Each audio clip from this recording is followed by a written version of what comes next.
Chapter 1. Princess Shcherbátskaya considered that it was out of the question for the wedding to take place before Lent, just 5 weeks off, since not half the trousseau could possibly be ready by that time. But she could not but agree with Levin that to fix it for after Lent would be putting it off too late, as an old aunt of Prince Shcherbátsky's was seriously ill and might die, and then the mourning would delay the wedding still longer. And therefore, deciding to divide the trousseau into 2 parts, a larger and smaller trousseau, the princess consented to have the wedding before Lent. She determined that she would get the smaller part of the trousseau all ready now, and the larger part should be made later, and she was much vexed with Levin, because he was incapable of giving her a serious answer to the question whether he agreed to this arrangement or not. The arrangement was the more suitable as, immediately after the wedding, the young people were to go to the country, where the more important part of the trousseau would not be wanted.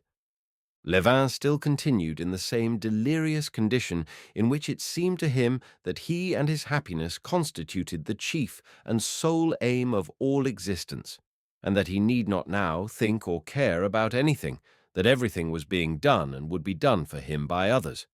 He had not even plans and aims for the future. He left its arrangement to others, knowing that everything would be delightful. His brother Sergei Ivanovitch, Stepan Arkadyevitch, and the princess guided him in doing what he had to do. All he did was to agree entirely with everything suggested to him. His brother raised money for him. The princess advised him to leave Moscow after the wedding. Stepan Arkadyevitch advised him to go abroad. He agreed to everything. Do what you choose, if it amuses you. I'm happy, and my happiness can be no greater and no less for anything you do, he thought. When he told Kitty of Stepan Arkadyevitch's advice that they should go abroad, he was much surprised that she did not agree to this, and had some definite requirements of her own in regard to their future. She knew Levin had work he loved in the country. She did not, as he saw, understand this work. She did not even care to understand it. But that did not prevent her from regarding it as a matter of great importance. And then she knew their home would be in the country, and she wanted to go, not abroad where she was not going to live, but to the place where their home would be. This definitely expressed purpose astonished Levin.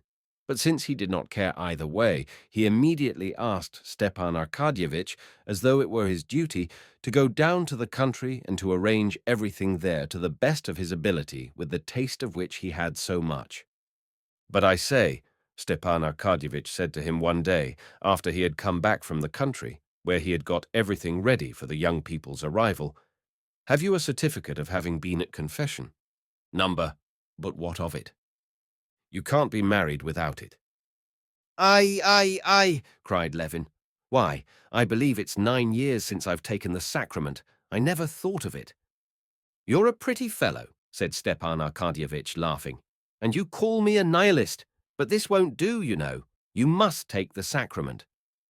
"When?" "There are 4 days left now." Stepan Arkadyevitch arranged this also, and Levin had to go to confession. To Levin, as to any unbeliever who respects the beliefs of others, it was exceedingly disagreeable to be present at and take part in church ceremonies. At this moment, in his present softened state of feeling, sensitive to everything, this inevitable act of hypocrisy was not merely painful to Levin, it seemed to him utterly impossible. Now, in the heyday of his highest glory, his fullest flower, he would have to be a liar or a scoffer. He felt incapable of being either. But though he repeatedly plied Stepan Arkadyevitch with questions as to the possibility of obtaining a certificate without actually communicating, Stepan Arkadyevitch maintained that it was out of the question. "Besides, what is it to you? 2 days, and he's an awfully nice, clever old fellow. He'll pull the tooth out for you so gently you won't notice it." Standing at the first litany, Levin attempted to revive in himself his youthful recollections of the intense religious emotion he had passed through between the ages of 16 and 17. But he was at once convinced that it was utterly impossible to him. He attempted to look at it all as an empty custom, having no sort of meaning, like the custom of paying calls. But he felt that he could not do that either. Levin found himself, like the majority of his contemporaries, in the vaguest position in regard to religion. Believe he could not, and at the same time he had no firm conviction that it was all wrong. And consequently, not being able to believe in the significance of what he was doing, nor to regard it with indifference as an empty formality, during the whole period of preparing for the sacrament, he was conscious of a feeling of discomfort and shame at doing what he did not himself understand, and what, as an inner voice told him, was therefore false and wrong. During the service, he would first listen to the prayers, trying to attach some meaning to them not discordant with his own views. Then, feeling that he could not understand and must condemn them, he tried not to listen to them, but to attend to the thoughts, observations, and memories which floated through his brain with extreme vividness during this idle time of standing in church. He had stood through the litany, the evening service, and the midnight service, and the next day he got up earlier than usual, and without having tea, went at 8 o'clock in the morning to the church for the morning service and the confession. There was no one in the church but a beggar soldier, 2 old women, and the church officials. A young deacon, whose long back showed in 2 distinct halves through his thin under-cassock, met him, and at once, going to a little table at the wall, read the exhortation. During the reading, especially at the frequent and rapid repetition of the same words, "Lord, have mercy on us," which resounded with an echo, Levin felt that thought was shut and sealed up, and that it must not be touched or stirred now, or confusion would be the result. And so, standing behind the deacon, he went on thinking of his own affairs, neither listening nor examining what was said. "It's wonderful what expression there is in her hand," he thought, remembering how they had been sitting the day before at a corner table. They had nothing to talk about, as was almost always the case at this time, and laying her hand on the table, she kept opening and shutting it, and laughed herself as she watched her action. He remembered how he had kissed it, and then had examined the lines on the pink palm. "Have mercy on us again," thought Levin, crossing himself, bowing, and looking at the supple spring of the deacon's back bowing before him. She took my hand then and examined the lines. "You've got a splendid hand," she said. And he looked at his own hand and the short hand of the deacon. "Yes, now it will soon be over," he thought. "No, it seems to be beginning again," he thought, listening to the prayers. "No, it's just ending. There he is bowing down to the ground. That's always at the end." The deacon's hand in a plush cuff accepted a 3-ruble note unobtrusively, and the deacon said he would put it down in the register, and his new boots creaking jauntily over the flagstones of the empty church, he went to the altar. A moment later he peeped out thence and beckoned to Levin. Thought, till then locked up, began to stir in Levin's head, but he made haste to drive it away. It will come right somehow, he thought, and went towards the altar rails. He went up the steps, and turning to the right saw the priest.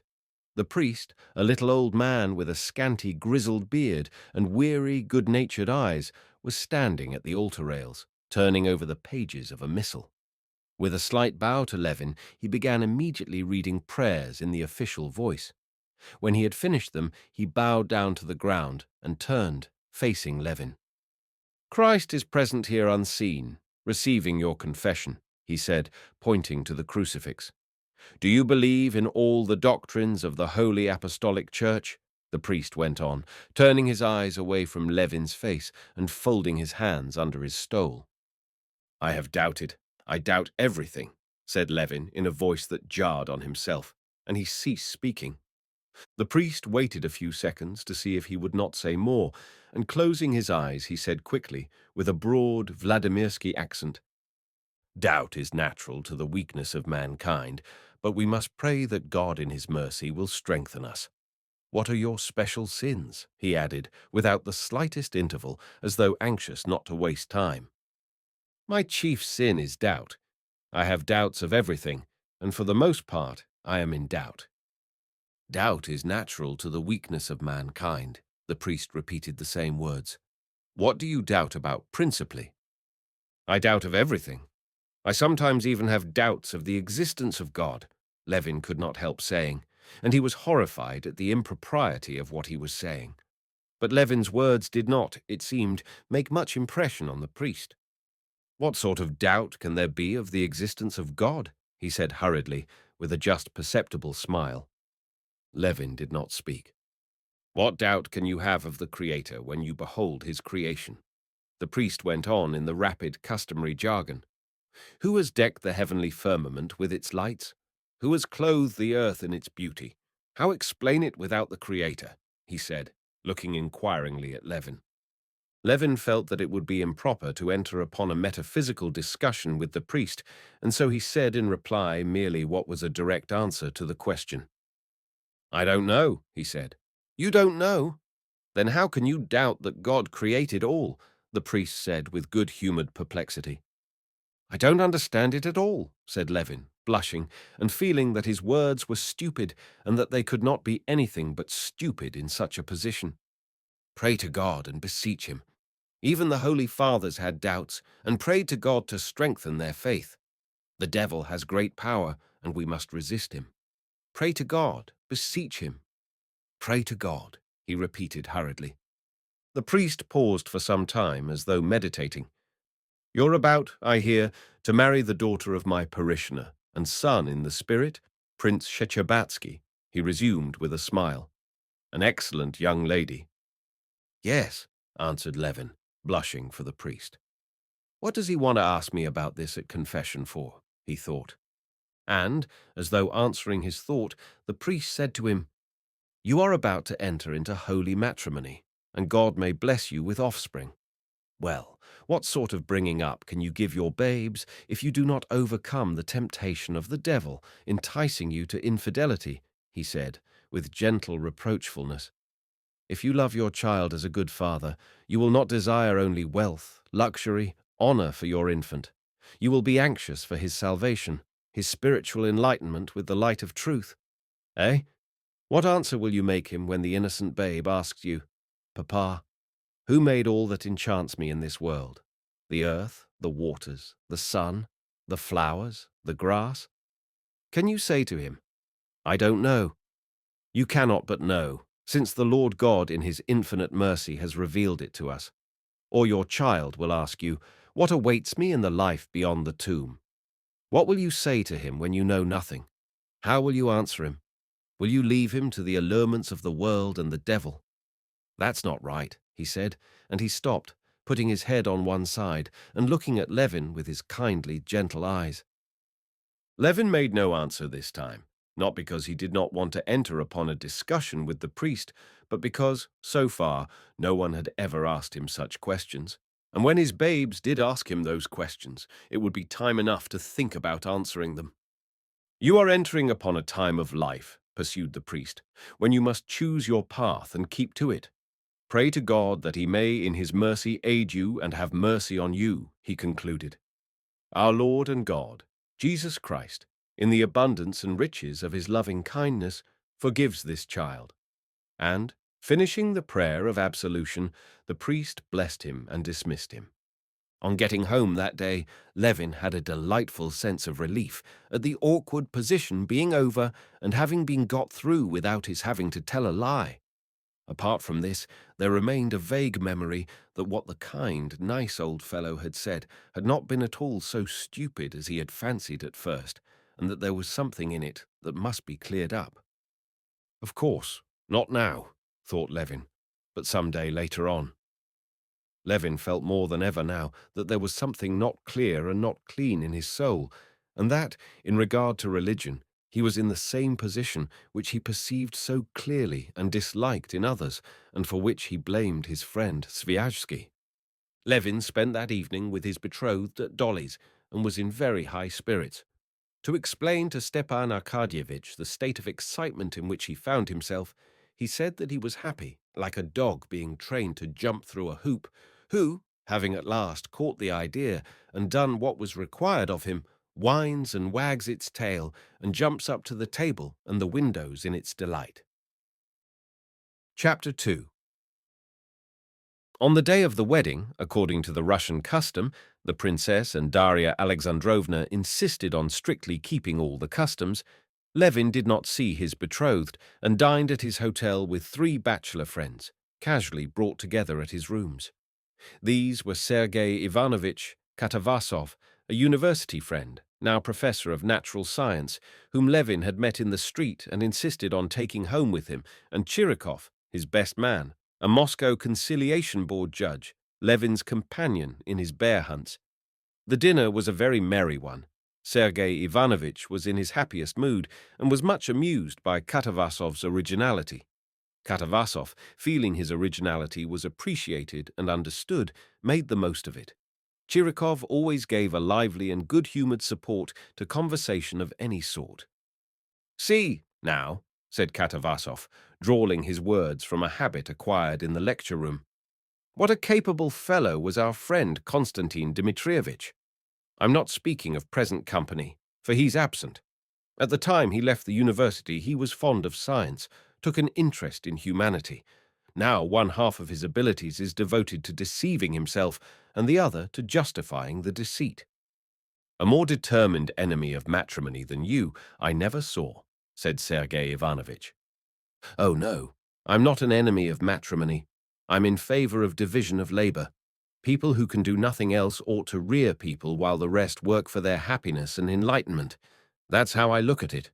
To muddle up two trades is the error of the amateur. I'm not one of their number." "How happy I shall be when I hear that you're in love," said Levin. "Please invite me to the wedding." "I'm in love now." "Yes, with a cuttlefish. You know," Levin turned to his brother, "Mihail Semyonovitch is writing a work on the digestive organs of the—" "Now, make a muddle of it. It doesn't matter what about. And the fact is, I certainly do love cuttlefish. But that's no hindrance to your loving your wife." "The cuttlefish is no hindrance. The wife is the hindrance." "Why so?" "Oh, you'll see. You care about farming, hunting. Well, you'd better look out. Arhip was here today. He said there were a lot of elks in Prudno, and 2 bears," said Chirikov. "Well, you must go and get them without me." "Ah, that's the truth," said Sergei Ivanovitch. "And you may say goodbye to bear hunting for the future. Your wife won't allow it." Levin smiled. The picture of his wife not letting him go was so pleasant that he was ready to renounce the delights of looking upon bears forever. "Still, it's a pity they should get those 2 bears without you. Do you remember last time at Hapilovo? That was a delightful hunt," said Chirikov. Levin had not the heart to disillusion him of the notion that there could be something delightful apart from her, and so said nothing. "There's some sense in this custom of saying goodbye to bachelor life," said Sergei Ivanovitch. "However happy you may be, you must regret your freedom. And confess there is a feeling that you want to jump out of the window, like Gogol's bridegroom." "Of course there is, but it isn't confessed," said Katavasov, and he broke into loud laughter. "Oh, well, the window's open. Let's start off this instant to Tver. There's a big she-bear. One can go right up to the lair. Seriously, let's go by the 5 o'clock. And here let them do what they like," said Chirikov, smiling. "Well, now, on my honor," said Levin, smiling, "I can't find in my heart that feeling of regret for my freedom." "Yes, there's such a chaos in your heart just now that you can't find anything there," said Katavasov. "Wait a bit. When you set it to rights a little, you'll find it." "No? If so, I should have felt a little, apart from my feeling." He could not say love before them. "And happiness, a certain regret at losing my freedom. On the contrary, I am glad at the very loss of my freedom." "Awful. It's a hopeless case," said Katavasov. "Well, let's drink to his recovery, or wish that 100th part of his dreams may be realized, and that would be happiness such as never has been seen on earth." Soon after dinner, the guests went away to be in time to be dressed for the wedding. When he was left alone and recalled the conversation of these bachelor friends, Levin asked himself, had he in his heart that regret for his freedom of which they had spoken? He smiled at the question. Freedom? What is freedom for? Happiness is only in loving and wishing her wishes, thinking her thoughts. That is to say, not freedom at all. That's happiness. "But do I know her ideas, her wishes, her feelings?" some voice suddenly whispered to him. The smile died away from his face, and he grew thoughtful. And suddenly a strange feeling came upon him. There came over him a dread and doubt of everything. What if she does not love me? What if she's marrying me simply to be married? What if she doesn't see herself what she's doing? He asked himself. She may come to her senses, and only when she is being married realize that she does not and cannot love me. And strange, most evil thoughts of her began to come to him. He was jealous of Vronsky, as he had been a year ago, as though the evening he had seen her with Vronsky had been yesterday. He suspected she had not told him everything. He jumped up quickly. "No, this can't go on," he said to himself in despair. "I'll go to her. I'll ask her. I'll say for the last time, we are free, and hadn't we better stay so? Anything's better than endless misery, disgrace, unfaithfulness." With despair in his heart and bitter anger against all men, against himself, against her, he went out of the hotel and drove to her house. He found her in one of the back rooms. She was sitting on a chest and making some arrangements with her maid, sorting over heaps of dresses of different colors, spread on the backs of chairs and on the floor. "Ah!" she cried, seeing him, and beaming with delight. "Kostya! Konstantin Dmitrievitch!" These latter days she used these names almost alternately.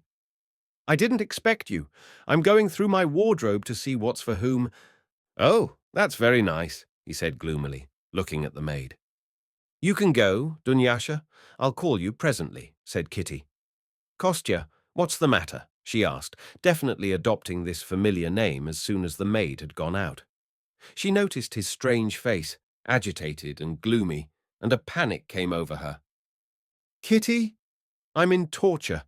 I can't suffer alone," he said with despair in his voice, standing before her and looking imploringly into her eyes.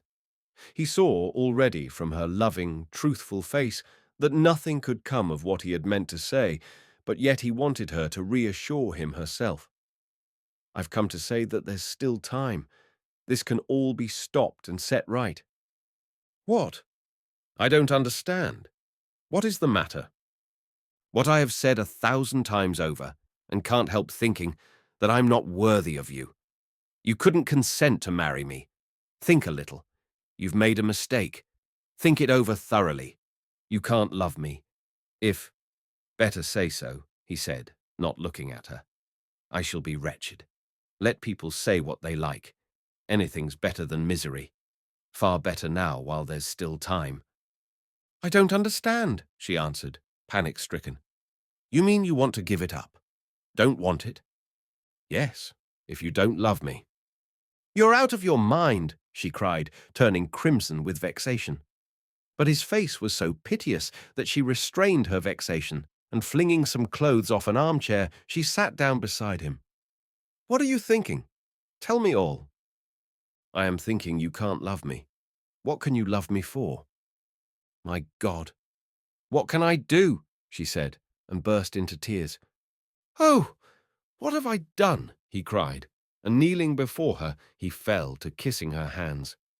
When the princess came into the room 5 minutes later, she found them completely reconciled. Kitty had not simply assured him that she loved him, but had gone so far, in answer to his question what she loved him for, as to explain what for.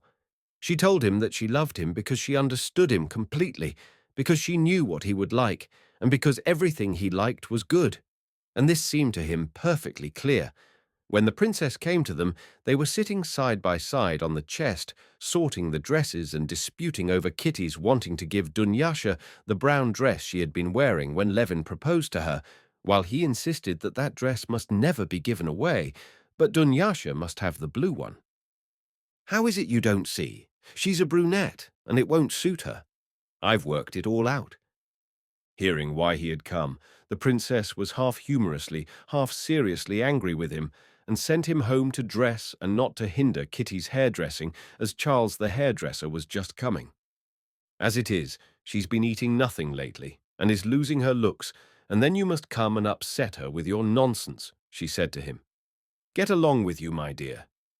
Levin, guilty and shamefaced, but pacified, went back to his hotel.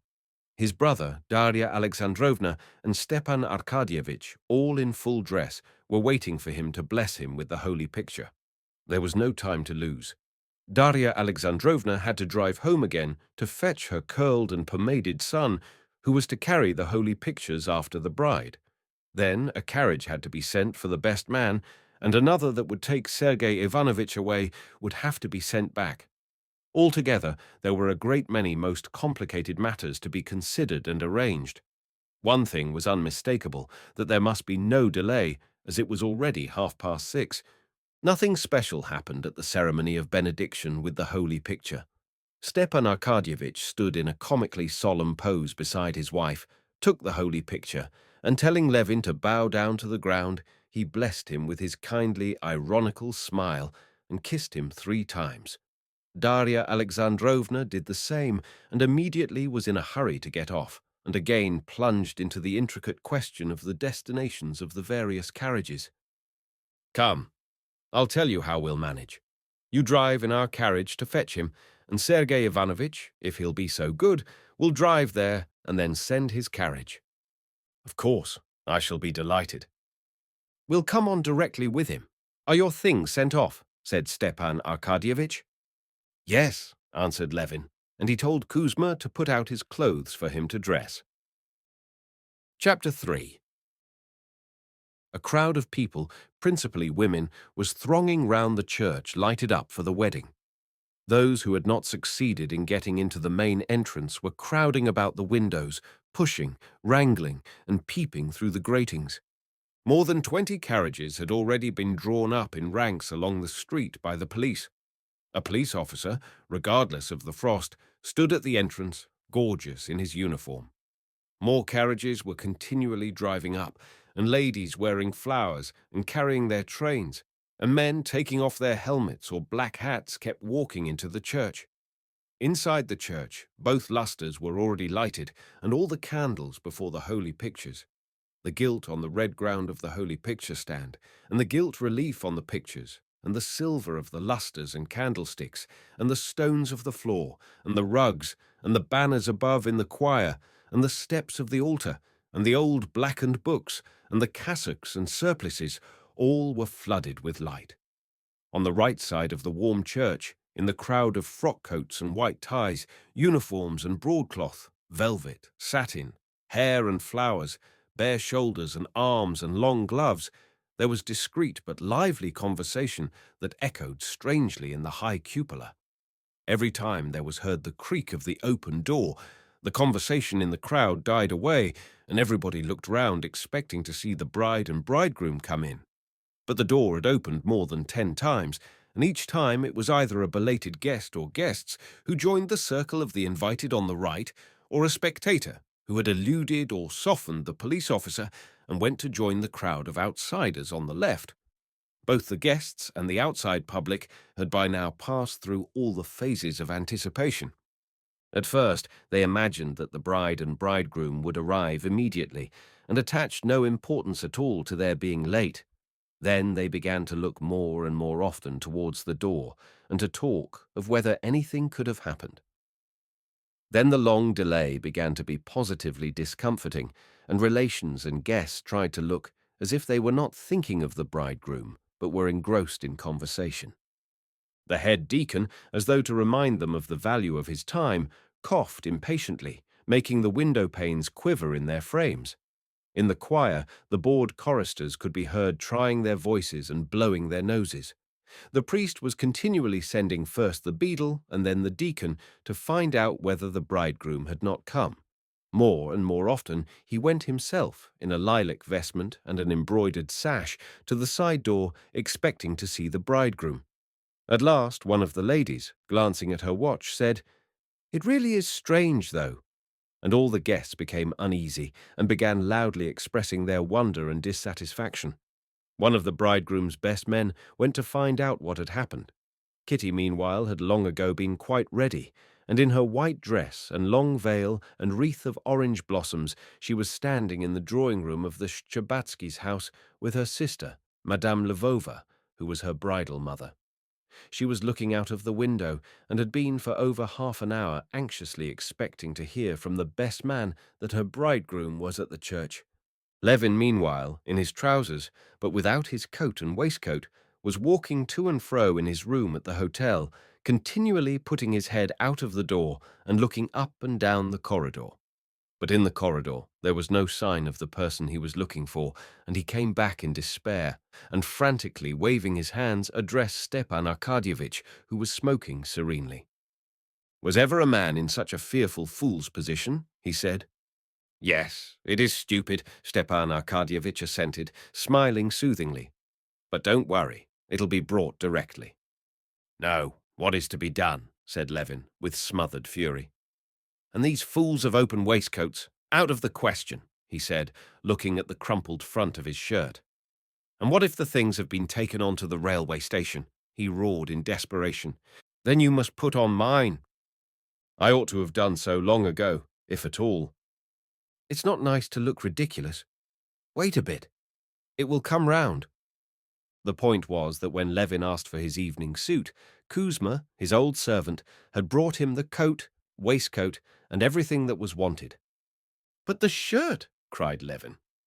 "You've got a shirt on," Kuzma answered, with a placid smile. Kuzma had not thought of leaving out a clean shirt, and on receiving instructions to pack up everything and send it round to the Shchebatskys' house, from which the young people were to set out the same evening, he had done so, packing everything but the dress suit. The shirt worn since the morning was crumpled and out of the question with the fashionable open waistcoat. It was a long way to send to the Shchebatskys. They sent out to buy a shirt. The servant came back. Everything was shut up. It was Sunday. They sent to Stepan Arkadyevitch's and brought a shirt. It was impossibly wide and short. They sent finally to the Shchebatskys to unpack the things. The bridegroom was expected at the church while he was pacing up and down his room like a wild beast in a cage, peeping out into the corridor, and with horror and despair recalling what absurd things he had said to Kitty and what she might be thinking now. At last the guilty Kuzma flew panting into the room with the shirt. "Only just in time. They were just lifting it into the van," said Kuzma. 3 minutes later, Levin ran full speed into the corridor, not looking at his watch for fear of aggravating his sufferings. "You won't help matters like this," said Stepan Arkadyevitch with a smile, hurrying with more deliberation after him. "It will come round, I tell you." Chapter 4. "They've come. Here he is. Which one? Rather young, eh? Why, my dear soul, she looks more dead than alive," were the comments in the crowd, when Levin, meeting his bride in the entrance, walked with her into the church. Stepan Arkadyevitch told his wife the cause of the delay, and the guests were whispering it with smiles to one another. Levin saw nothing and no one. He did not take his eyes off his bride. Everyone said she had lost her looks dreadfully of late, and was not nearly so pretty on her wedding day as usual, but Levin did not think so. He looked at her hair done up high, with the long white veil and white flowers, and the high, stand-up, scalloped collar, that in such a maidenly fashion hid her long neck at the sides and only showed it in front, her strikingly slender figure, and it seemed to him that she looked better than ever, not because these flowers, this veil, this gown from Paris added anything to her beauty, but because, in spite of the elaborate sumptuousness of her attire, the expression of her sweet face, of her eyes, of her lips was still her own characteristic expression of guileless truthfulness. "I was beginning to think you meant to run away," she said, and smiled to him. "It's so stupid. What happened to me? I'm ashamed to speak of it," he said, reddening, and he was obliged to turn to Sergei Ivanovitch, who came up to him. "This is a pretty story of yours about the shirt," said Sergei Ivanovitch, shaking his head and smiling. "Yes, yes," answered Levin, without an idea of what they were talking about. "Now, Kostya, you have to decide," said Stepan Arkadyevitch with an air of mock dismay. "A weighty question. You are at this moment just in the humor to appreciate all its gravity. They ask me, are they to light the candles that have been lighted before or candles that have never been lighted? It's a matter of 10 rubles, he added, relaxing his lips into a smile. I have decided, but I was afraid you might not agree." Levin saw it was a joke, but he could not smile. "Well, how's it to be then? Unlighted or lighted candles? That's the question." Yes, unlighted." "Oh, I'm very glad. "The question's decided," said Stepan Arkadyevitch, smiling. "How silly men are, though, in this position," he said to Chirikov, when Levine, after looking absently at him, had moved back to his bride. "Kitty, mind you're the first to step on the carpet," said Countess Nordston, coming up. "You're a nice person," she said to Levin. "Aren't you frightened, eh?" said Maria Dmitrievna, an old aunt. "Are you cold? You're pale. Stop a minute. Stoop down," said Kitty's sister, Madame Lvova, and with her plump, handsome arms, she smilingly set straight the flowers on her head. Dolly came up, tried to say something, but could not speak, cried, and then laughed unnaturally. Kitty looked at all of them with the same absent eyes as Levin. Meanwhile, the officiating clergy had got into their vestments, and the priest and deacon came out to the lectern, which stood in the forepart of the church. The priest turned to Levin, saying something. Levin did not hear what the priest said. "Take the bride's hand and lead her up," the best man said to Levin. It was a long while before Levin could make out what was expected of him. For a long time they tried to set him right and made him begin again, because he kept taking Kitty by the wrong arm or with the wrong arm, till he understood at last that what he had to do was, without changing his position, to take her right hand in his right hand. When at last he had taken the bride's hand in the correct way, the priest walked a few paces in front of them and stopped at the lectern. The crowd of friends and relations moved after them, with a buzz of talk and a rustle of skirts. Someone stooped down and pulled out the bride's train.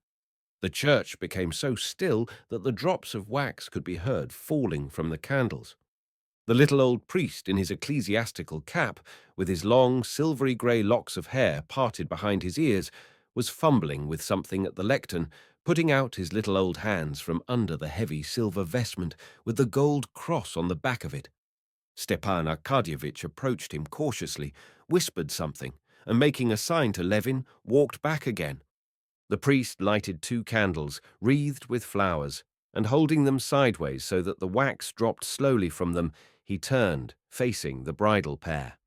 The priest was the same old man that had confessed Levin.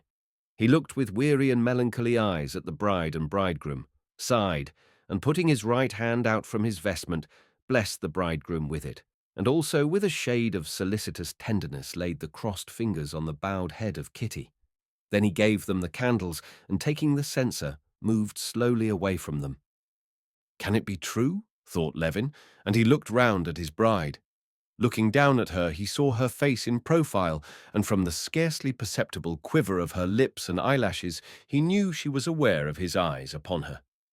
She did not look round, but the high, scalloped collar that reached her little pink ear trembled faintly. He saw that a sigh was held back in her throat, and the little hand in the long glove shook as it held the candle. All the fuss of the shirt, of being late, all the talk of friends and relations, their annoyance, his ludicrous position, all suddenly passed away, and he was filled with joy and dread. The handsome, stately head deacon, wearing a silver robe and his curly locks standing out at each side of his head, stepped smartly forward and, lifting his stole on 2 fingers, stood opposite the priest. "Blessed be the name of the Lord." The solemn syllables rang out slowly, one after another, setting the air quivering with waves of sound. "Blessed is the name of our God, from the beginning, is now, and ever shall be," the little old priest answered in a submissive, piping voice, still fingering something at the lectern. And the full chorus of the unseen choir rose up, filling the whole church, from the windows to the vaulted roof, with broad waves of melody. It grew stronger, rested for an instant, and slowly died away. They prayed, as they always do, for peace from on high and for salvation, for the Holy Synod and for the Tsar. They prayed, too, for the servants of God, Constantine and Ekaterina, now plighting their troth. "Vouchsafe to them love made perfect, peace and help. O Lord, we beseech thee." The whole church seemed to breathe with the voice of the head deacon. Levin heard the words, and they impressed him. How did they guess that it is help, just help that one wants, he thought, recalling all his fears and doubts of late. What do I know? What can I do in this fearful business, he thought, without help? Yes, It is help I want now." When the deacon had finished the prayer for the imperial family, the priest turned to the bridal pair with a book. "Eternal God, that joinest together in love them that were separate," he read in a gentle, piping voice, "who hast ordained the union of holy wedlock that cannot be set asunder. Thou who didst bless Isaac and Rebekah and their descendants according to thy holy covenant. Bless thy servants Constantine and Ekaterina, leading them in the path of all good works. For gracious and merciful art, thou our Lord, and glory be to thee, the Father, the Son, and the Holy Ghost, now and ever shall be." Amen, the unseen choir sent rolling again upon the air. "Joinest together in love them that were separate." What deep meaning in those words, and how they correspond with what one feels at this moment, thought Levin. Is she feeling the same as I? And looking round, he met her eyes, and from their expression he concluded that she was understanding it just as he was. But this was a mistake. She almost completely missed the meaning of the words of the service. She had not heard them, in fact. She could not listen to them and take them in. So strong was the one feeling that filled her breast and grew stronger and stronger. That feeling was joy at the completion of the process that for the last month and a half had been going on in her soul, and had during those 6 weeks been a joy and a torture to her. On the day when in the drawing-room of the house in Arbuty Street she had gone up to him in her brown dress and given herself to him without a word, on that day, at that hour, there took place in her heart a complete severance from all her old life, and a quite different, new, utterly strange life had begun for her, while the old life was actually going on as before. Those 6 weeks had for her been a time of the utmost bliss and the utmost misery. All her life, all her desires and hopes were concentrated on this one man, still uncomprehended by her, to whom she was bound by a feeling of alternate attraction and repulsion, even less comprehended than the man himself, and all the while she was going on living in the outward conditions of her old life.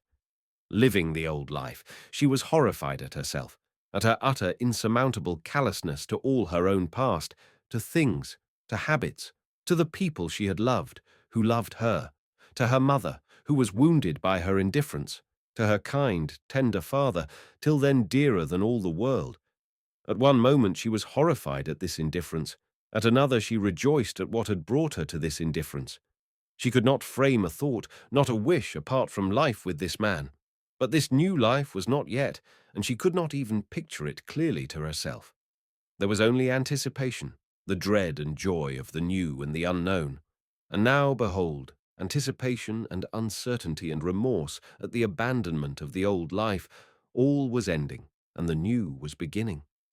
This new life could not but have terrors for her inexperience, but, terrible or not, the change had been wrought 6 weeks before in her soul, and this was merely the final sanction of what had long been completed in her heart. Turning again to the lectern, the priest with some difficulty took Kitty's little ring, and asking Levin for his hand, put it on the first joint of his finger. The servant of God, Constantine, plights his troth to the servant of God, Ekaterina.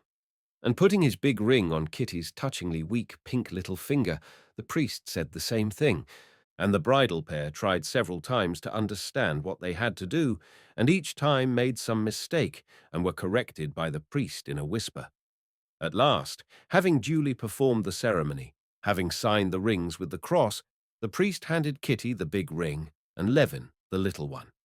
Again they were puzzled and passed the rings from hand to hand, still without doing what was expected. Dolly, Chirikov, and Stepan Arkadyevitch stepped forward to set them right.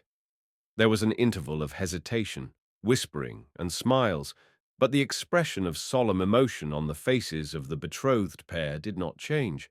On the contrary, in their perplexity over their hands, they looked more grave and deeply moved than before, and the smile with which Stepan Arkadyevitch whispered to them that now they would each put on their own ring died away on his lips. He had a feeling that any smile would jar on them. "Thou who didst from the beginning create male and female," the priest read after the exchange of rings.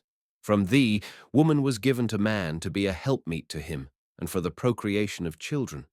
O Lord our God, who hast poured down the blessings of thy truth according to thy holy covenant upon thy chosen servants, our fathers, from generation to generation, bless thy servants Constantine and Ekaterina, and make their troth fast in faith and union of hearts and truth and love. Levin felt more and more that all his ideas of marriage, all his dreams of how he would order his life, were mere childishness, and that it was something he had not understood hitherto, and now understood less than ever, though it was being performed upon him. The lump in his throat rose higher and higher. Tears that would not be checked came into his eyes. Chapter 5. In the church there was all Moscow, all the friends and relations, and during the ceremony of plighting troth in the brilliantly lighted church, there was an incessant flow of discreetly subdued talk in the circle of gaily dressed women and girls, and men in white ties, frock coats, and uniforms. The talk was principally kept up by the men, while the women were absorbed in watching every detail of the ceremony, which always means so much to them. In the little group nearest to the bride were her two sisters, Dolly and the other one, the self-possessed beauty, Madame Lvova, who had just arrived from abroad. "Why is it Marie's in lilac, as bad as black, at a wedding?" said Madame Korsunskaya. "With her complexion, it's the one salvation," responded Madame Trubetskaya. "I wonder why they had the wedding in the evening. It's like shop people. So much prettier. I was married in the evening too," answered Madame Korsunskaya, and she sighed, remembering how charming she had been that day, and how absurdly in love her husband was, and how different it all was now. "They say if anyone's best man more than 10 times, he'll never be married. I wanted to be for the 10th time, but the post was taken," said Count Sinyavin to the pretty Princess Charskia, who had designs on him. Princess Charskia only answered with a smile. She looked at Kitty, thinking how and when she would stand with Count Sinyavin in Kitty's place, and how she would remind him then of his joke today. Shcherbatsky told the old maid of honor, Madame Nikolaeva, that he meant to put the crown on Kitty's chignon for luck. "She ought not to have worn a chignon," answered Madame Nikolaeva, who had long ago made up her mind that if the elderly widower she was angling for married her, the wedding should be of the simplest. "I don't like such grandeur." Sergei Ivanovitch was talking to Daria Dmitrievna, jestingly assuring her that the custom of going away after the wedding was becoming common because newly married people always felt a little ashamed of themselves. "Your brother may feel proud of himself. She's a marvel of sweetness. I believe you're envious." "Oh, I've got over that, Daria Dmitrievna," he answered, and a melancholy and serious expression suddenly came over his face. Stepan Arkadyevitch was telling his sister-in-law his joke about divorce. "The wreath wants setting straight," she answered, not hearing him. "What a pity she's lost her looks so," Countess Nordston said to Madame Lvova. "Still, he's not worth her little finger, is he?" "Oh, I like him so, not because he's my future beau-frère," answered Madame Lvova. "And how well he's behaving. It's so difficult, too, to look well in such a position, not to be ridiculous. And he's not ridiculous and not affected. One can see he's moved." "You expected it, I suppose?" "Almost. She always cared for him." "Well, we shall see which of them will step on the rug first. I warned Kitty." "It will make no difference," said Madame Lvova. "We're all obedient wives. It's in our family." "Oh, I stepped on the rug before Vasily on purpose. And you, Dolly?" Dolly stood beside them. She heard them, but she did not answer. She was deeply moved. The tears stood in her eyes, and she could not have spoken without crying. She was rejoicing over Kitty and Levin.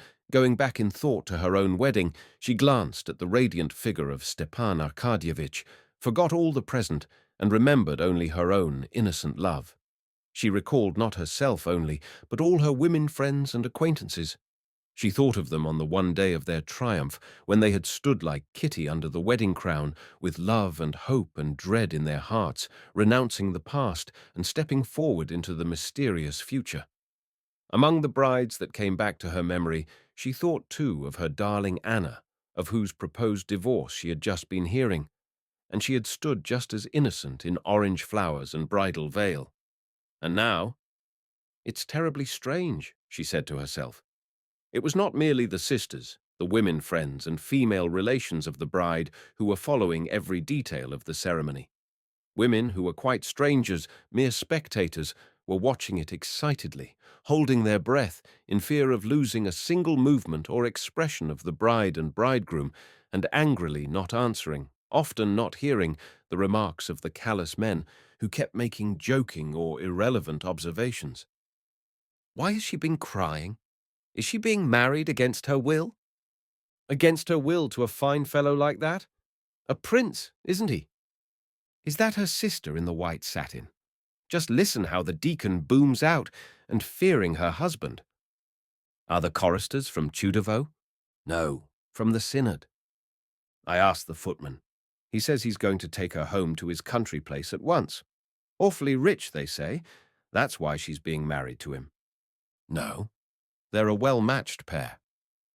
I say, Maria Vasilievna, you were making out those flyaway crinolines were not being worn. Just look at her in the puce dress, an ambassador's wife, they say she is, how her skirt bounces out from side to side. What a pretty dear the bride is, like a lamb decked with flowers. Well, say what you will, we women feel for our sister. Such were the comments in the crowd of gazing women who had succeeded in slipping in at the church doors. Chapter 6. When the ceremony of plighting troth was over, the beadles spread before the lectern in the middle of the church a piece of pink silken stuff. The choir sang a complicated and elaborate psalm, in which the bass and tenor sang responses to one another, and the priest, turning round, pointed the bridal pair to the pink silk rug. Though both had often heard a great deal about the saying that the one who steps first on the rug will be the head of the house, neither Levin nor Kitty were capable of recollecting it as they took the few steps towards it. They did not hear the loud remarks and disputes that followed, some maintaining he had stepped on first, and others that both had stepped on together.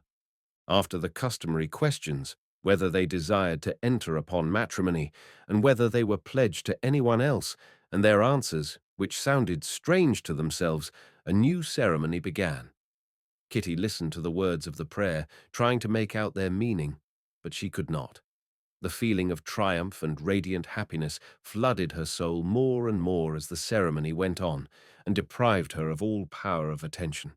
They prayed, "Endow them with continence and fruitfulness, and vouchsafe that their hearts may rejoice, looking upon their sons and daughters."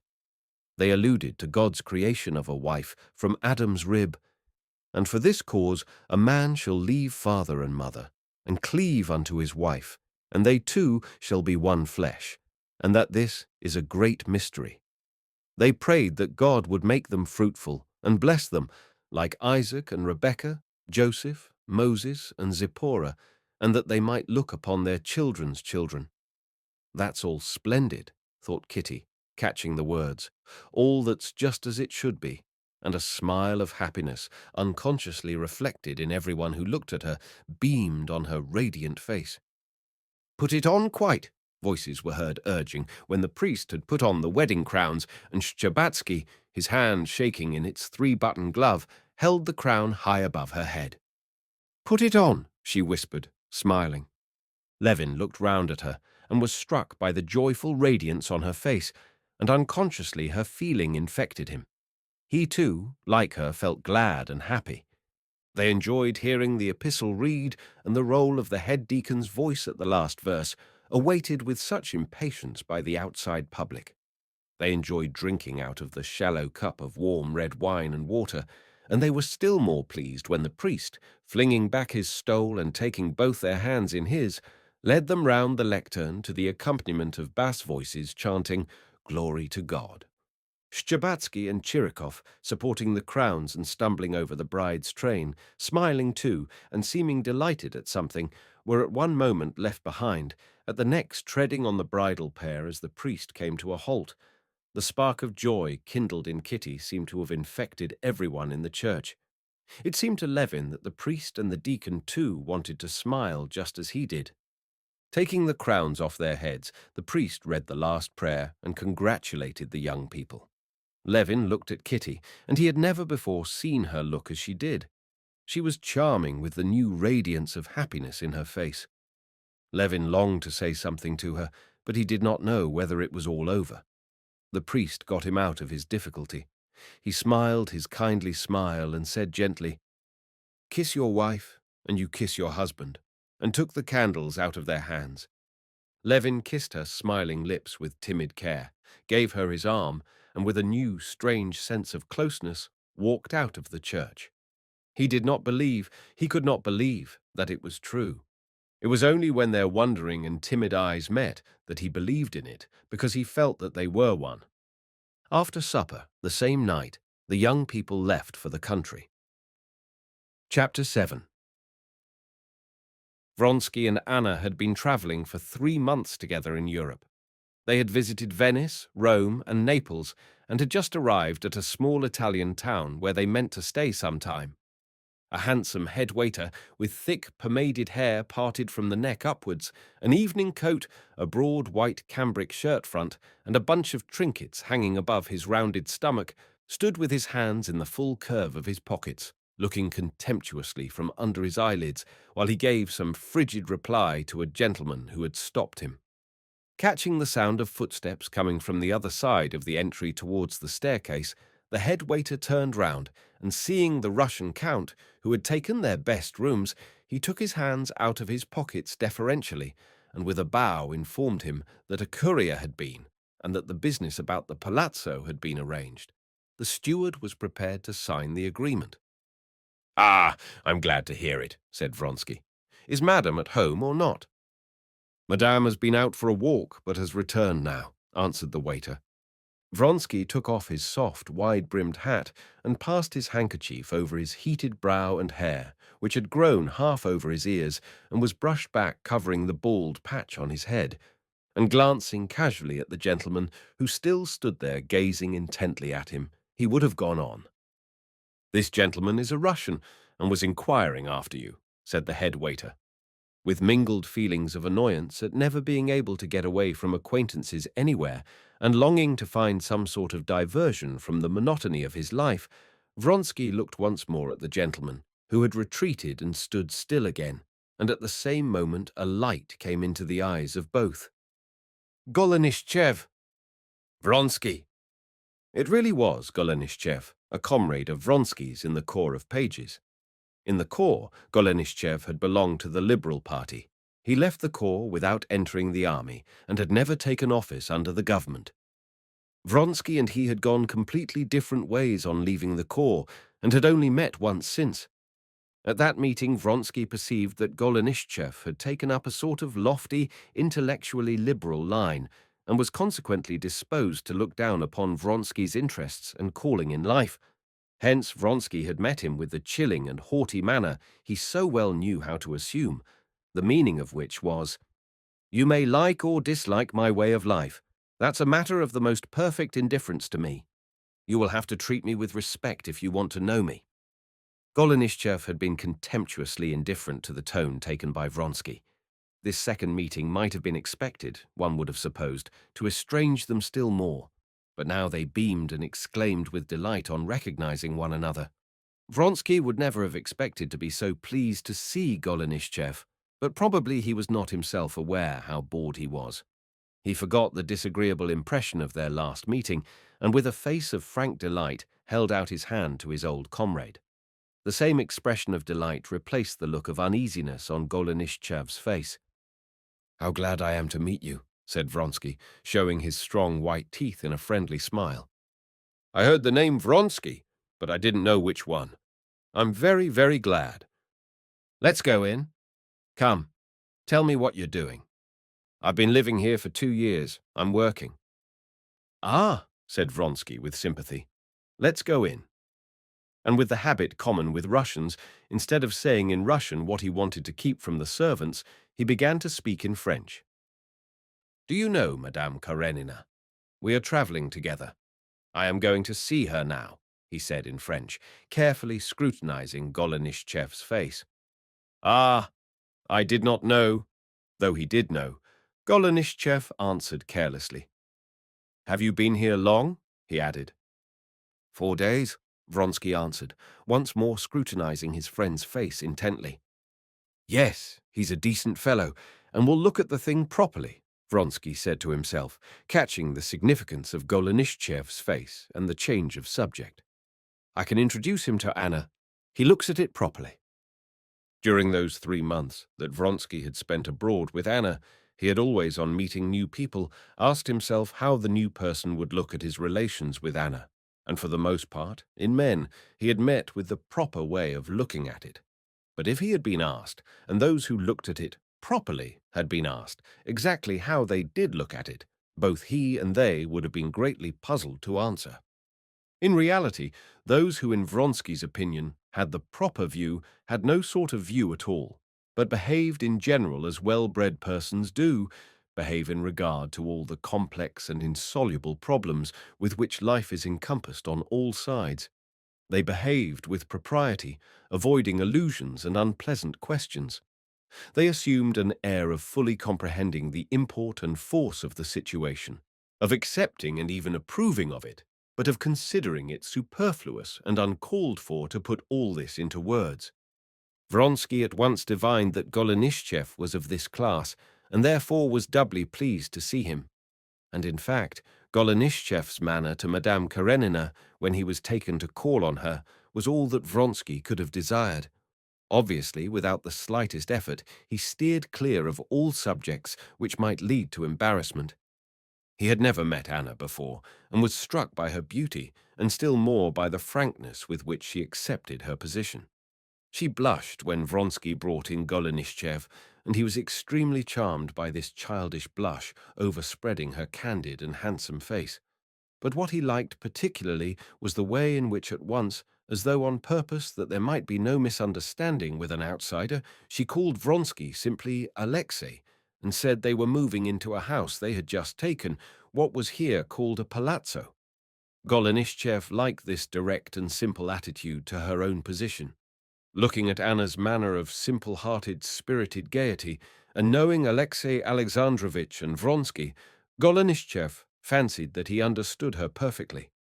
He fancied that he understood what she was utterly unable to understand, how it was that, having made her husband wretched, having abandoned him and her son, and lost her good name, she yet felt full of spirits, gaiety, and happiness.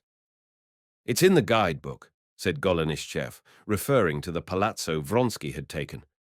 "There's a first-rate Tintoretto there, one of his latest period." "I tell you what, it's a lovely day.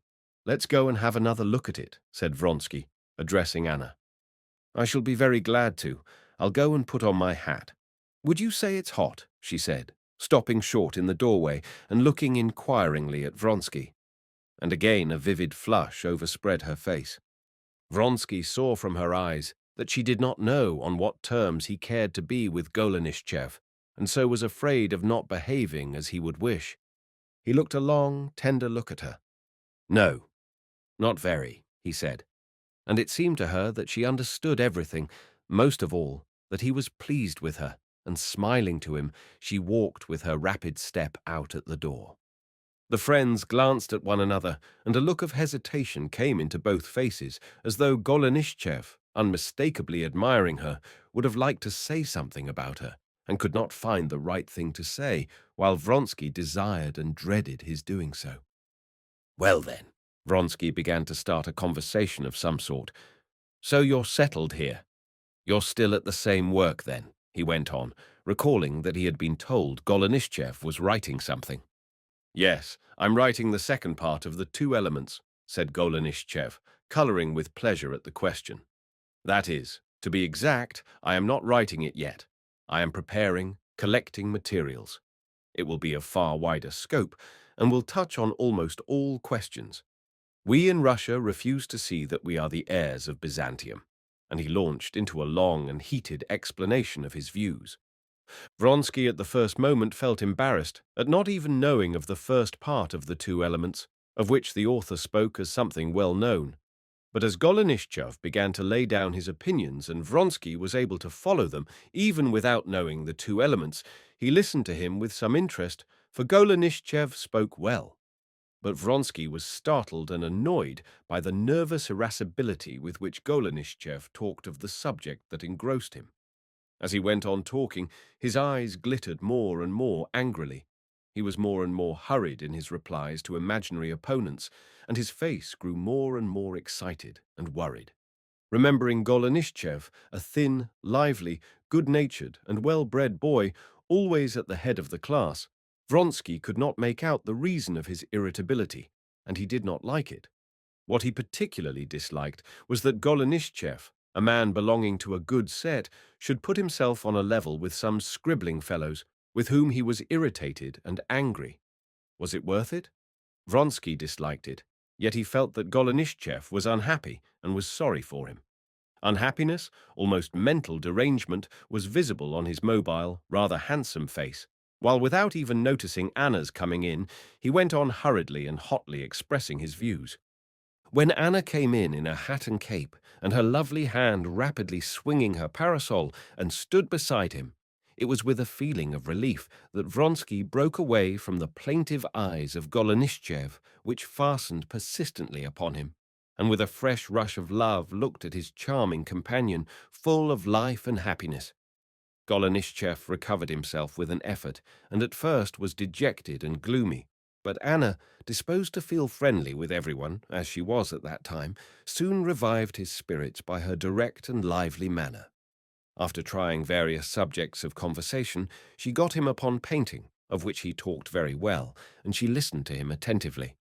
They walked to the house they had taken, and looked over it. "I am very glad of one thing," said Anna to Golenishtchev when they were on their way back. "Alexei will have a capital atelier. You must certainly take that room," she said to Vronsky in Russian, using the affectionately familiar form as though she saw that Golenishtchev would become intimate with them in their isolation and that there was no need of reserve before him. "Do you paint?" said Golenishtchev, turning round quickly to Vronsky. "Yes, I used to study long ago, and now I have begun to do a little," said Vronsky, reddening. "He has great talent," said Anna with a delighted smile. "I'm no judge, of course, but good judges have said the same." Chapter 8. Anna, in that first period of her emancipation and rapid return to health, felt herself unpardonably happy and full of the joy of life. The thought of her husband's unhappiness did not poison her happiness. On one side, that memory was too awful to be thought of. On the other side, her husband's unhappiness had given her too much happiness to be regretted.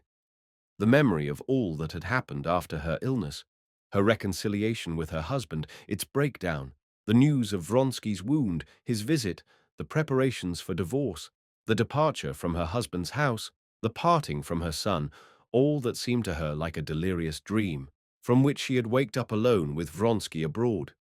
The thought of the harm caused to her husband aroused in her a feeling like repulsion, and akin to what a drowning man might feel who has shaken off another man clinging to him. That man did drown. It was an evil action, of course, but it was the sole means of escape, and better not to brood over these fearful facts. One consolatory reflection upon her conduct had occurred to her at the first moment of the final rupture, and when now she recalled all the past, she remembered that one reflection. "I have inevitably made that man wretched," she thought, "but I don't want to profit by his misery. I too am suffering and shall suffer. I am losing what I prized above everything. I am losing my good name and my son. I have done wrong, and so I don't want happiness. I don't want a divorce, and shall suffer from my shame and the separation from my child." But however sincerely Anna had meant to suffer, she was not suffering. Shame there was not.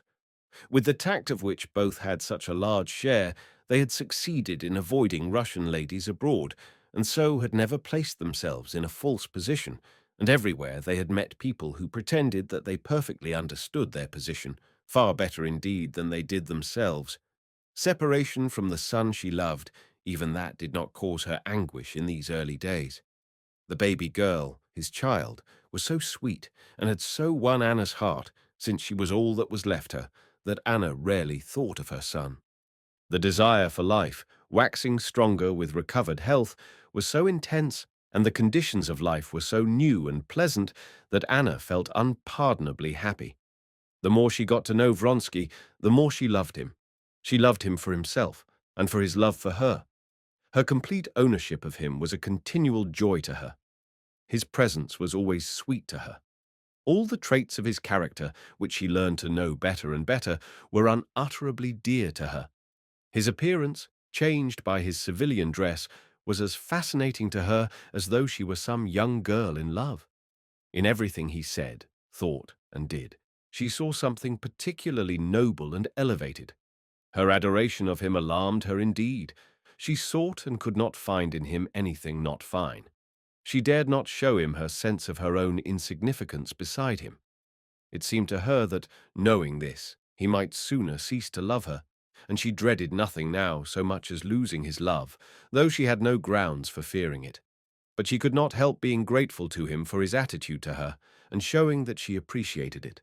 He, who had in her opinion such a marked aptitude for a political career, in which he would have been certain to play a leading part, he had sacrificed his ambition for her sake, and never betrayed the slightest regret.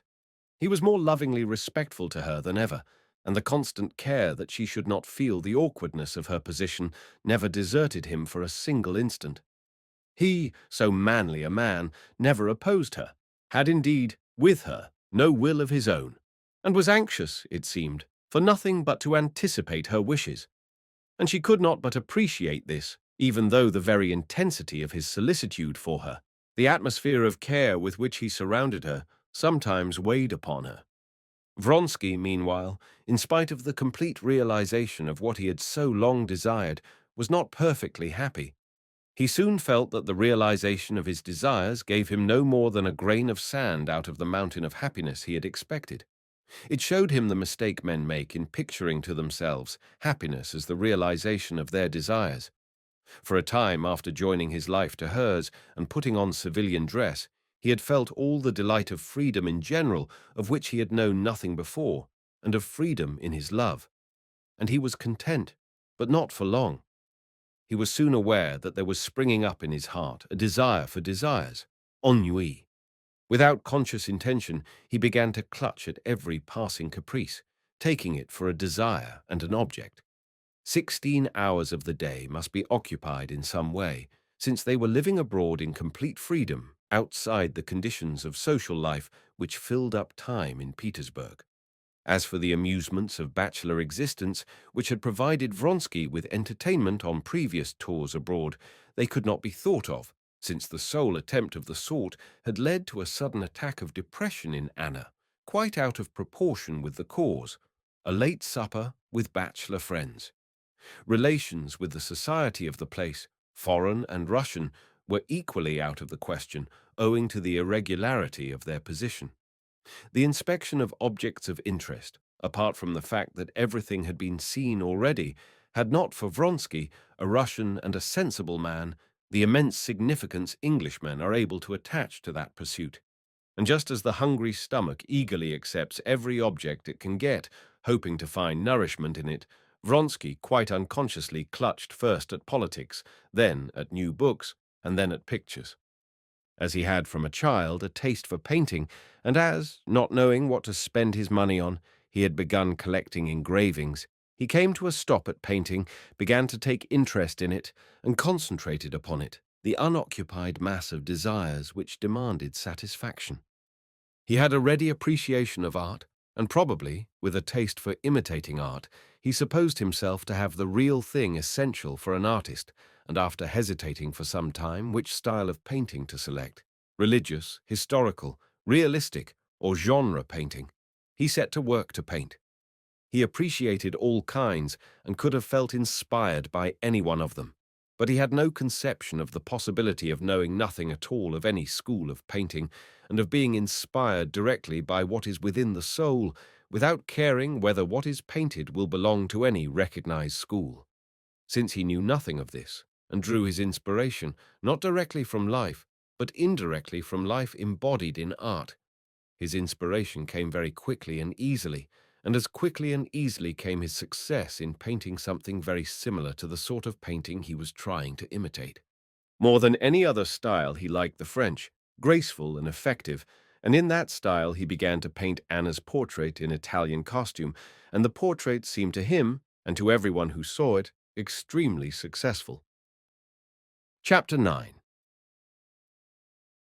The old neglected palazzo, with its lofty carved ceilings and frescoes on the walls, with its floors of mosaic, with its heavy yellow stuff curtains on the windows, with its vases on pedestals, and its open fireplaces, its carved doors and gloomy reception rooms hung with pictures. This palazzo did much, by its very appearance after they had moved into it, to confirm in Vronsky the agreeable illusion that he was not so much a Russian country gentleman, a retired army officer, as an enlightened amateur and patron of the arts, himself a modest artist who had renounced the world, his connections and his ambition for the sake of the woman he loved. The pose chosen by Vronsky with their removal into the palazzo was completely successful, and having, through Golenishtchev, made acquaintance with a few interesting people, for a time he was satisfied. He painted studies from nature under the guidance of an Italian professor of painting, and studied medieval Italian life.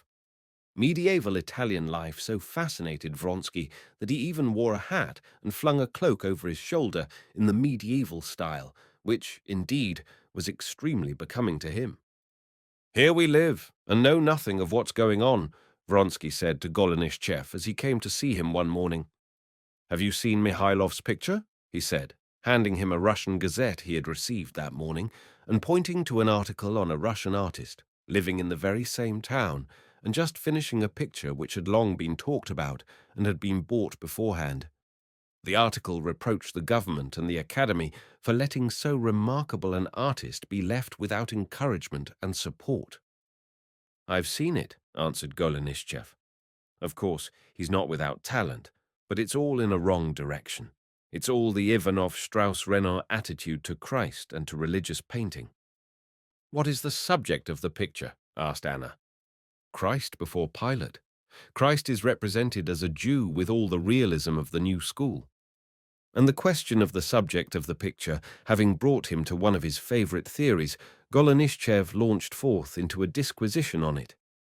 "I can't understand how they can fall into such a gross mistake. Christ always has his definite embodiment in the art of the great masters, and therefore, if they want to depict, not God, but a revolutionist or a sage, let them take from history a Socrates, a Franklin, a Charlotte Corday, but not Christ. They take the very figure which cannot be taken for their art, and then—" "And is it true that this Mihailov is in such poverty?" asked Vronsky, thinking that, as a Russian Mecenas, it was his duty to assist the artist regardless of whether the picture were good or bad. "I should say not. He's a remarkable portrait painter. Have you ever seen his portrait of Madame Vassilchikova? But I believe he doesn't care about painting any more portraits, and so very likely he is in want. I maintain that." "Couldn't we ask him to paint a portrait of Anna Arkadyevna?" said Vronsky. "Why mine?" said Anna. "After yours, I don't want another portrait. Better have one of Annie." So she called her baby girl. "Here she is," she added, looking out of the window at the handsome Italian nurse who was carrying the child out into the garden, and immediately glancing unnoticed at Vronsky. The handsome nurse, from whom Vronsky was painting a head for his picture, was the one hidden grief in Anna's life. He painted with her as his model, admired her beauty and medievalism, and Anna dared not confess to herself that she was afraid of becoming jealous of this nurse, and was for that reason particularly gracious and condescending both to her and her little son. Vronsky, too, glanced out of the window and into Anna's eyes, and, turning at once to Golenishtchev, he said, "Do you know this Mihailov?" "I have met him, but he's a queer fish and quite without breeding. You know, one of those uncouth new people one's so often coming across nowadays, one of those free thinkers, you know, who are reared d'emblée in theories of atheism, skepticism, and materialism. In former days," said Golenishtchev, not observing or not willing to observe that both Anna and Vronsky wanted to speak, In former days, the freethinker was a man who had been brought up in ideas of religion, law, and morality, and only through conflict and struggle came to free thought. But now there has sprung up a new type of born freethinkers who grow up without even having heard of principles of morality or of religion, of the existence of authorities, who grow up directly in ideas of negation in everything, that is to say, savages. Well, he's of that class. He's the son, it appears, of some Moscow butler, and has never had any sort of bringing up. When he got into the academy and made his reputation, he tried, as he's no fool, to educate himself, and he turned to what seemed to him the very source of culture, the magazines. In old times, you see, a man who wanted to educate himself, a Frenchman, for instance, would have set to work to study all the classics and theologians and tragedians and historians and philosophers and, you know, all the intellectual work that came in his way. But in our day, he goes straight for the literature of negation, very quickly assimilates all the extracts of the science of negation, and he's ready. And that's not all. 20 years ago, he would have found in that literature traces of conflict with authorities, with the creeds of the ages. He would have perceived from this conflict that there was something else. But now he comes at once upon a literature in which the old creeds do not even furnish matter for discussion, but it is stated boldly that there is nothing else. Evolution, natural selection, struggle for existence, and that's all. In my article, I tell you what, said Anna, who had for a long while been exchanging wary glances with Vronsky, and knew that he was not in the least interested in the education of this artist, but was simply absorbed by the idea of assisting him and ordering a portrait of him. I tell you what, she said, resolutely interrupting Golenishtchev, who was still talking away. Let's go and see him. Golenishtchev recovered his self-possession and readily agreed. But as the artist lived in a remote suburb, it was decided to take the carriage. An hour later, Anna, with Golenishtchev by her side and Vronsky on the front seat of the carriage, facing them, drove up to a new ugly house in the remote suburb. On learning from the porter's wife, who came out to them, that Mihailov saw visitors at his studio, but that at that moment he was in his lodging only a couple of steps off, they sent her to him with their cards, asking permission to see his picture. Chapter 10. The artist Mihailov was, as always, at work when the cards of Count Vronsky and Golenishtchev were brought to him. In the morning he had been working in his studio at his big picture. On getting home, he flew into a rage with his wife for not having managed to put off the landlady who had been asking for money. I've said it to you 20 times. Don't enter into details. You're fool enough at all times, and when you start explaining things in Italian, you're a fool 3 times as foolish, he said, after a long dispute. Don't let it run so long. It's not my fault. If I had the money— Leave me in peace, for God's sake, Mihailov shrieked, with tears in his voice, and stopping his ears, he went off into his working room, the other side of a partition wall, and closed the door after him. Idiotic woman, he said to himself, sat down to the table, and, opening a portfolio, he set to work at once with peculiar fervour at a sketch he had begun. Never did he work with such fervour and success as when things went ill with him, and especially when he quarrelled with his wife. Oh, damn them all, he thought as he went on working. He was making a sketch for the figure of a man in a violent rage. A sketch had been made before, but he was dissatisfied with it. No, that one was better. Where is it? He went back to his wife, and scowling, and not looking at her, asked his eldest little girl, where was that piece of paper he had given them? The paper with the discarded sketch on it was found, but it was dirty and spotted with candle grease. Still, he took the sketch, laid it on his table, and moving a little away, screwing up his eyes, he fell to gazing at it. All at once he smiled and gesticulated gleefully. That's it, he said, and at once picking up the pencil, he began rapidly drawing. The spot of tallow had given the man a new pose.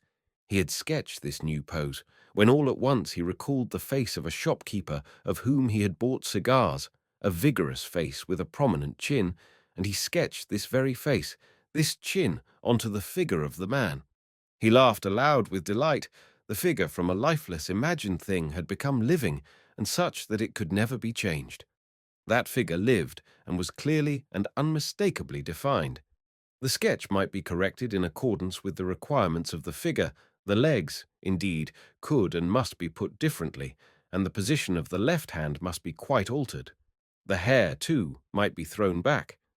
But in making these corrections, he was not altering the figure, but simply getting rid of what concealed the figure. He was, as it were, stripping off the wrappings which hindered it from being distinctly seen. Each new feature only brought out the whole figure in all its force and vigor, as it had suddenly come to him from the spot of tallow.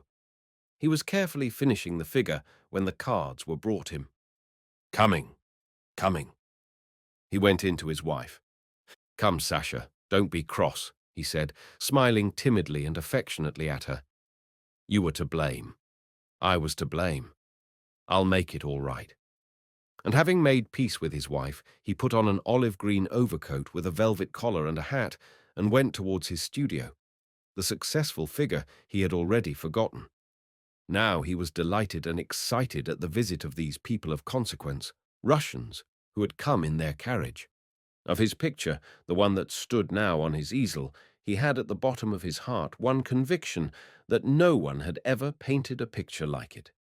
He did not believe that his picture was better than all the pictures of Raphael, but he knew that what he tried to convey in that picture no one ever had conveyed. This he knew positively, and had known a long while, ever since he had begun to paint it. But other people's criticisms, whatever they might be, had yet immense consequence in his eyes, and they agitated him to the depths of his soul. Any remark, the most insignificant, that showed that the critic saw even the tiniest part of what he saw in the picture, agitated him to the depths of his soul.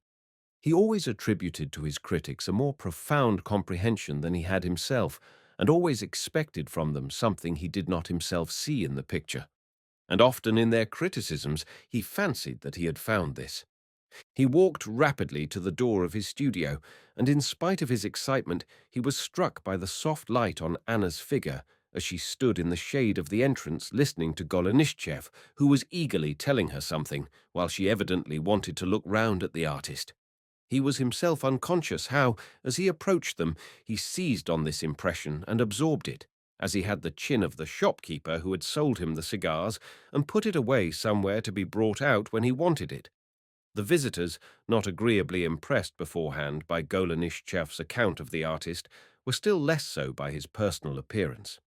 Thick-set and of middle height, with nimble movements, with his brown hat, olive-green coat, and narrow trousers, though wide trousers had been a long while in fashion, most of all with the ordinariness of his broad face and the combined expression of timidity and anxiety to keep up his dignity, Mihailov made an unpleasant impression. "Please step in," he said, trying to look indifferent, and going into the passage he took a key out of his pocket and opened the door. Chapter 11. On entering the studio, Mihailov once more scanned his visitors and noted down in his imagination Vronsky's expression too, and especially his jaws. Although his artistic sense was unceasingly at work, collecting materials, although he felt a continually increasing excitement as the moment of criticizing his work drew nearer, he rapidly and subtly formed, from imperceptible signs, a mental image of these three persons. That fellow, Golenishtchev, was a Russian living here. Mihailov did not remember his surname, nor where he had met him, nor what he had said to him. He only remembered his face as he remembered all the faces he had ever seen. But he remembered, too, that it was one of the faces laid by in his memory in the immense class of the falsely consequential and poor in expression. The abundant hair and very open forehead gave an appearance of consequence to the face, which had only one expression, a petty, childish, peevish expression, concentrated just above the bridge of the narrow nose. Vronsky and Madame Karenina must be, Mihailov supposed, distinguished and wealthy Russians, knowing nothing about art, like all those wealthy Russians, but posing as amateurs and connoisseurs. Most likely they've already looked at all the antiques, and now they're making the round of the studios of the new people, the German humbug, and the cracked pre-Raphaelite English fellow, and have only come to me to make the point of view complete, he thought. He was well acquainted with the way dilettanti have, the cleverer they were, the worse he found them, of looking at the works of contemporary artists with the sole object of being in a position to say that art is a thing of the past, and that the more one sees of the new men, the more one sees how inimitable the works of the great old masters have remained. He expected all this. He saw it all in their faces. He saw it in the careless indifference with which they talked among themselves, stared at the lay figures and busts, and walked about in leisurely fashion, waiting for him to uncover his picture. But in spite of this, while he was turning over his studies, pulling up the blinds and taking off the sheet, he was in intense excitement, especially as, in spite of his conviction that all distinguished and wealthy Russians were certain to be beasts and fools, he liked Vronsky, and still more Anna. "Here, if you please," he said, moving on one side with his nimble gait and pointing to his picture. "It's the exhortation to Pilate. Matthew, chapter 27, he said, feeling his lips were beginning to tremble with emotion. He moved away and stood behind them. For the few seconds during which the visitors were gazing at the picture in silence, Mihailov, too, gazed at it with the indifferent eye of an outsider. For those few seconds he was sure in anticipation that a higher, juster criticism would be uttered by them, by those very visitors whom he had been so despising a moment before. He forgot all he had thought about his picture before, during the 3 years he had been painting it. He forgot all its qualities which had been absolutely certain to him. He saw the picture with their indifferent, new outside eyes, and saw nothing good in it. He saw in the foreground Pilate's irritated face and the serene face of Christ, and in the background the figures of Pilate's retinue and the face of John watching what was happening. Every face that, with such agony, such blunders and corrections, had grown up within him with its special character, every face that had given him such torments and such raptures, and all these faces so many times transposed for the sake of the harmony of the whole, all the shades of colour and tones that he had attained with such labour, all of this together seemed to him now, looking at it with their eyes, the merest vulgarity, something that had been done 1,000 times over. The face dearest to him, the face of Christ, the centre of the picture, which had given him such ecstasy as it unfolded itself to him, was utterly lost to him when he glanced at the picture with their eyes. He saw a well-painted, no, not even that. He distinctly saw now a mass of defects, repetition of those endless Christs of Titian, Raphael, Rubens, and the same soldiers and Pilate. It was all common, poor and stale, and positively badly painted, weak and unequal. They would be justified in repeating hypocritically civil speeches in the presence of the painter and pitying him and laughing at him when they were alone again. The silence, though it lasted no more than a minute, became too intolerable to him. To break it and to show he was not agitated, he made an effort and addressed Golenishtchev. "I think I've had the pleasure of meeting you," he said, looking uneasily first at Anna, then at Vronsky, in fear of losing any shade of their expression. "To be sure. We met at Rossi's. Do you remember? At that soirée when that Italian lady recited, 'The New Rachel'?" Golenishtchev answered easily, removing his eyes without the slightest regret from the picture and turning to the artist. Noticing, however, that Mihailov was expecting a criticism of the picture, he said, "Your picture has got on a great deal since I saw it last time, and what strikes me particularly now, as it did then, is the figure of Pilate. One so knows the man, a good-natured, capital fellow, but an official through and through, who does not know what it is he's doing. But I fancy—" All Mihailov's mobile face beamed at once. His eyes sparkled. He tried to say something, but he could not speak for excitement, and pretended to be coughing. Low as was his opinion of Golenishtchev's capacity for understanding art, trifling as was the true remark upon the fidelity of the expression of Pilate as an official, and offensive as might have seemed the utterance of so unimportant an observation, while nothing was said of more serious points, Mihailov was in an ecstasy of delight at this observation. He had himself thought about Pilate's figure just what Golenishtchev said. The fact that this reflection was but one of millions of reflections, which as Mikhailov knew for certain would be true, did not diminish for him the significance of Golenishtchev's remark. His heart warmed to Golenishtchev for this remark, and from a state of depression he suddenly passed to ecstasy. At once the whole of his picture lived before him in all the indescribable complexity of everything living. Mikhailov again tried to say that that was how he understood Pilate, but his lips quivered intractably, and he could not pronounce the words. Vronsky and Anna, too, said something in that subdued voice in which, partly to avoid hurting the artist's feelings, and partly to avoid saying out loud something silly, so easily said when talking of art, people usually speak at exhibitions of pictures. Mikhailov fancied that the picture had made an impression on them too. He went up to them. "How marvelous Christ's expression is," said Anna. Of all she saw, she liked that expression most of all, and she felt that it was the center of the picture, and so praise of it would be pleasant to the artist. One can see that he is pitying Pilate. This again was one of the million true reflections that could be found in his picture and in the figure of Christ. She said that he was pitying Pilate. In Christ's expression there ought to be indeed an expression of pity, since there is an expression of love, of heavenly peace, of readiness for death, and a sense of the vanity of words. Of course there is the expression of an official in Pilate, and of pity in Christ, seeing that one is the incarnation of the fleshly and the other of the spiritual life. All this, and much more, flashed into Mihailov's thoughts. Yes, and how that figure is done. What atmosphere! "One can walk round it," said Golenishtchev, unmistakably betraying by this remark that he did not approve of the meaning and idea of the figure. "Yes, there's a wonderful mastery," said Vronsky. "How those figures in the background stand out. There you have technique," he said, addressing Golenishtchev, alluding to a conversation between them about Vronsky's despair of attaining this technique.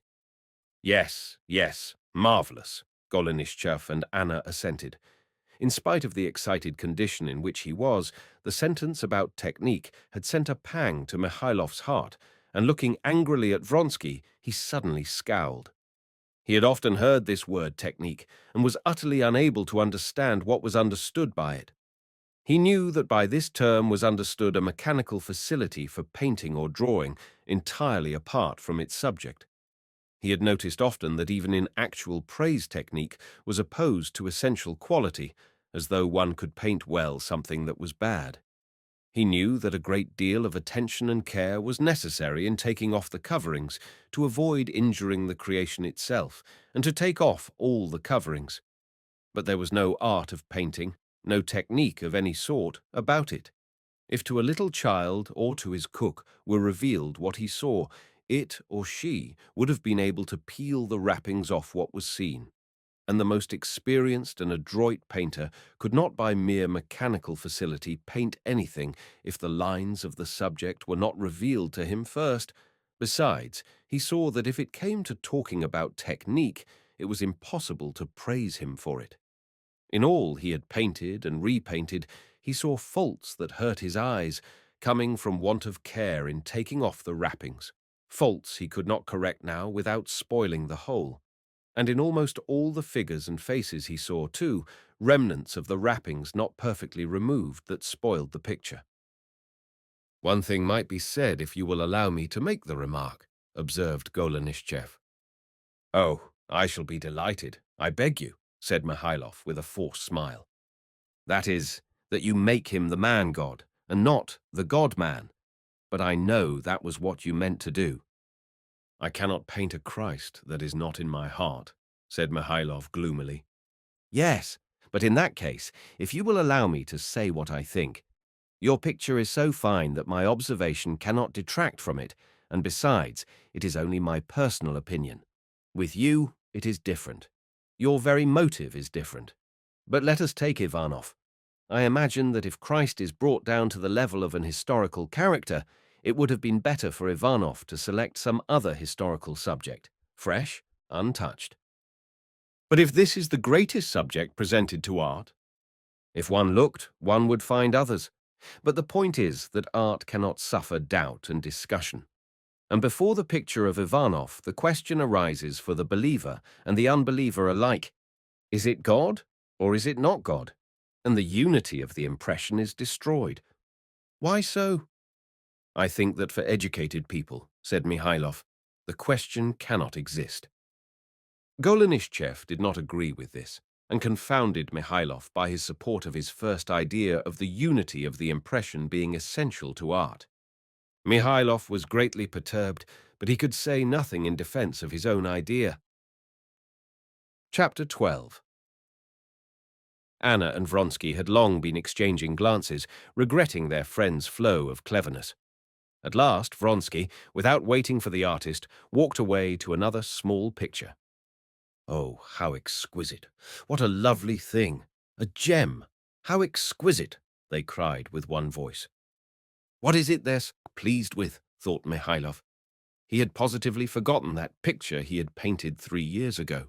He had forgotten all the agonies and the ecstasies he had lived through with that picture, when for several months it had been the one thought haunting him day and night.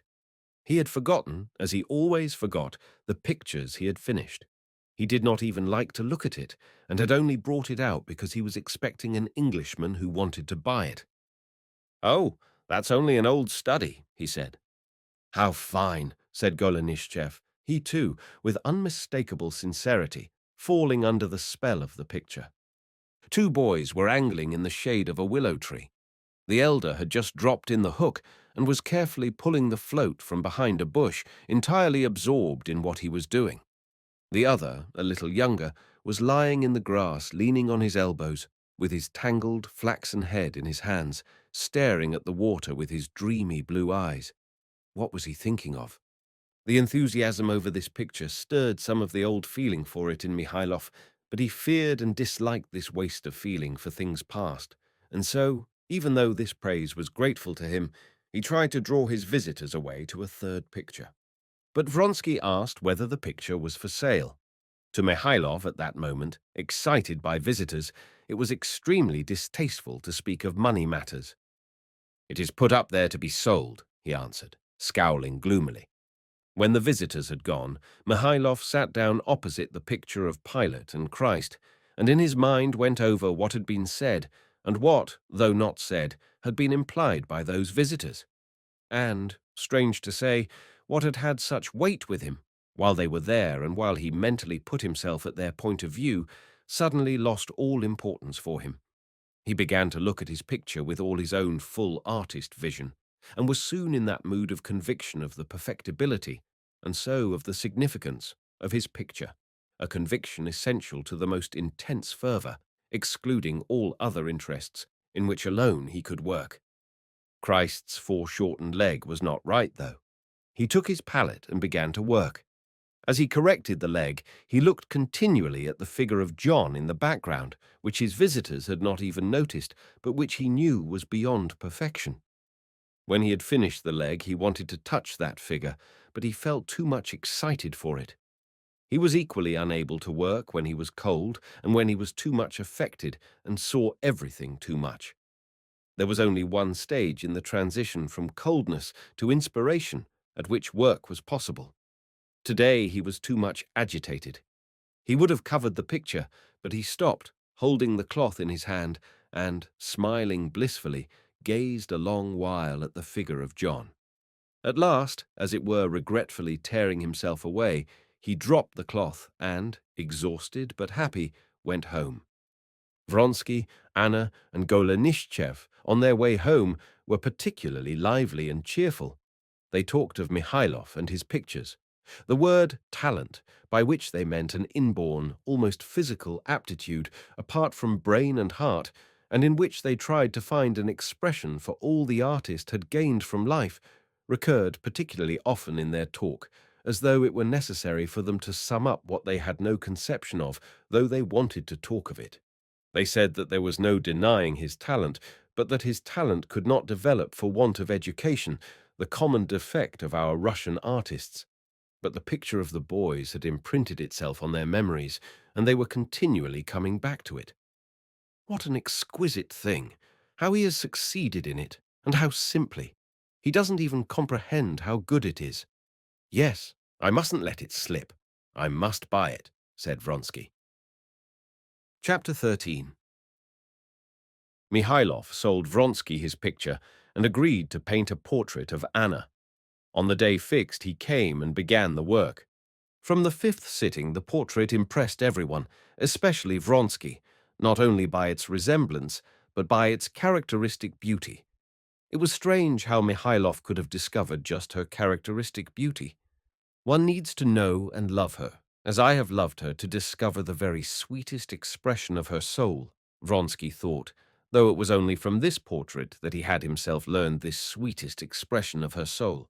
But the expression was so true that he, and others too, fancied they had long known it. I have been struggling on for ever so long without doing anything, he said of his own portrait of her, and he just looked and painted it. That's where technique comes in. That will come, was the consoling reassurance given him by Golenishtchev, in whose view Vronsky had both talent and, what was most important, culture, giving him a wider outlook on art. Golenishtchev's faith in Vronsky's talent was propped up by his own need of Vronsky's sympathy and approval for his own articles and ideas, and he felt that the praise and support must be mutual. In another man's house, and especially in Vronsky's palazzo, Mihailov was quite a different man from what he was in his studio. He behaved with hostile courtesy, as though he were afraid of coming closer to people he did not respect. He called Vronsky "Your Excellency," and notwithstanding Anna's and Vronsky's invitations, he would never stay to dinner nor come except for the sittings. Anna was even more friendly to him than to other people, and was very grateful for her portrait.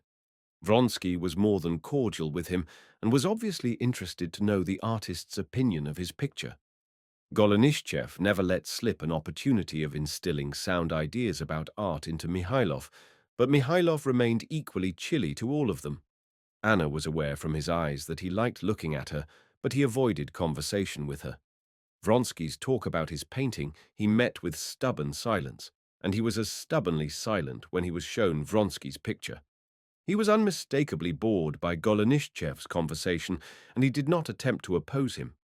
Altogether, Mihailov, with his reserved and disagreeable, as it were, hostile attitude, was quite disliked by them as they got to know him better, and they were glad when the sittings were over, and they were left with a magnificent portrait in their possession, and he gave up coming. Golenishtchev was the first to give expression to an idea that had occurred to all of them, which was that Mihailov was simply jealous of Vronsky. Not envious, let us say, since he has talent, but it annoys him that a wealthy man of the highest society, and a count too, you know they all detest a title, can, without any particular trouble, do as well, if not better, than he who has devoted all his life to it. And more than all, it's a question of culture, which he is without. Vronsky defended Mihailov, but at the bottom of his heart he believed it, because in his view a man of a different, lower world would be sure to be envious. Anna's portrait, the same subject painted from nature both by him and by Mihailov, ought to have shown Vronsky the difference between him and Mihailov, but he did not see it. Only after Mihailov's portrait was painted, he left off painting his portrait of Anna, deciding that it was now not needed. His picture of medieval life he went on with, and he himself, and Golenishtchev, and still more Anna, thought it very good, because it was far more like the celebrated pictures they knew than Mihailov's picture. Mihailov, meanwhile, although Anna's portrait greatly fascinated him, was even more glad than they were when the sittings were over, and he had no longer to listen to Golenishtchev's disquisitions upon art, and could forget about Vronsky's painting. He knew that Vronsky could not be prevented from amusing himself with painting. He knew that he and all dilettanti had a perfect right to paint what they liked, but it was distasteful to him. A man could not be prevented from making himself a big wax doll and kissing it. But if the man were to come with the doll and sit before a man in love, and begin caressing his doll as the lover caressed the woman he loved, it would be distasteful to the lover. Just such a distasteful sensation was what Mihailov felt at the sight of Vronsky's painting. He felt it both ludicrous and irritating, both pitiable and offensive. Vronsky's interest in painting and the Middle Ages did not last long. He had enough taste for painting to be unable to finish his picture. The picture came to a standstill. He was vaguely aware that its defects, inconspicuous at first, would be glaring if he were to go on with it. The same experience befell him as Golenishtchev, who felt that he had nothing to say and continually deceived himself with the theory that his idea was not yet mature, that he was working it out and collecting materials. This exasperated and tortured Golenishtchev, but Vronsky was incapable of deceiving and torturing himself, and even more incapable of exasperation. With his characteristic decision, without explanation or apology, he simply ceased working at painting. But without this occupation, the life of Vronsky and of Anna, who wondered at his loss of interest in it, struck them as intolerably tedious in an Italian town. The palazzo suddenly seemed so obtrusively old and dirty.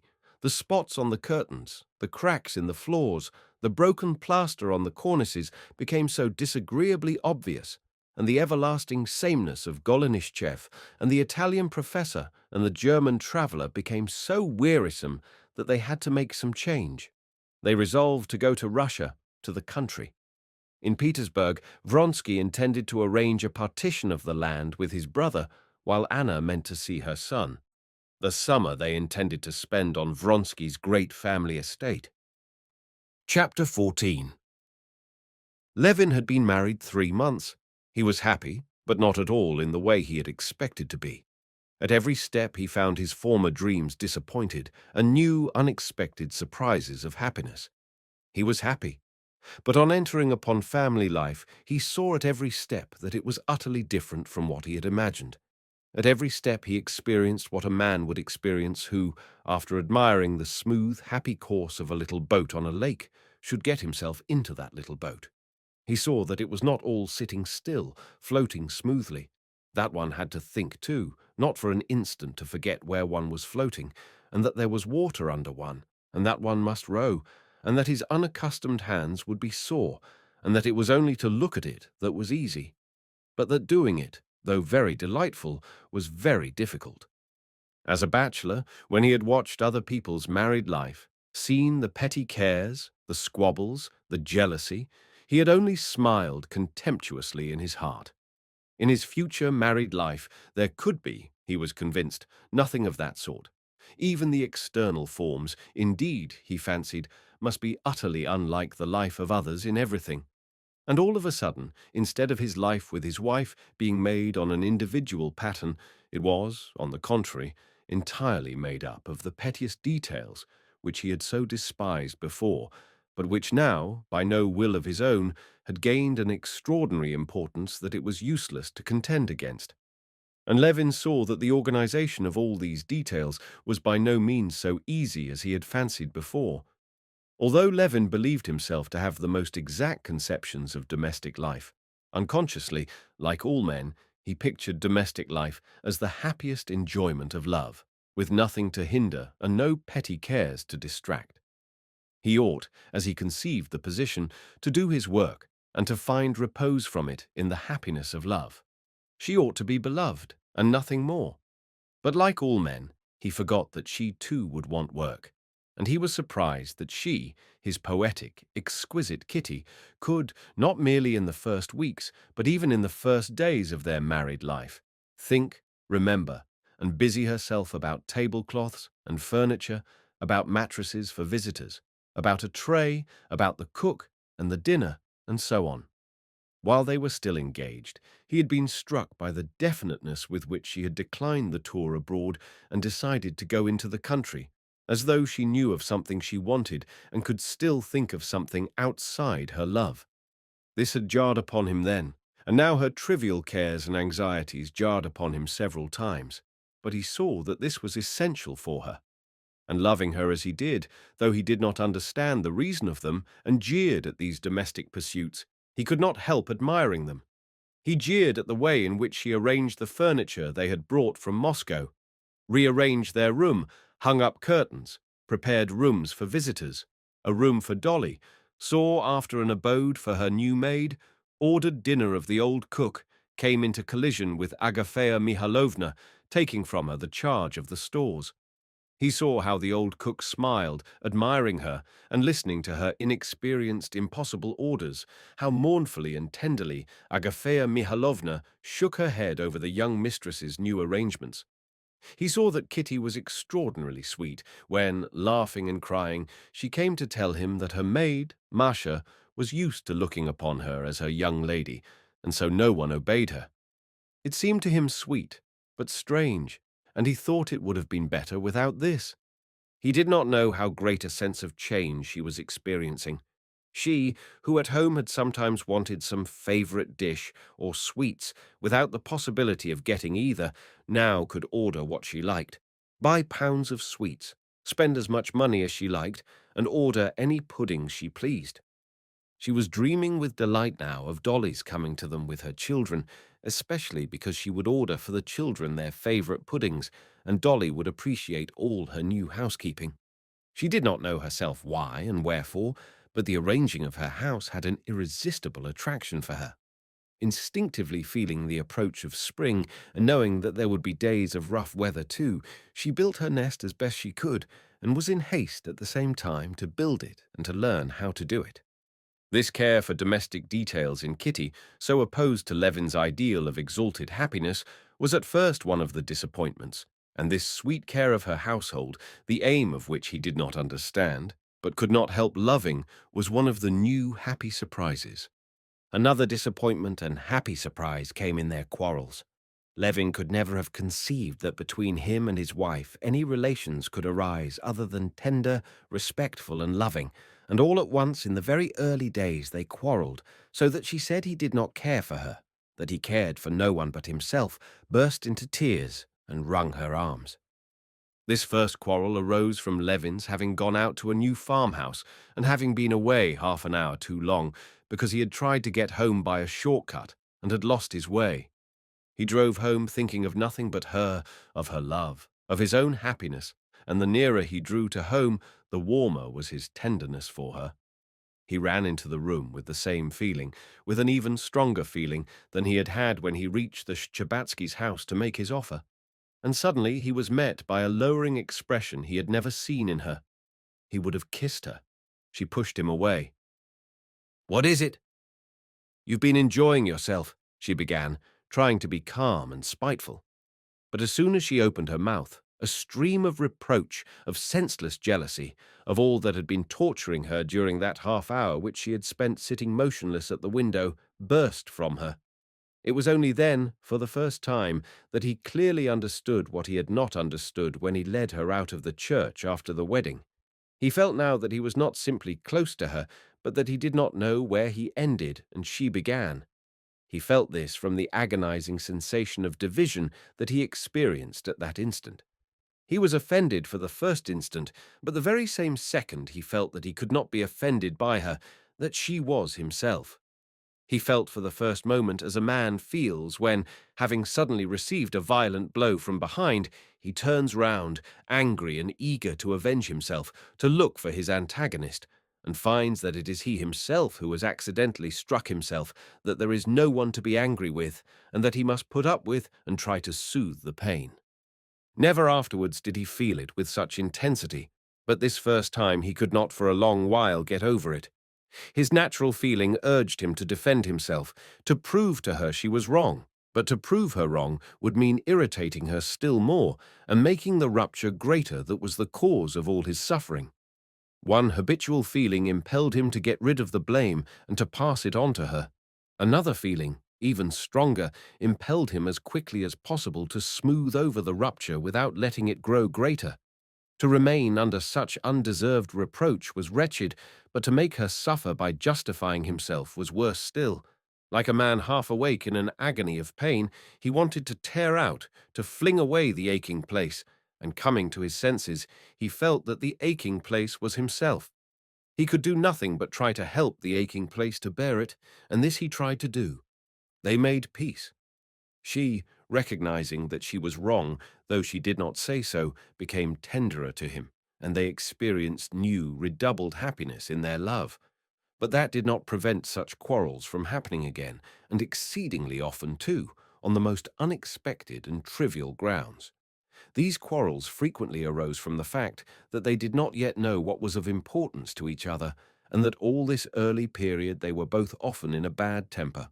When one was in a good temper and the other in a bad temper, the peace was not broken. But when both happened to be in an ill humor, quarrels sprang up from such incomprehensibly trifling causes that they could never remember afterwards what they had quarreled about. It is true that when they were both in a good temper, their enjoyment of life was redoubled, but still this first period of their married life was a difficult time for them.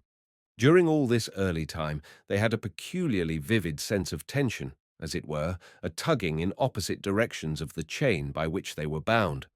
Altogether, their honeymoon, that is to say, the month after their wedding, from which from tradition Levin expected so much, was not merely not a time of sweetness, but remained in the memories of both as the bitterest and most humiliating period in their lives. They both alike tried in later life to blot out from their memories all the monstrous, shameful incidents of that morbid period when both were rarely in a normal frame of mind, both were rarely quite themselves.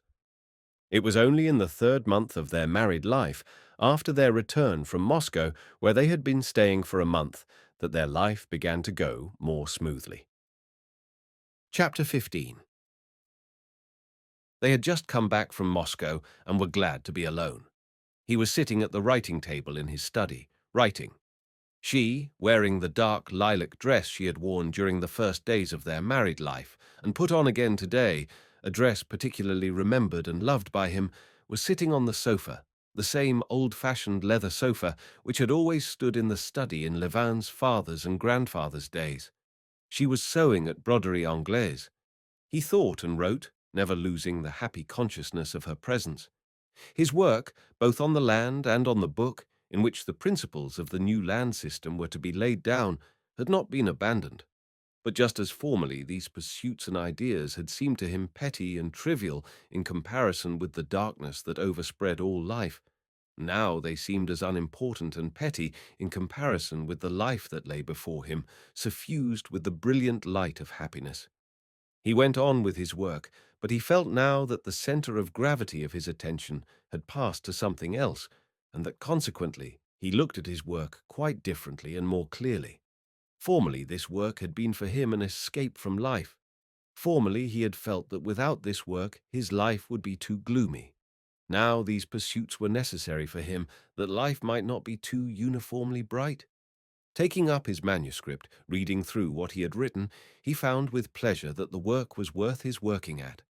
Many of his old ideas seemed to him superfluous and extreme, but many blanks became distinct to him when he reviewed the whole thing in his memory. He was writing now a new chapter on the causes of the present disastrous condition of agriculture in Russia. He maintained that the poverty of Russia arises not merely from the anomalous distribution of landed property and misdirected reforms, but that what had contributed of late years to this result was the civilization from without abnormally grafted upon Russia, especially facilities of communication, as railways, leading to centralization in towns, the development of luxury, and the consequent development of manufactures, credit, and its accompaniment of speculation, all to the detriment of agriculture. It seemed to him that in a normal development of wealth in a state, all these phenomena would arise only when a considerable amount of labor had been put into agriculture, when it had come under regular, or at least definite, conditions, that the wealth of a country ought to increase proportionally, and especially in such a way that other sources of wealth should not outstrip agriculture, that in harmony with a certain stage of agriculture there should be means of communication corresponding to it, and that in our unsettled condition of the land, railways, called into being by political and not by economic needs, were premature, and instead of promoting agriculture, as was expected of them, they were competing with agriculture and promoting the development of manufactures and credit, and so arresting its progress, and that just as the one-sided and premature development of one organ in an animal would hinder its general development, so in the general development of wealth in Russia, credit, facilities of communication, manufacturing activity, indubitably necessary in Europe, where they had arisen in their proper time, had with us only done harm by throwing into the background the chief question calling for settlement.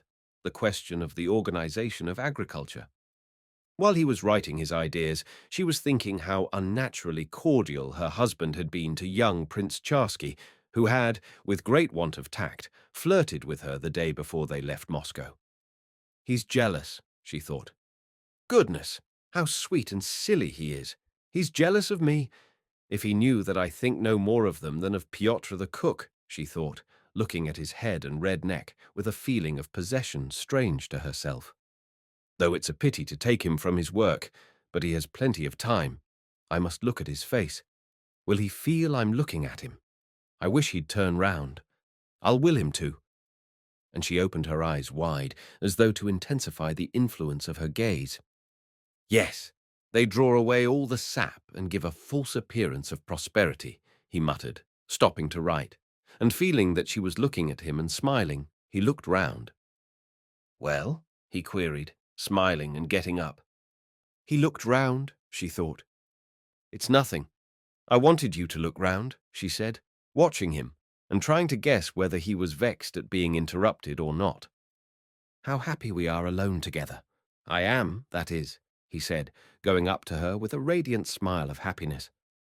I'm just as happy. I'll never go anywhere, especially not to Moscow. And what were you thinking about? I was thinking, no, go along. Go on writing. Don't break off, she said, pursing up her lips. And I must cut out these little holes now. Do you see? She took up her scissors and began cutting them out. No, tell me.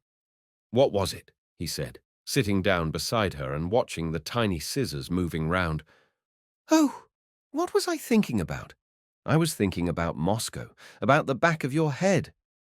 Why should I, of all people, have such happiness?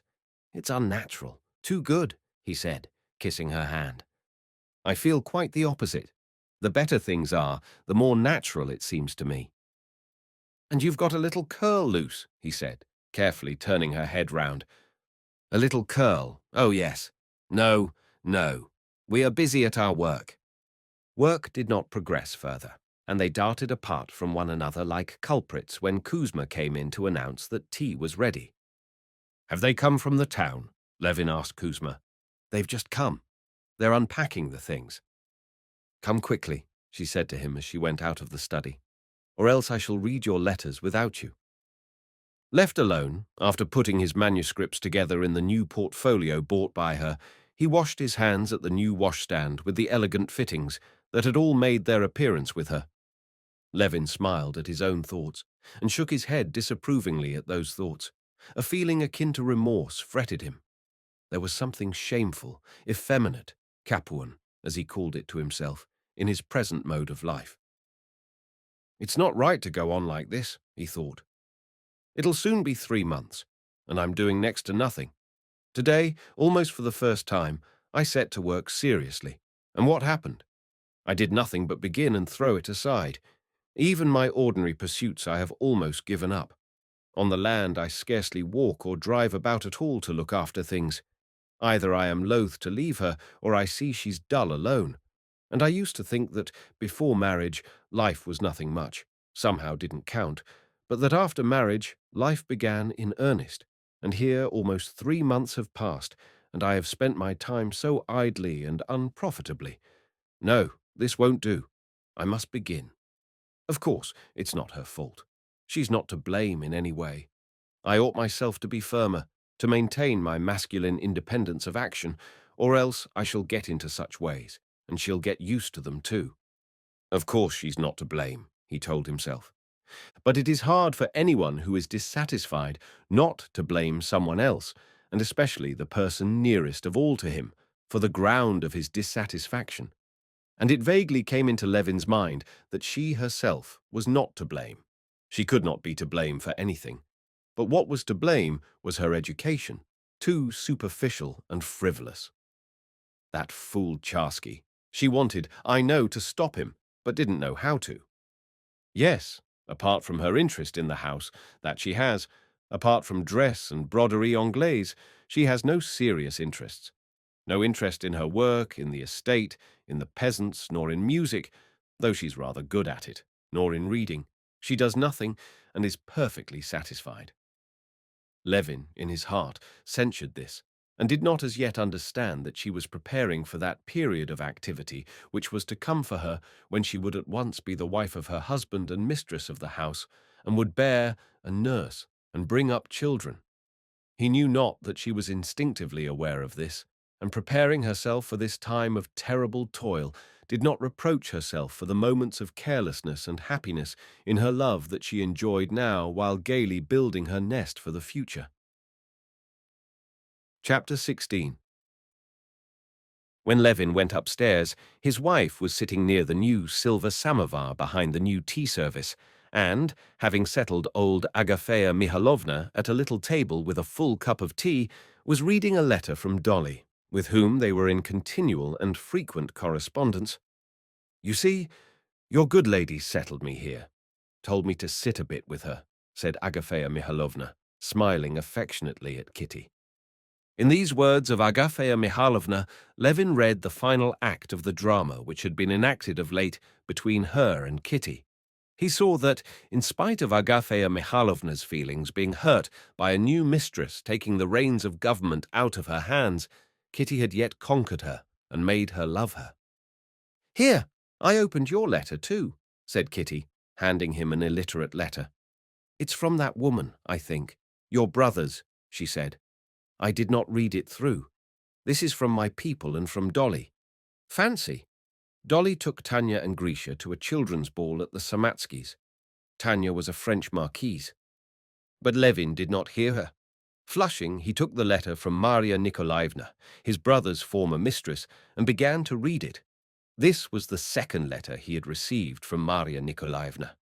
In the first letter, Maria Nikolaevna wrote that his brother had sent her away for no fault of hers, and, with touching simplicity, added that though she was in want again, she asked for nothing and wished for nothing, but was only tormented by the thought that Nikolai Dmitrievitch would come to grief without her, owing to the weak state of his health, and begged his brother to look after him. Now she wrote quite differently. She had found Nikolai Dmitrievitch had again made it up with him in Moscow, and had moved with him to a provincial town where he had received a post in the government service, but that he had quarrelled with the head official and was on his way back to Moscow, only he had been taken so ill on the road that it was doubtful if he would ever leave his bed again, she wrote. "It's always of you he has talked, and besides, he has no more money left." "Read this.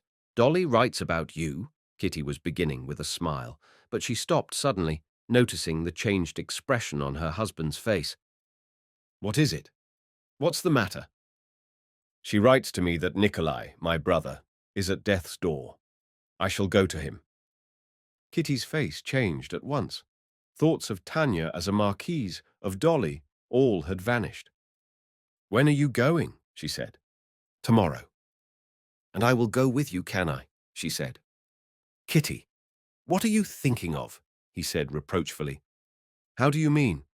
Offended that he should seem to take her suggestion unwillingly and with vexation. "Why shouldn't I go? I shan't be in your way. I'm going because my brother is dying," said Levin. "Why should you?" "Why? For the same reason as you. And, at a moment of such gravity for me, she only thinks of her being dull by herself," thought Levin. And this lack of candor in a matter of such gravity infuriated him. "It's out of the question," he said sternly. Agafea Mihalovna, seeing that it was coming to a quarrel, gently put down her cup and withdrew. Kitty did not even notice her. The tone in which her husband had said the last words wounded her, especially because he evidently did not believe what she had said. "I tell you that if you go, I shall come with you. I shall certainly come," she said hastily and wrathfully. "Why out of the question? Why do you say it's out of the question?" "Because it'll be going God knows where, by all sorts of roads and to all sorts of hotels. You would be a hindrance to me," said Levin, trying to be cool. "Not at all. I don't want anything. Where you can go, I can—" "Well, for one thing then, because this woman's there whom you can't meet." "I don't know and don't care to know who's there and what. I know that my husband's brother is dying and my husband is going to him, and I go with my husband too." "Kitty, Don't get angry. But just think a little. This is a matter of such importance that I can't bear to think that you should bring in a feeling of weakness, of dislike to being left alone. Come, you'll be dull alone, so go and stay at Moscow a little. There, you always ascribe base, vile motives to me, she said, with tears of wounded pride and fury. I didn't mean it wasn't weakness. It wasn't. I feel that it's my duty to be with my husband when he's in trouble. But you try on purpose to hurt me. You try on purpose not to understand. No, this is awful. To be such a slave, cried Levin, getting up and unable to restrain his anger any longer. But at the same second, he felt that he was beating himself. Then why did you marry? You could have been free. Why did you? If you regret it, she said, getting up and running away into the drawing room. When he went to her, she was sobbing. He began to speak, trying to find words not to dissuade, but simply to soothe her. But she did not heed him, and would not agree to anything. He bent down to her and took her hand, which resisted him. He kissed her hand, kissed her hair, kissed her hand again. Still she was silent. But when he took her face in both his hands and said, "Kitty," she suddenly recovered herself and began to cry, and they were reconciled. It was decided that they should go together the next day.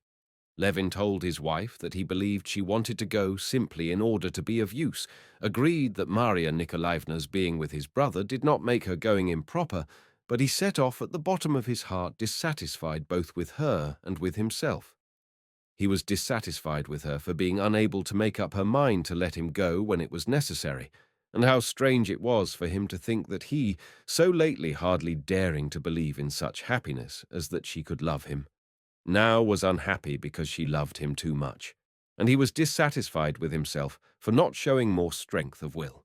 Even greater was the feeling of disagreement at the bottom of his heart as to her not needing to consider the woman who was with his brother, and he thought with horror of all the contingencies they might meet with. The mere idea of his wife, his Kitty, being in the same room with a common wench set him shuddering with horror and loathing. Chapter 17.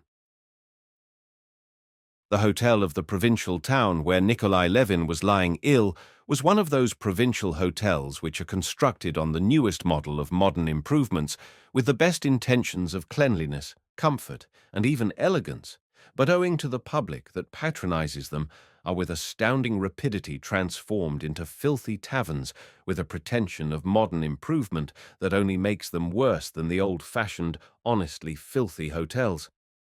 This hotel had already reached that stage, and the soldier in a filthy uniform smoking in the entry, supposed to stand for a hall porter, and the cast-iron, slippery, dark, and disagreeable staircase, and the free and easy waiter in a filthy frock-coat, and the common dining-room with a dusty bouquet of wax flowers adorning the table, and filth, dust, and disorder everywhere, and at the same time the sort of modern, up-to-date, self-complacent railway uneasiness of this hotel aroused a most painful feeling in Levin after their fresh young life, especially because the impression of falsity made by the hotel was so out of keeping with what awaited them.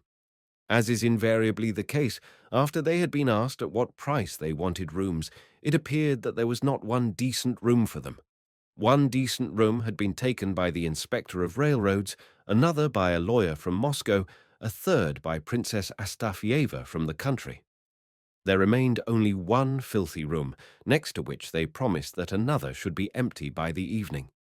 Feeling angry with his wife because what he had expected had come to pass, which was that at the moment of arrival, when his heart throbbed with emotion and anxiety to know how his brother was getting on, he should have to be seeing after her.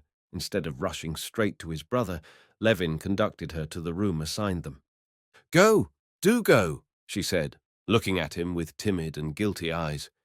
He went out of the door without a word, and at once stumbled over Maria Nikolaevna, who had heard of his arrival and had not dared to go in to see him. She was just the same as when he saw her in Moscow, the same woolen gown and bare arms and neck, and the same good-naturedly stupid, pockmarked face, only a little plumper. "Well, how is he? How is he?" "Very bad. He can't get up. He has kept expecting you. He... Are you With your wife?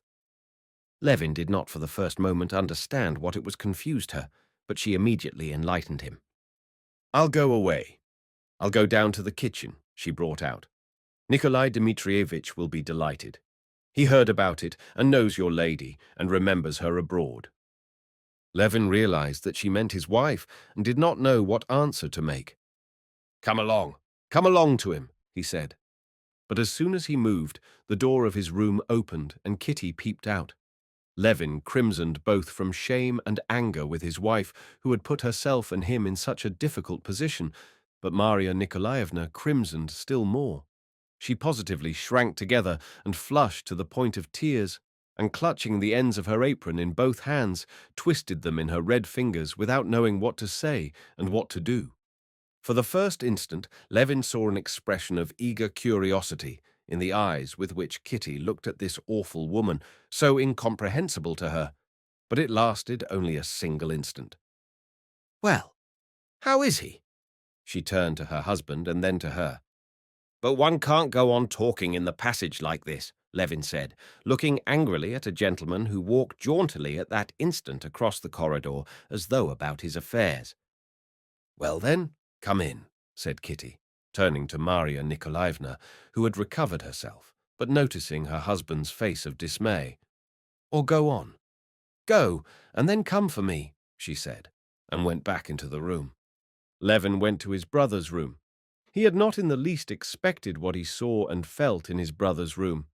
He had expected to find him in the same state of self-deception which he had heard was so frequent with the consumptive, and which had struck him so much during his brother's visit in the autumn. He had expected to find the physical signs of the approach of death more marked, greater weakness, greater emaciation, but still almost the same condition of things. He had expected himself to feel the same distress at the loss of the brother he loved, and the same horror in face of death as he had felt then, only in a greater degree. And he had prepared himself for this, but he found something utterly different. In a little dirty room with the painted panels of its walls filthy with spittle, and conversation audible through the thin partition from the next room, in a stifling atmosphere saturated with impurities, on a bedstead moved away from the wall, there lay covered with a quilt, a body. One arm of this body was above the quilt, and the wrist, huge as a rake handle, was attached, inconceivably it seemed, to the thin, long bone of the arm, smooth from the beginning to the middle. The head lay sideways on the pillow. Levin could see the scanty locks wet with sweat on the temples and tense, transparent-looking forehead. It cannot be that that fearful body was my brother Nikolai, thought Levin. But he went closer, saw the face, and doubt became impossible.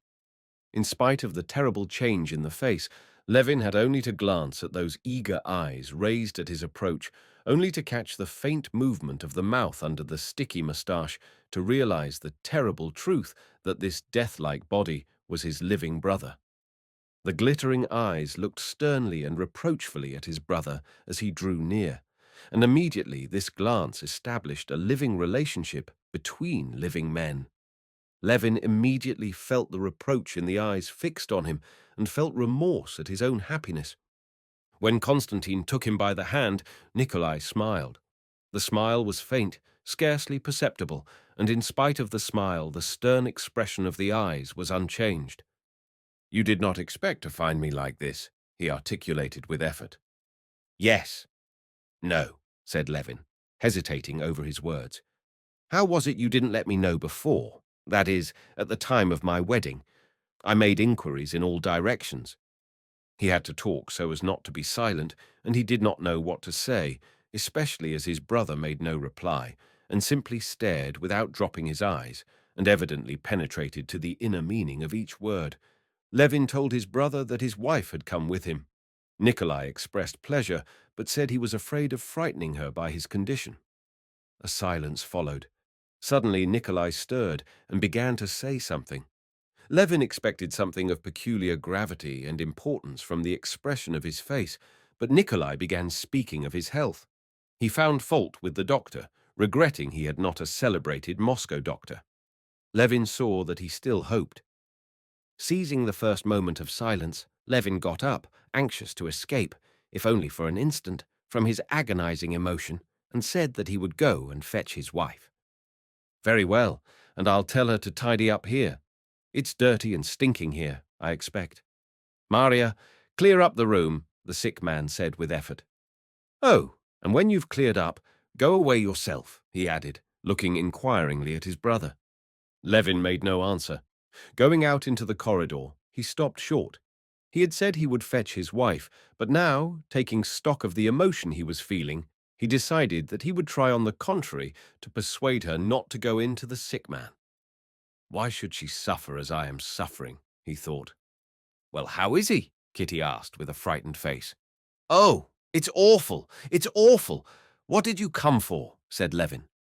Kitty was silent for a few seconds, looking timidly and ruefully at her husband. Then she went up and took him by the elbow with both hands. "Kostya, take me to him. It will be easier for us to bear it together. You only take me to him, please, and go away," she said. "You must understand that for me to see you and not to see him is far more painful. There I might be a help to you and to him.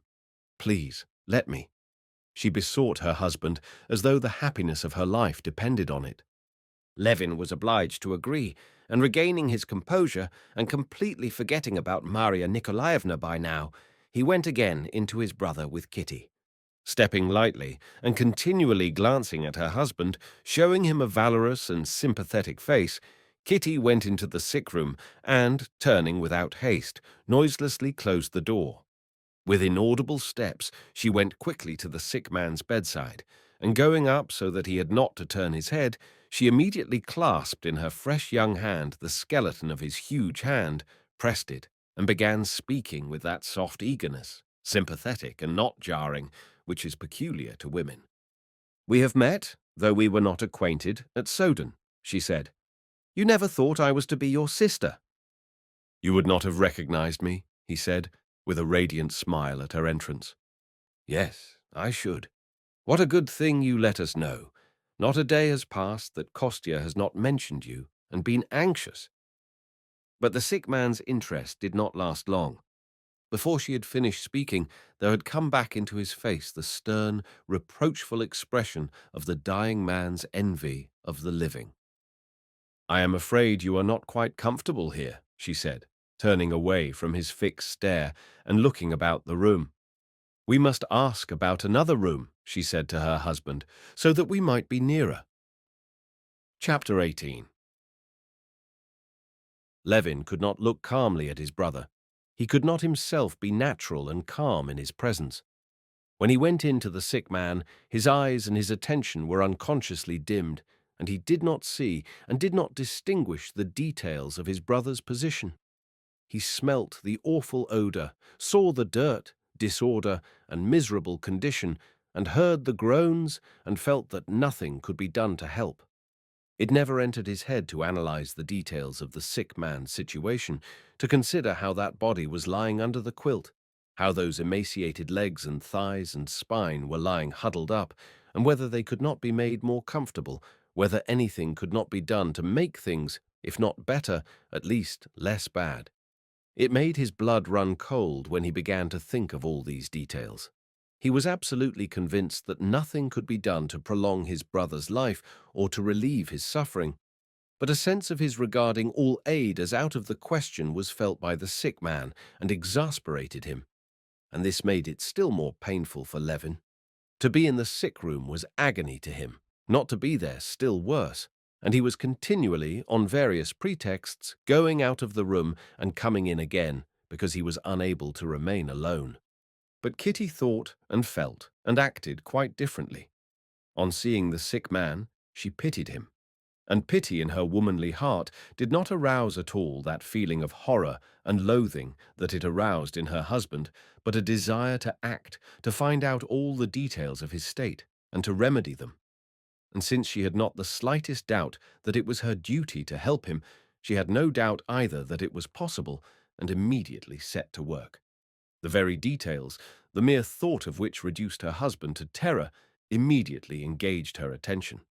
She sent for the doctor, sent to the chemist's, set the maid who had come with her and Maria Nikolaevna to sweep and dust and scrub. She herself washed up something, washed out something else, laid something under the quilt. Something was by her directions brought into the sick room, something else was carried out. She herself went several times to her room, regardless of the men she met in the corridor, got out and brought in sheets, pillowcases, towels, and shirts. The waiter, who was busy with a party of engineers dining in the dining hall, came several times with an irate countenance in answer to her summons, and could not avoid carrying out her orders, as she gave them with such gracious insistence that there was no evading her. Levin did not approve of all this. He did not believe it would be of any good to the patient. Above all, he feared the patient would be angry at it. But the sick man, though he seemed and was indifferent about it, was not angry, but only abashed, and on the whole, as it were, interested in what she was doing with him. Coming back from the doctor to whom Kitty had sent him, Levin, on opening the door, came upon the sick man at the instant when, by Kitty's directions, they were changing his linen. The long white ridge of his spine, with the huge prominent shoulder blades and jutting ribs and vertebrae, was bare, and Maria Nikolaevna and the waiter were struggling with the sleeve of the nightshirt, and could not get the long, limp arm into it. Kitty, hurriedly closing the door after Levin, was not looking that way, but the sick man groaned, and she moved rapidly towards him. "Make haste," she said. "Oh, don't you come," said the sick man angrily. "I'll do it myself." "What say?" queried Maria Nikolaevna. But Kitty heard and saw he was ashamed and uncomfortable at being naked before her. I'm not looking, she said, putting the arm in. "Maria Nikolaevna, you come this side, you do it," she added. "Please go for me. There's a little bottle in my small bag," she said, turning to her husband. "You know, in the side pocket. Bring it, please, and meanwhile they'll finish clearing up here." Returning with the bottle, Levin found the sick man settled comfortably, and everything about him completely changed. The heavy smell was replaced by the smell of aromatic vinegar, which Kitty, with pouting lips and puffed-out rosy cheeks, was squirting through a little pipe. There was no dust visible anywhere. A rug was laid by the bedside. On the table stood medicine bottles and decanters tidily arranged, and the linen needed was folded up there, and Kitty's broderie anglaise. On the other table by the patient's bed there were candles and drink and powders. The sick man himself, washed and combed, lay in clean sheets on high-raised pillows, in a clean nightshirt with a white collar about his astoundingly thin neck, and with a new expression of hope looked fixedly at Kitty. The doctor brought by Levin and found by him at the club was not the one who had been attending Nikolai Levin, as the patient was dissatisfied with him. The new doctor took up a stethoscope and sounded the patient, shook his head, prescribed medicine, and with extreme minuteness explained first how to take the medicine and then what diet was to be kept to. He advised eggs, raw or hardly cooked, and seltzer water with warm milk at a certain temperature. When the doctor had gone away, the sick man said something to his brother, of which Levin could distinguish only the last words, "Your Katya." By the expression with which he gazed at her, Levin saw that he was praising her. He called indeed to Katya, as he called her. "I'm much better already," he said. "Why, with you, I should have got well long ago. How nice it is." He took her hand and drew it towards his lips, but as though afraid she would dislike it, he changed his mind, let it go, and only stroked it. Kitty took his hand in both hers and pressed it. "Now turn me over on the left side and go to bed," he said. No one could make out what he said but Kitty. She alone understood.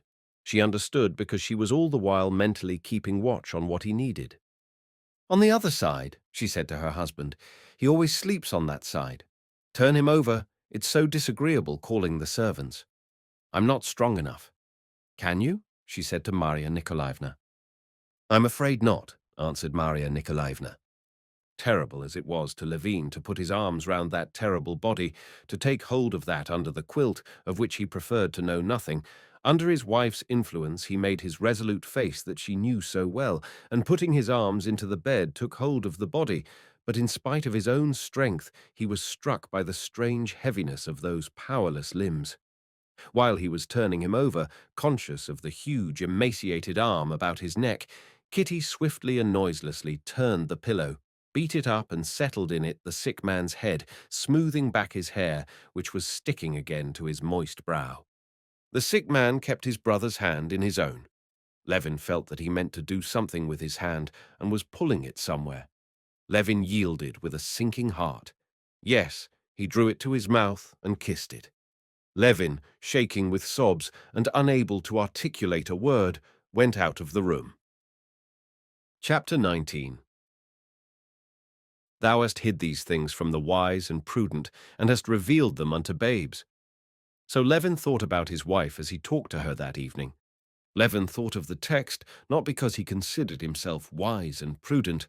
He did not so consider himself, but he could not help knowing that he had more intellect than his wife and Agafea Mihalovna, and he could not help knowing that when he thought of death, he thought with all the force of his intellect. He knew, too, that the brains of many great men whose thoughts he had read had brooded over death, and yet knew not 1/100th part of what his wife and Agafea Mihalovna knew about it.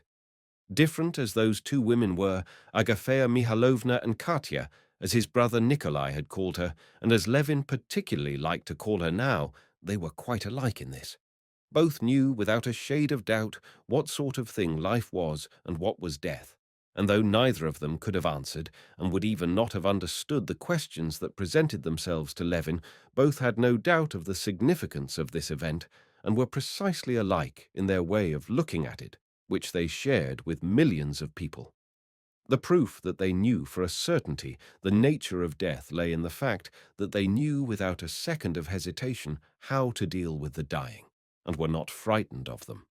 Levin and other men like him, though they could have said a great deal about death, obviously did not know this, since they were afraid of death, and were absolutely at a loss what to do when people were dying. If Levin had been alone now with his brother Nikolai, he would have looked at him with terror, and with still greater terror waited, and would not have known what else to do. More than that, he did not know what to say, how to look, how to move. To talk of outside things seemed to him shocking, impossible. To talk of death and depressing subjects, also impossible. To be silent, also impossible. If I look at him, he will think I am studying him, I am afraid. If I don't look at him, he'll think I'm thinking of other things. If I walk on tiptoe, he will be vexed. To tread firmly, I'm ashamed. Kitty evidently did not think of herself, and had no time to think about herself. She was thinking about him because she knew something, and all went well. She told him about herself even, and about her wedding, and smiled and sympathized with him, and petted him, and talked of cases of recovery, and all went well. So then she must know. The proof that her behavior and Agafea Mihailovna's was not instinctive, animal, irrational, was that apart from the physical treatment, the relief of suffering, both Agafea Mihailovna and Kitty required for the dying man something else more important than the physical treatment, and something which had nothing in common with physical conditions. Agafea Mihailovna, speaking of the man just dead, had said, "Well, thank God, he took the sacrament and received absolution. God grant each one of us such a death." Katya, in just the same way, besides all her care about linen, bed-sores, drink, found time the very first day to persuade the sick man of the necessity of taking the sacrament and receiving absolution. On getting back from the sick room to their own 2 rooms for the night, Levin sat with hanging head, not knowing what to do. Not to speak of supper, of preparing for bed, of considering what they were going to do, he could not even talk to his wife. He was ashamed to. Kitty, on the contrary, was more active than usual. She was even livelier than usual. She ordered supper to be brought, herself unpacked their things, and herself helped to make the beds, and did not even forget to sprinkle them with Persian powder.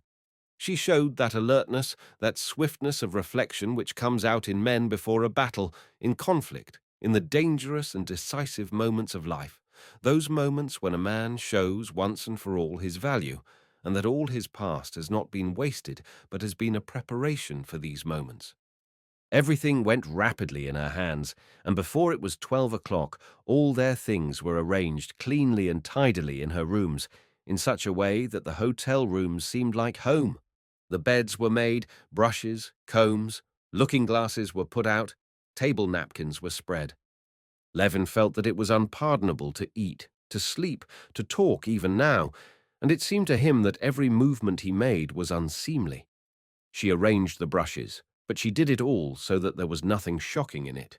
They could neither of them eat, however, and for a long while they could not sleep and did not even go to bed.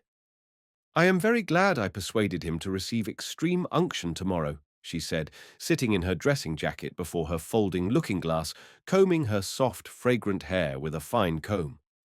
"I have never seen it, but I know Mamma has told me. There are prayers said for recovery." "Do you suppose he can possibly recover?" said Levin, watching a slender tress at the back of her round little head that was continually hidden when she passed the comb through the front. "I asked the doctor. He said he couldn't live more than 3 days. But can they be sure? I'm very glad, anyway, that I persuaded him," she said, looking askance at her husband through her hair. "Anything is possible," she added with that peculiar, rather sly expression that was always in her face when she spoke of religion. Since their conversation about religion, when they were engaged, neither of them had ever started a discussion of the subject, but she performed all the ceremonies of going to church, saying her prayers, and so on, always with the unvarying conviction that this ought to be so. In spite of his assertion to the contrary, she was firmly persuaded that he was as much a Christian as she, and indeed a far better one. And all that he said about it was simply one of his absurd masculine freaks, just as he would say about her broderie anglaise that good people patch holes, but that she cut them on purpose, and so on. "Yes, you see, this woman, Maria Nikolaevna, did not know how to manage all this," said Levin. "And I must own I'm very, very glad you came.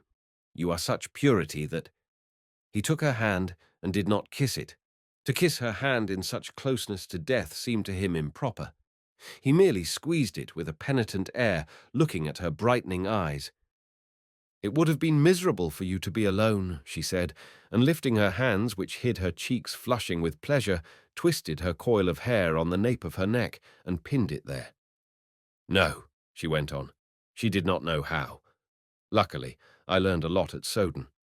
Surely there are not people there so ill." "Worse?" "What's so awful to me is that I can't see him as he was when he was young. You would not believe how charming he was as a youth, but I did not understand him then." "I can quite believe it. How I feel that we might have been friends," she said, and distressed at what she had said, she looked round at her husband, and tears came into her eyes. "Yes, might have been," he said mournfully. "He's just one of those people of whom they say they're not for this world." "But we have many days before us. We must go to bed," said Kitty, glancing at her tiny watch. Chapter 20. The next day the sick man received the sacrament and extreme unction. During the ceremony, Nikolai Levin prayed fervently. His great eyes, fastened on the holy image that was set out on a card table covered with a colored napkin, expressed such passionate prayer and hope that it was awful to Levin to see it. Levin knew that this passionate prayer and hope would only make him feel more bitterly parting from the life he so loved. Levin knew his brother and the workings of his intellect. He knew that his unbelief came not from life being easier for him without faith, but had grown up because step by step the contemporary scientific interpretation of natural phenomena crushed out the possibility of faith.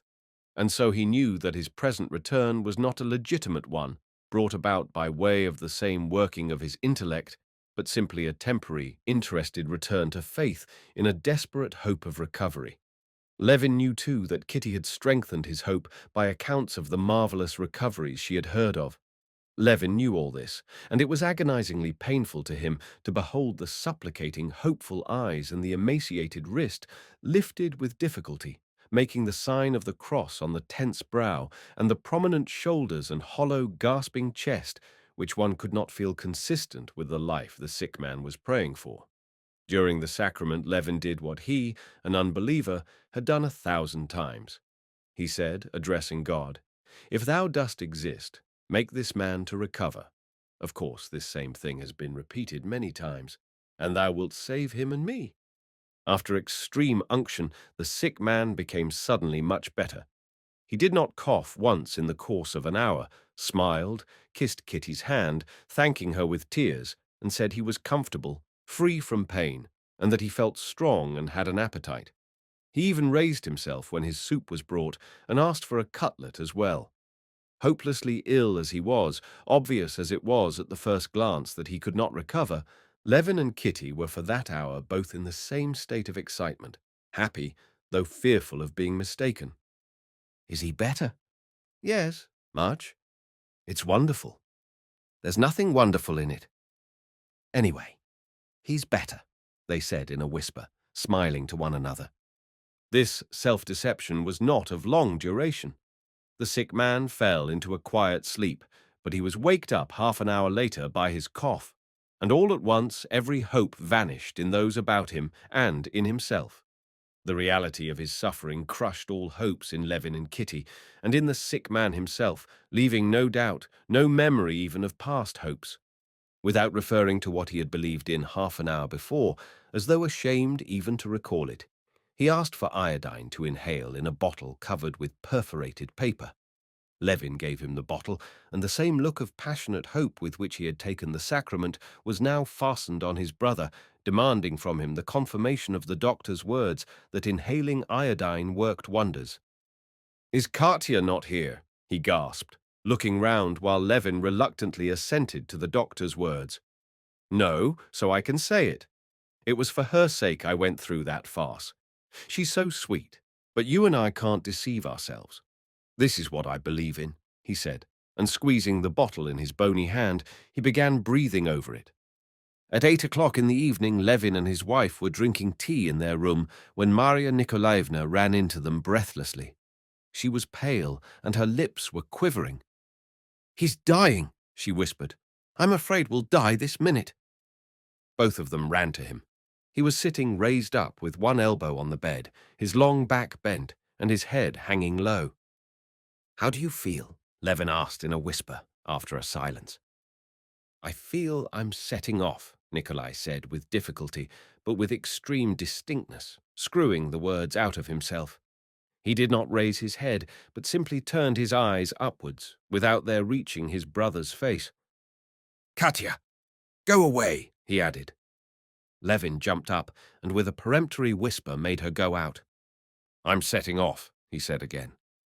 "Why do you think so?" said Levin, so as to say something. "Because I'm setting off," he repeated, as though he had a liking for the phrase. "It's the end."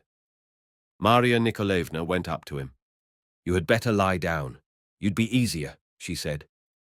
"I shall lie down soon enough," he pronounced slowly. "When I'm dead," he said sarcastically, wrathfully. "Well, you can lay me down if you like."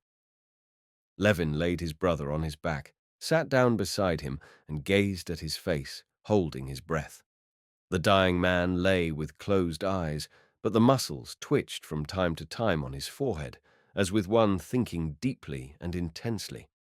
Levin involuntarily thought with him of what it was that was happening to him now, but in spite of all his mental efforts to go along with him, he saw by the expression of that calm, stern face that for the dying man all was growing clearer and clearer, that was still as dark as ever for Levin.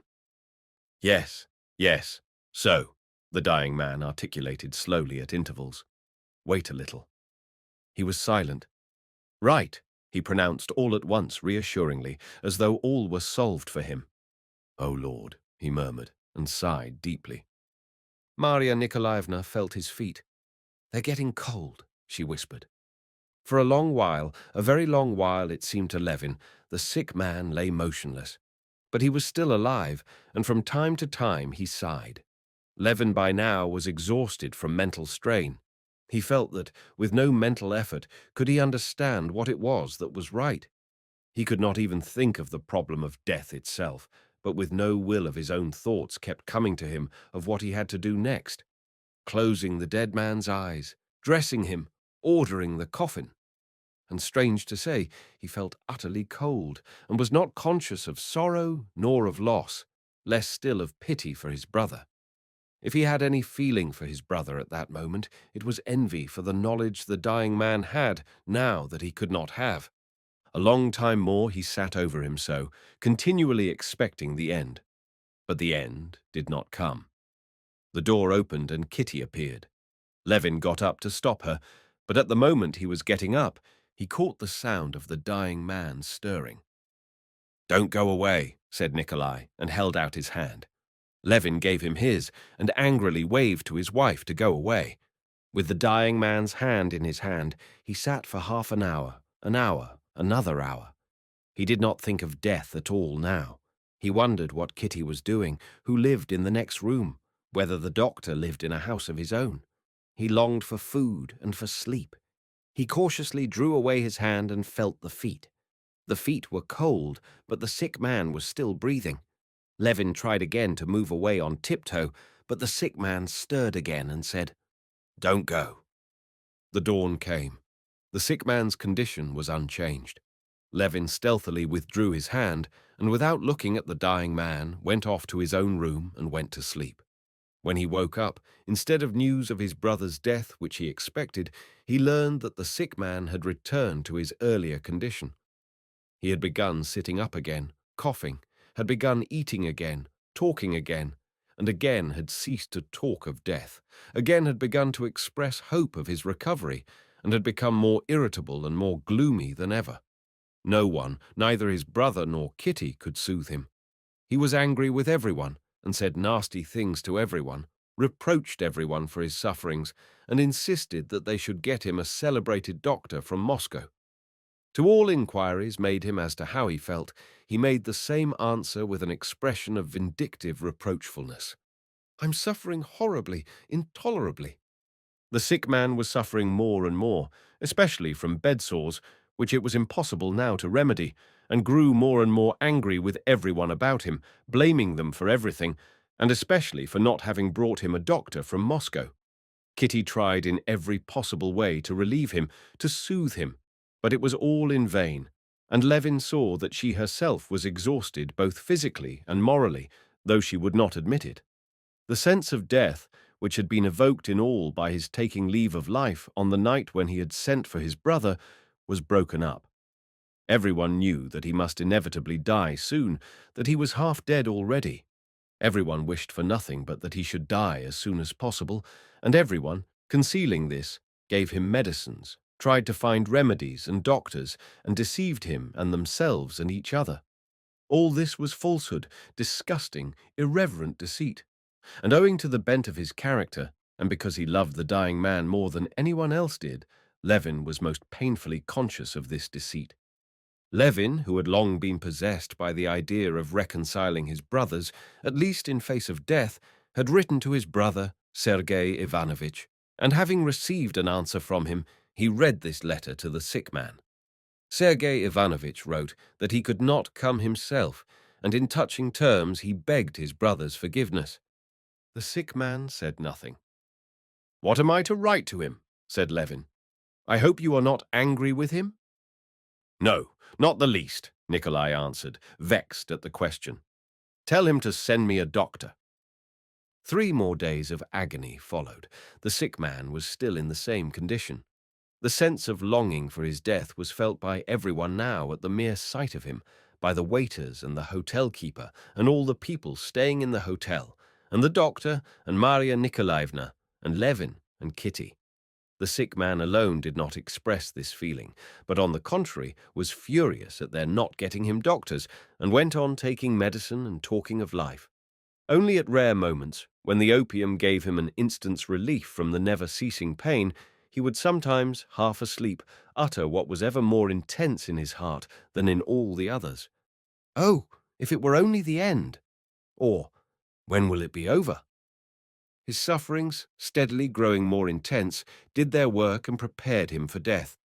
There was no position in which he was not in pain, there was not a minute in which he was unconscious of it, not a limb, not a part of his body that did not ache and cause him agony. Even the memories, the impressions, the thoughts of this body awakened in him now the same aversion as the body itself. The sight of other people, their remarks, his own reminiscences, everything was for him a source of agony. Those about him felt this, and instinctively did not allow themselves to move freely, to talk, to express their wishes before him. All his life was merged in the one feeling of suffering and desire to be rid of it. There was evidently coming over him that revulsion that would make him look upon death as the goal of his desires, as happiness. Hitherto each individual desire, aroused by suffering or privation, such as hunger, fatigue, thirst, had been satisfied by some bodily function giving pleasure, but now no physical craving or suffering received relief, and the effort to relieve them only caused fresh suffering. And so all desires were merged in one, the desire to be rid of all his sufferings and their source, the body. But he had no words to express this desire of deliverance, and so he did not speak of it, and from habit asked for the satisfaction of desires which could not now be satisfied. "Turn me over on the other side," he would say, and immediately after he would ask to be turned back again as before. "Give me some broth. Take away the broth. Talk of something. Why are you silent?" And directly they began to talk, he would close his eyes, and would show weariness, indifference, and loathing. On the 10th day from their arrival at the town, Kitty was unwell. She suffered from headache and sickness, and she could not get up all the morning. The doctor opined that the indisposition arose from fatigue and excitement, and prescribed rest. After dinner, however, Kitty got up and went as usual with her work to the sick man. He looked at her sternly when she came in, and smiled contemptuously when she said she had been unwell. That day he was continually blowing his nose and groaning piteously. "How do you feel?" she asked him. "Worse," he articulated with difficulty. "In pain." "In pain? Where?" "Everywhere." "It will be over today, you will see," said Maria Nikolaevna. Though it was said in a whisper, the sick man, whose hearing Levin had noticed was very keen, must have heard. Levin said hush to her and looked round at the sick man. Nikolai had heard, but these words produced no effect on him. His eyes had still the same intense, reproachful look. "Why do you think so?" Levin asked her when she had followed him into the corridor. "He has begun picking at himself," said Maria Nikolaevna. "How do you mean?" "Like this," she said, tugging at the folds of her woolen skirt. Levin noticed, indeed, that all that day the patient pulled at himself, as it were, trying to snatch something away. Maria Nikolaevna's prediction came true.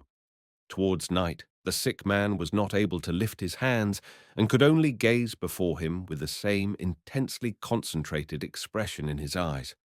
Even when his brother or Kitty bent over him so that he could see them, he looked just the same. Kitty sent for the priest to read the prayer for the dying. While the priest was reading it, the dying man did not show any sign of life. His eyes were closed. Levin, Kitty, and Maria Nikolaevna stood at the bedside. The priest had not quite finished reading the prayer when the dying man stretched, sighed, and opened his eyes. The priest, on finishing the prayer, put the cross to the cold forehead, then slowly returned it to the stand, and after standing for 2 minutes more in silence, he touched the huge, bloodless hand that was turning cold. "He's gone," said the priest, and would have moved away, but suddenly there was a faint stir in the moustaches of the dead man that seemed glued together, and quite distinctly in the hush they heard from the bottom of the chest the sharply defined sounds. "Not quite. Soon." And a minute later the face brightened, a smile came out under the moustaches, and the women who had gathered round began carefully laying out the corpse. The sight of his brother and the nearness of death revived in Levin that sense of horror in face of the insoluble enigma, together with the nearness and inevitability of death that had come upon him that autumn evening when his brother had come to him. This feeling was now even stronger than before. Even less than before did he feel capable of apprehending the meaning of death, and its inevitability rose up before him more terrible than ever. But now, thanks to his wife's presence, that feeling did not reduce him to despair. In spite of death, he felt the need of life and love, He felt that love saved him from despair, and that this love, under the menace of despair, had become still stronger and purer. The one mystery of death, still unsolved, had scarcely passed before his eyes, when another mystery had arisen, as insoluble, urging him to love and to life. The doctor confirmed his suppositions in regard to Kitty. Her indisposition was a symptom that she was with child. Chapter 21. From the moment when Alexey Alexandrovitch understood from his interviews with Betsy and with Stepan Arkadyevitch that all that was expected of him was to leave his wife in peace, without burdening her with his presence, and that his wife herself desired this, he felt so distraught that he could come to no decision of himself. He did not know himself what he wanted now, and putting himself in the hands of those who were so pleased to interest themselves in his affairs, he met everything with unqualified assent. It was only when Anna had left his house and the English governess sent to ask him whether she should dine with him or separately that for the first time he clearly comprehended his position and was appalled by it. Most difficult of all in this position was the fact that he could not in any way connect and reconcile his past with what was now. It was not the past when he had lived happily with his wife that troubled him. The transition from that past to a knowledge of his wife's unfaithfulness he had lived through miserably already. That state was painful, but he could understand it. If his wife had then, on declaring to him her unfaithfulness, left him, he would have been wounded, unhappy, but he would not have been in the hopeless position, incomprehensible to himself, in which he felt himself now. He could not now reconcile his immediate past, his tenderness, his love for his sick wife, and for the other man's child with what was now the case. That is, with the fact that, as it were, in return for all this, he now found himself alone, put to shame, a laughing-stock, needed by no one and despised by everyone. For the first 2 days after his wife's departure, Alexey Alexandrovitch received applicants for assistance, and his chief secretary drove to the committee and went down to dinner in the dining room as usual. Without giving himself a reason for what he was doing, he strained every nerve of his being for those 2 days, simply to preserve an appearance of composure and even of indifference. Answering inquiries about the disposition of Anna Arkadyevna's rooms and belongings, he had exercised immense self-control to appear like a man in whose eyes what had occurred was not unforeseen nor out of the ordinary course of events, and he attained his aim. No one could have detected in him signs of despair. But on the second day after her departure, when Corney gave him a bill from a fashionable draper's shop, which Anna had forgotten to pay, and announced that the clerk from the shop was waiting, Alexey Alexandrovitch told him to show the clerk up. "Excuse me, Your Excellency, for venturing to trouble you, but if you direct us to apply to Her Excellency, would you graciously oblige us with her address?" Alexey Alexandrovitch pondered as it seemed to the clerk, and all at once, turning round, he sat down at the table. Letting his head sink into his hands, he sat for a long while in that position, several times attempted to speak and stopped short. Corney, perceiving his master's emotion, asked the clerk to call another time. Left alone, Alexey Alexandrovitch recognized that he had not the strength to keep up the line of firmness and composure any longer.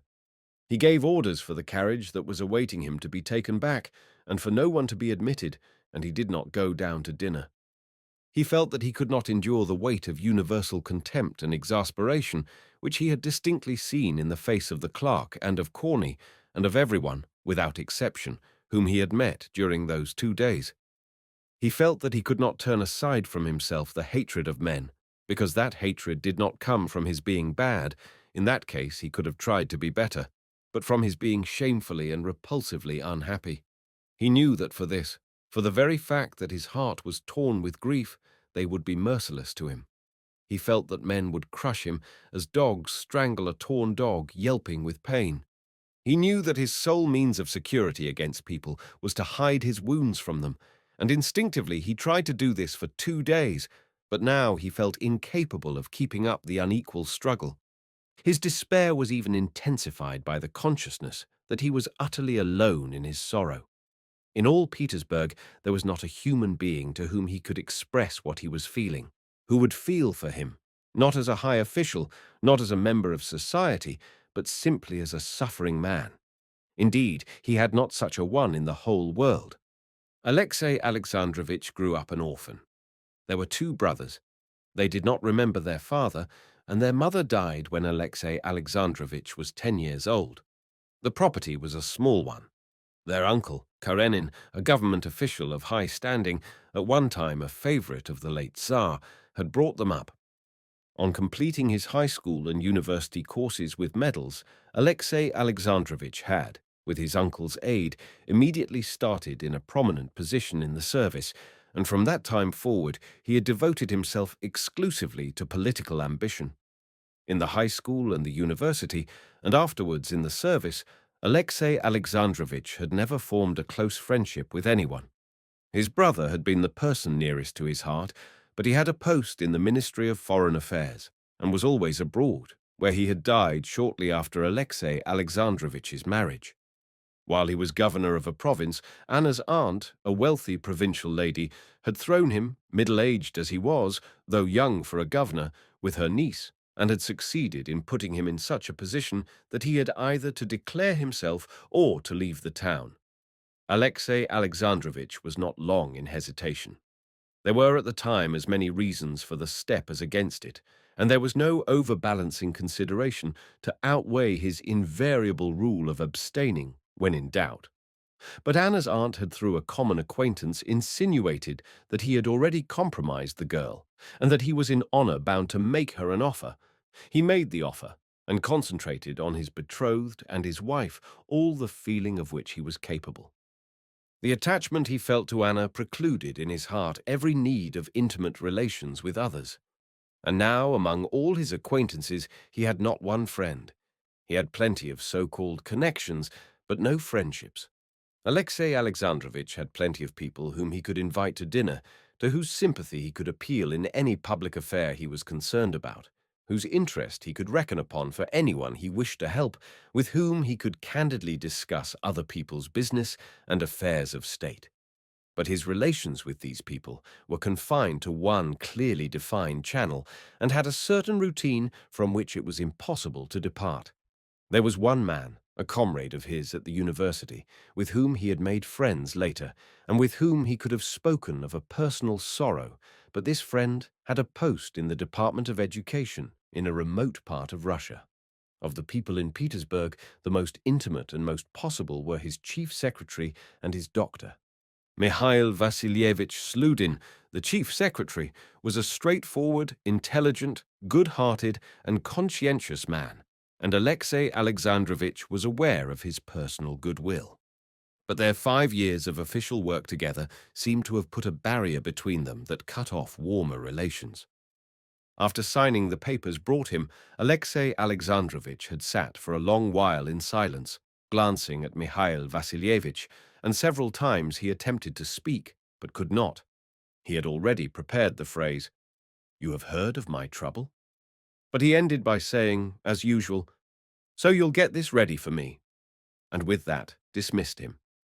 The other person was the doctor, who had also a kindly feeling for him, but there had long existed a taciturn understanding between them that both were weighed down by work and always in a hurry. Of his women friends, foremost amongst them, Countess Lydia Ivanovna, Alexei Alexandrovich never thought. All women, simply as women, were terrible and distasteful to him. Chapter 22. Alexei Alexandrovich had forgotten the Countess Lydia Ivanovna, but she had not forgotten him. At the bitterest moment of his lonely despair, she came to him, and without waiting to be announced, walked straight into his study. She found him as he was sitting with his head in both hands. "J'ai forcé la consigne," she said, walking in with rapid steps and breathing hard with excitement and rapid exercise. "I have heard all. Alexei Alexandrovich." "Dear friend," she went on, warmly squeezing his hand in both of hers and gazing with her fine, pensive eyes into his. Alexei Alexandrovich, frowning, got up and, disengaging his hand, moved her a chair. "Won't you sit down, Countess?" "I'm seeing no one, because I'm unwell, Countess," he said, and his lips twitched. "Dear friend, repeated Countess Lydia Ivanovna, never taking her eyes off his, and suddenly her eyebrows rose at the inner corners, describing a triangle on her forehead. Her ugly yellow face became still uglier, but Alexey Alexandrovitch felt that she was sorry for him and was preparing to cry. And he too was softened. He snatched her plump hand and proceeded to kiss it. "Dear friend," she said, in a voice breaking with emotion, "you ought not to give way to grief. Your sorrow is a great one, but you ought to find consolation." "I am crushed, I am annihilated, I am no longer a man," said Alexey Alexandrovitch, letting go her hand, but still gazing into her brimming eyes. "My position is so awful because I can find nowhere, I cannot find within me strength to support me." "You will find support. Seek it, not in me, though I beseech you to believe in my friendship," she said, with a sigh. "Our support is love, that love that he has vouchsafed us. His burden is light," she said, with the look of ecstasy Alexey Alexandrovitch knew so well. "He will be your support and your succor." Although there was in these words a flavor of that sentimental emotion at her own lofty feelings, and that new mystical fervor which had lately gained ground in Petersburg, and which seemed to Alexey Alexandrovitch disproportionate, still it was pleasant to him to hear this now. "I am weak, I am crushed, I foresaw nothing, and now I understand nothing." "Dear friend," repeated Lydia Ivanovna, "it's not the loss of what I have not now, it's not that," pursued Alexey Alexandrovitch. "I do not grieve for that, but I cannot help feeling humiliated before other people for the position I am placed in. It is wrong, but I can't help it. I can't help it. Not you, it was performed that noble act of forgiveness, at which I was moved to ecstasy, and everyone else too. But he, working within your heart," said Countess Lydia Ivanovna, raising her eyes rapturously. "And so you cannot be ashamed of your act." Alexey Alexandrovitch knitted his brows, and crooking his hands, he cracked his fingers. "One must know all the facts," he said in his thin voice. "A man's strength has its limits, Countess, and I have reached my limits. The whole day I have had to be making arrangements about household matters arising."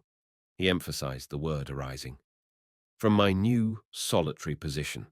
The servants, the governess, the accounts, these pinpricks have stabbed me to the heart, and I have not the strength to bear it. At dinner, yesterday I was almost getting up from the dinner table. I could not bear the way my son looked at me.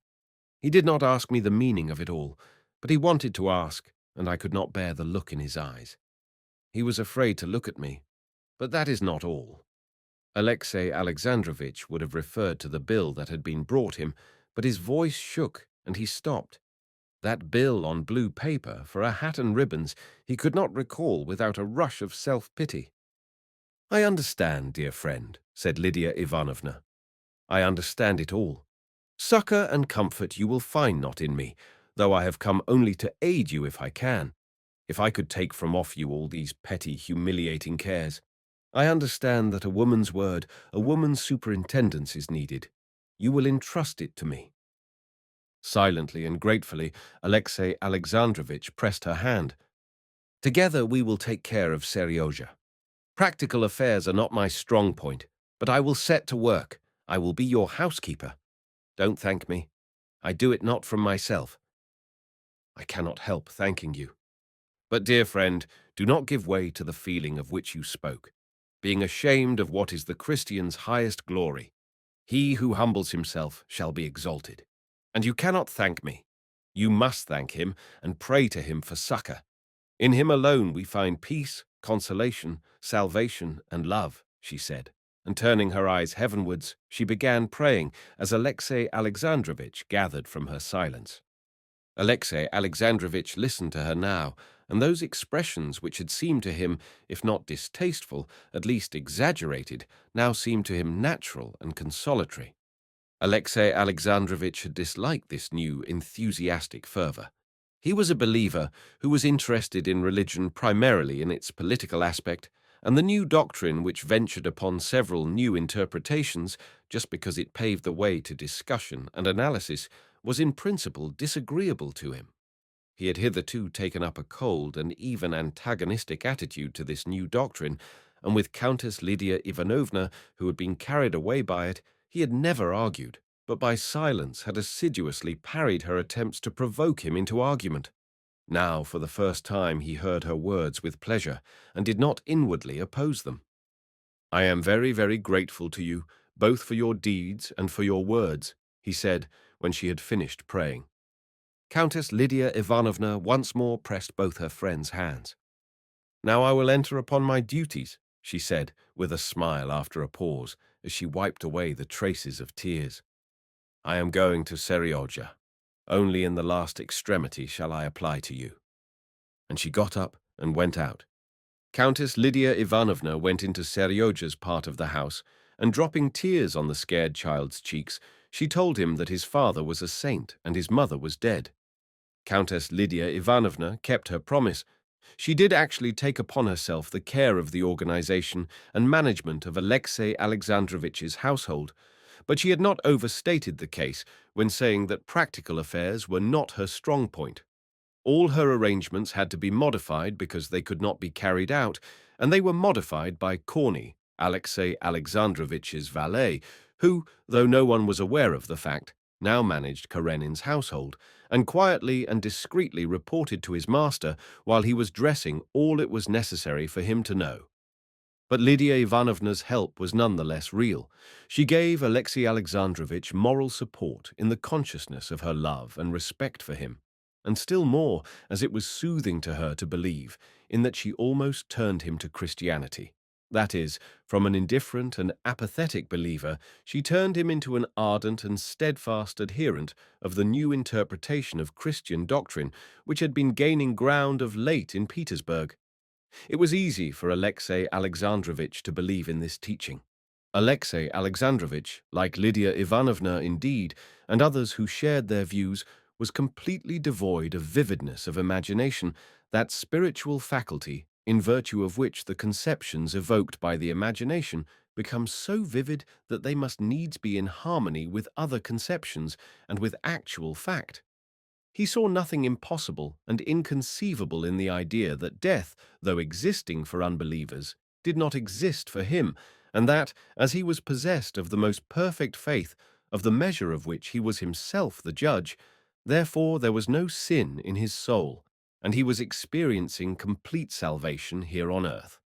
It is true that the erroneousness and shallowness of this conception of his faith was dimly perceptible to Alexei Alexandrovich, and he knew that when, without the slightest idea that his forgiveness was the action of a higher power, he had surrendered directly to the feeling of forgiveness, he had felt more happiness than now when he was thinking every instant that Christ was in his heart, and that in signing official papers he was doing his will. But for Alexei Alexandrovich, it was a necessity to think in that way. It was such a necessity for him in his humiliation to have some elevated standpoint, however imaginary, from which, looked down upon by all, he could look down on others, that he clung, as to his one salvation, to his delusion of salvation. Chapter 23. The Countess Lydia Ivanovna had, as a very young and sentimental girl, been married to a wealthy man of high rank, an extremely good-natured, jovial, and extremely dissipated rake.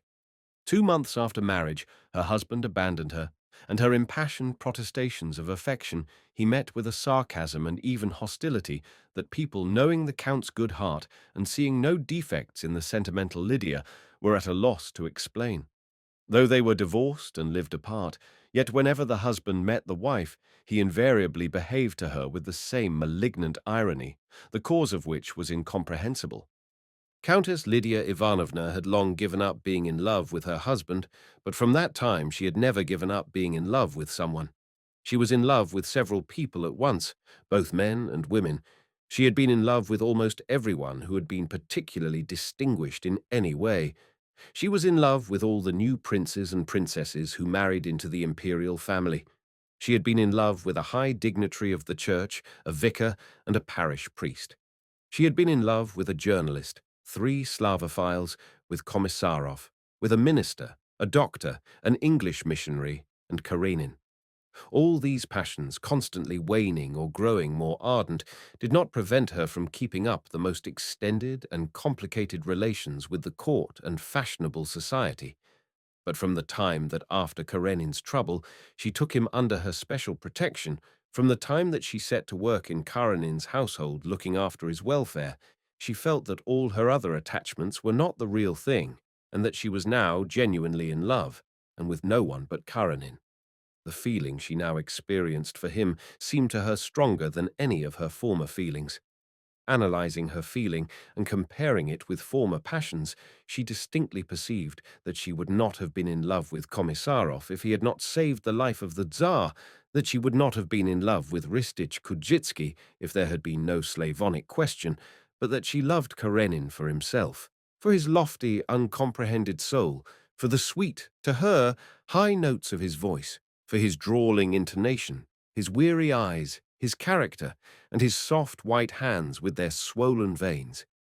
She was not simply overjoyed at meeting him, but she sought in his face signs of the impression she was making on him. She tried to please him, not by her words only, but in her whole person. For his sake it was that she now lavished more care on her dress than before. She caught herself in reveries on what might have been if she had not been married and he had been free. She blushed with emotion when he came into the room. She could not repress a smile of rapture when he said anything amiable to her. For several days now, Countess Lydia Ivanovna had been in a state of intense excitement. She had learned that Anna and Vronsky were in Petersburg.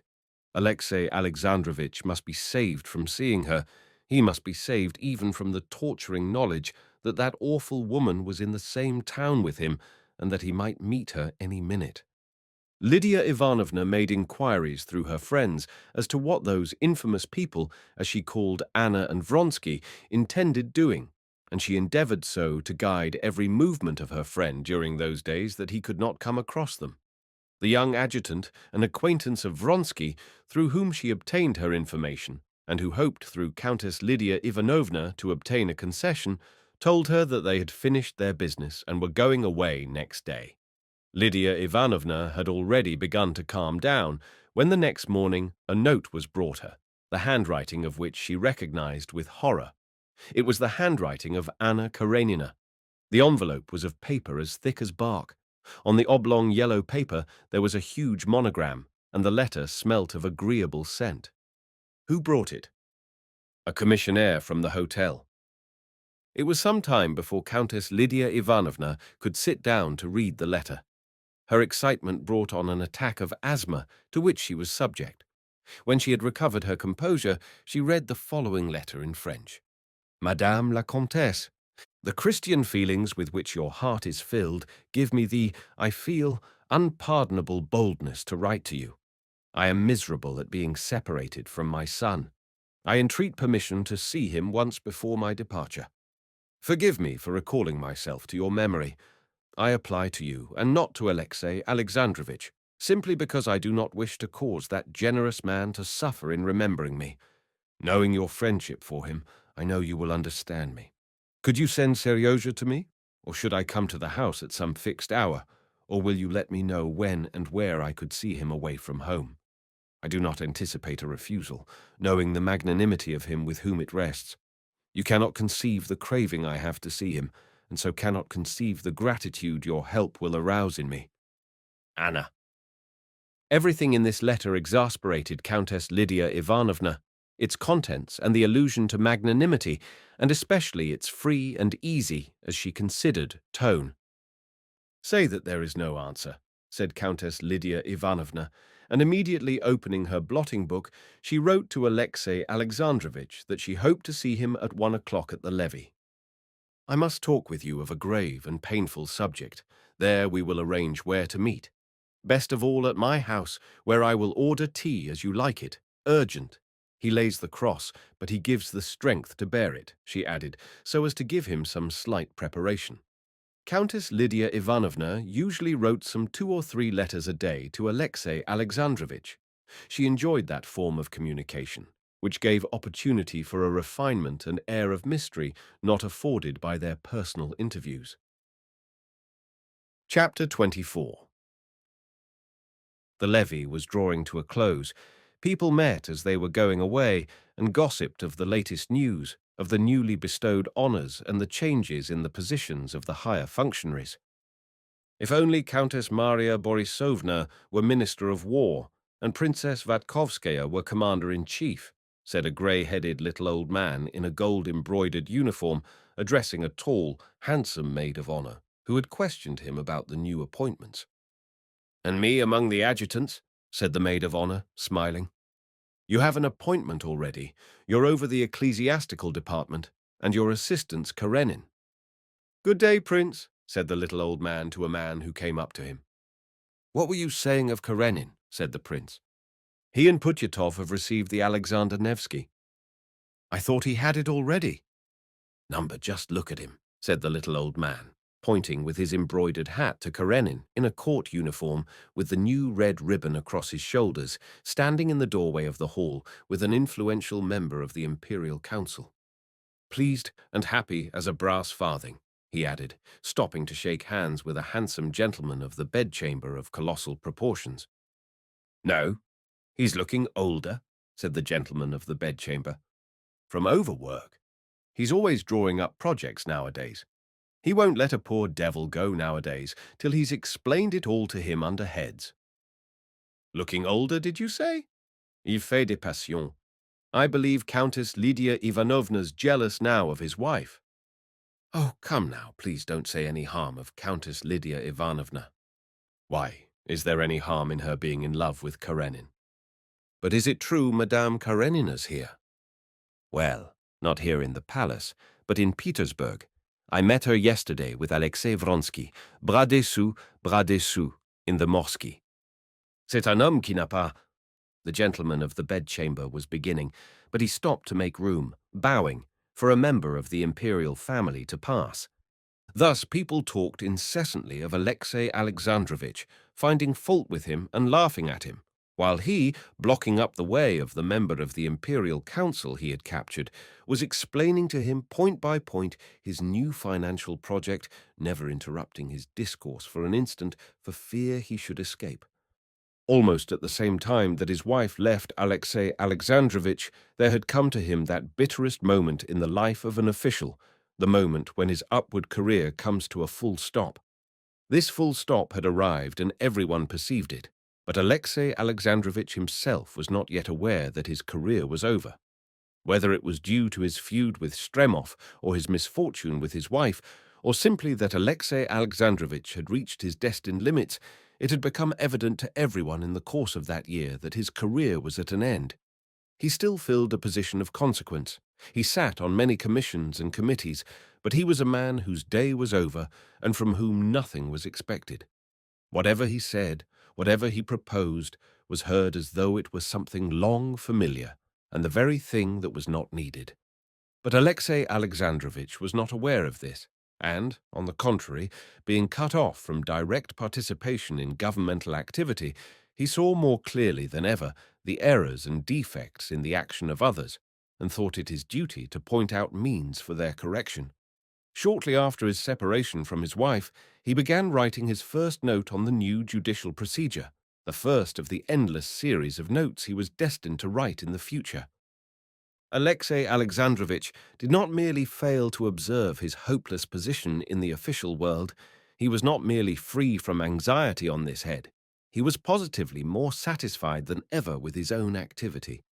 "He that is unmarried careth for the things that belong to the Lord, how he may please the Lord, but he that is married careth for the things that are of the world, how he may please his wife," says the Apostle Paul, and Alexei Alexandrovitch, who was now guided in every action by Scripture, often recalled this text. It seemed to him that ever since he had been left without a wife, he had, in these very projects of reform, been serving the Lord more zealously than before. The unmistakable impatience of the member of the council trying to get away from him did not trouble Alexei Alexandrovitch. He gave up his exposition only when the member of the council, seizing his chance when one of the imperial family was passing, slipped away from him. Left alone, Alexei Alexandrovitch looked down, collecting his thoughts, then looked casually about him and walked towards the door, where he hoped to meet Countess Lydia Ivanovna. And how strong they all are, how sound physically, thought Alexey Alexandrovitch, looking at the powerfully built gentleman of the bedchamber with his well-combed, perfumed whiskers, and at the red neck of the prince, pinched by his tight uniform. He had to pass them on his way. Truly is it said that all the world is evil, he thought, with another sidelong glance at the calves of the gentleman of the bedchamber. Moving forward deliberately, Alexey Alexandrovitch bowed with his customary air of weariness and dignity to the gentleman who had been talking about him, and looking towards the door, his eyes sought Countess Lydia Ivanovna. "Ah, Alexey Alexandrovitch," said the little old man, with a malicious light in his eyes, at the moment when Karenin was on a level with them and was nodding with a frigid gesture. "I haven't congratulated you yet," said the old man, pointing to his newly received ribbon. "Thank you," answered Alexey Alexandrovitch.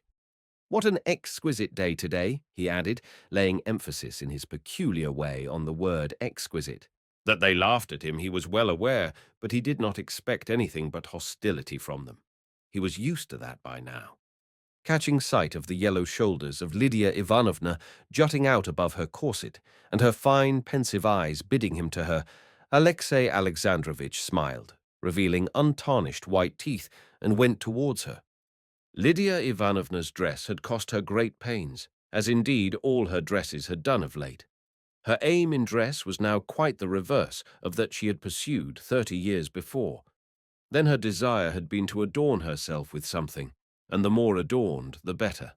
Now, on the contrary, she was perforce decked out in a way so inconsistent with her age and her figure that her one anxiety was to contrive that the contrast between these adornments and her own exterior should not be too appalling. And as far as Alexey Alexandrovitch was concerned, she succeeded, and was in his eyes attractive. For him, she was the one island not only of goodwill to him, but of love in the midst of the sea of hostility and jeering that surrounded him. Passing through rows of ironical eyes, he was drawn as naturally to her loving glance as a plant to the sun. "I congratulate you," she said to him, her eyes on his ribbon. Suppressing a smile of pleasure, he shrugged his shoulders, closing his eyes as though to say that that could not be a source of joy to him. Countess Lydia Ivanovna was very well aware that it was one of his chief sources of satisfaction, though he never admitted it. "How is our angel?" said Countess Lydia Ivanovna, meaning Seryozha. "I can't say I was quite pleased with him," said Alexey Alexandrovitch, raising his eyebrows and opening his eyes. "And Sitnikov is not satisfied with him." Sitnikov was the tutor to whom Seryozha's secular education had been entrusted. "As I have mentioned to you, there's a sort of coldness in him towards the most important questions which ought to touch the heart of every man and every child." Alexey Alexandrovitch began expounding his views on the sole question that interested him, besides the service, the education of his son. When Alexey Alexandrovitch, with Lydia Ivanovna's help, had been brought back anew to life and activity, he felt it his duty to undertake the education of the son left on his hands. Having never before taken any interest in educational questions, Alexey Alexandrovitch devoted some time to the theoretical study of the subject. After reading several books on anthropology, education, and didactics, Alexey Alexandrovitch drew up a plan of education, and engaging the best tutor in Petersburg to superintend it, he set to work, and the subject continually absorbed him. "Yes, but the heart. I see in him his father's heart, and with such a heart a child cannot go far wrong," said Lydia Ivanovna with enthusiasm. "Yes, perhaps. As for me, I do my duty. It's all I can do." "You're coming to me," said Countess Lydia Ivanovna after a pause. "We have to speak of a subject painful for you. I would give anything to have spared you certain memories, but others are not of the same mind. I have received a letter from her. She is here in Petersburg." Alexey Alexandrovitch shuddered at the allusion to his wife, but immediately his face assumed the death-like rigidity which expressed utter helplessness in the matter. "I was expecting it," he said. Countess Lydia Ivanovna looked at him ecstatically, and tears of rapture at the greatness of his soul came into her eyes. Chapter 25. When Alexey Alexandrovitch came into the Countess Lydia Ivanovna's snug little boudoir, decorated with old china and hung with portraits, the lady herself had not yet made her appearance. She was changing her dress. A cloth was laid on a round table, and on it stood a china tea service and a silver spirit lamp and tea kettle. Alexey Alexandrovitch looked idly about at the endless familiar portraits which adorned the room, and sitting down to the table, he opened a New Testament lying upon it. The rustle of the Countess's silk skirt drew his attention off. "Well now, we can sit quietly," said Countess Lydia Ivanovna, slipping hurriedly with an agitated smile between the table and the sofa, "and talk over our tea." After some words of preparation, Countess Lydia Ivanovna, breathing hard and flushing crimson, gave into Alexey Alexandrovitch's hands the letter she had received. After reading the letter, he sat a long while in silence. "I don't think I have the right to refuse her," he said, timidly lifting his eyes. "Dear friend, you never see evil in anyone." "On the contrary, I see that all is evil. But whether it is just—" His face showed irresolution and a seeking for counsel, support, and guidance in a matter he did not understand. "No," Countess Lydia Ivanovna interrupted him. "There are limits to everything. I can understand immorality," she said, not quite truthfully, since she never could understand that which leads women to immorality. "But I don't understand cruelty. To whom? To you. How can she stay in the town where you are? No. The longer one lives, the more one learns, and I'm learning to understand your loftiness and her baseness." "Who is to throw a stone?" said Alexey Alexandrovitch, unmistakably pleased with the part he had to play. "I have forgiven all, and so I cannot deprive her of what is exacted by love in her, by her love for her son." "But is that love, my friend? Is it sincere? Admitting that you have forgiven, that you forgive, have we the right to work on the feelings of that angel? He looks on her as dead.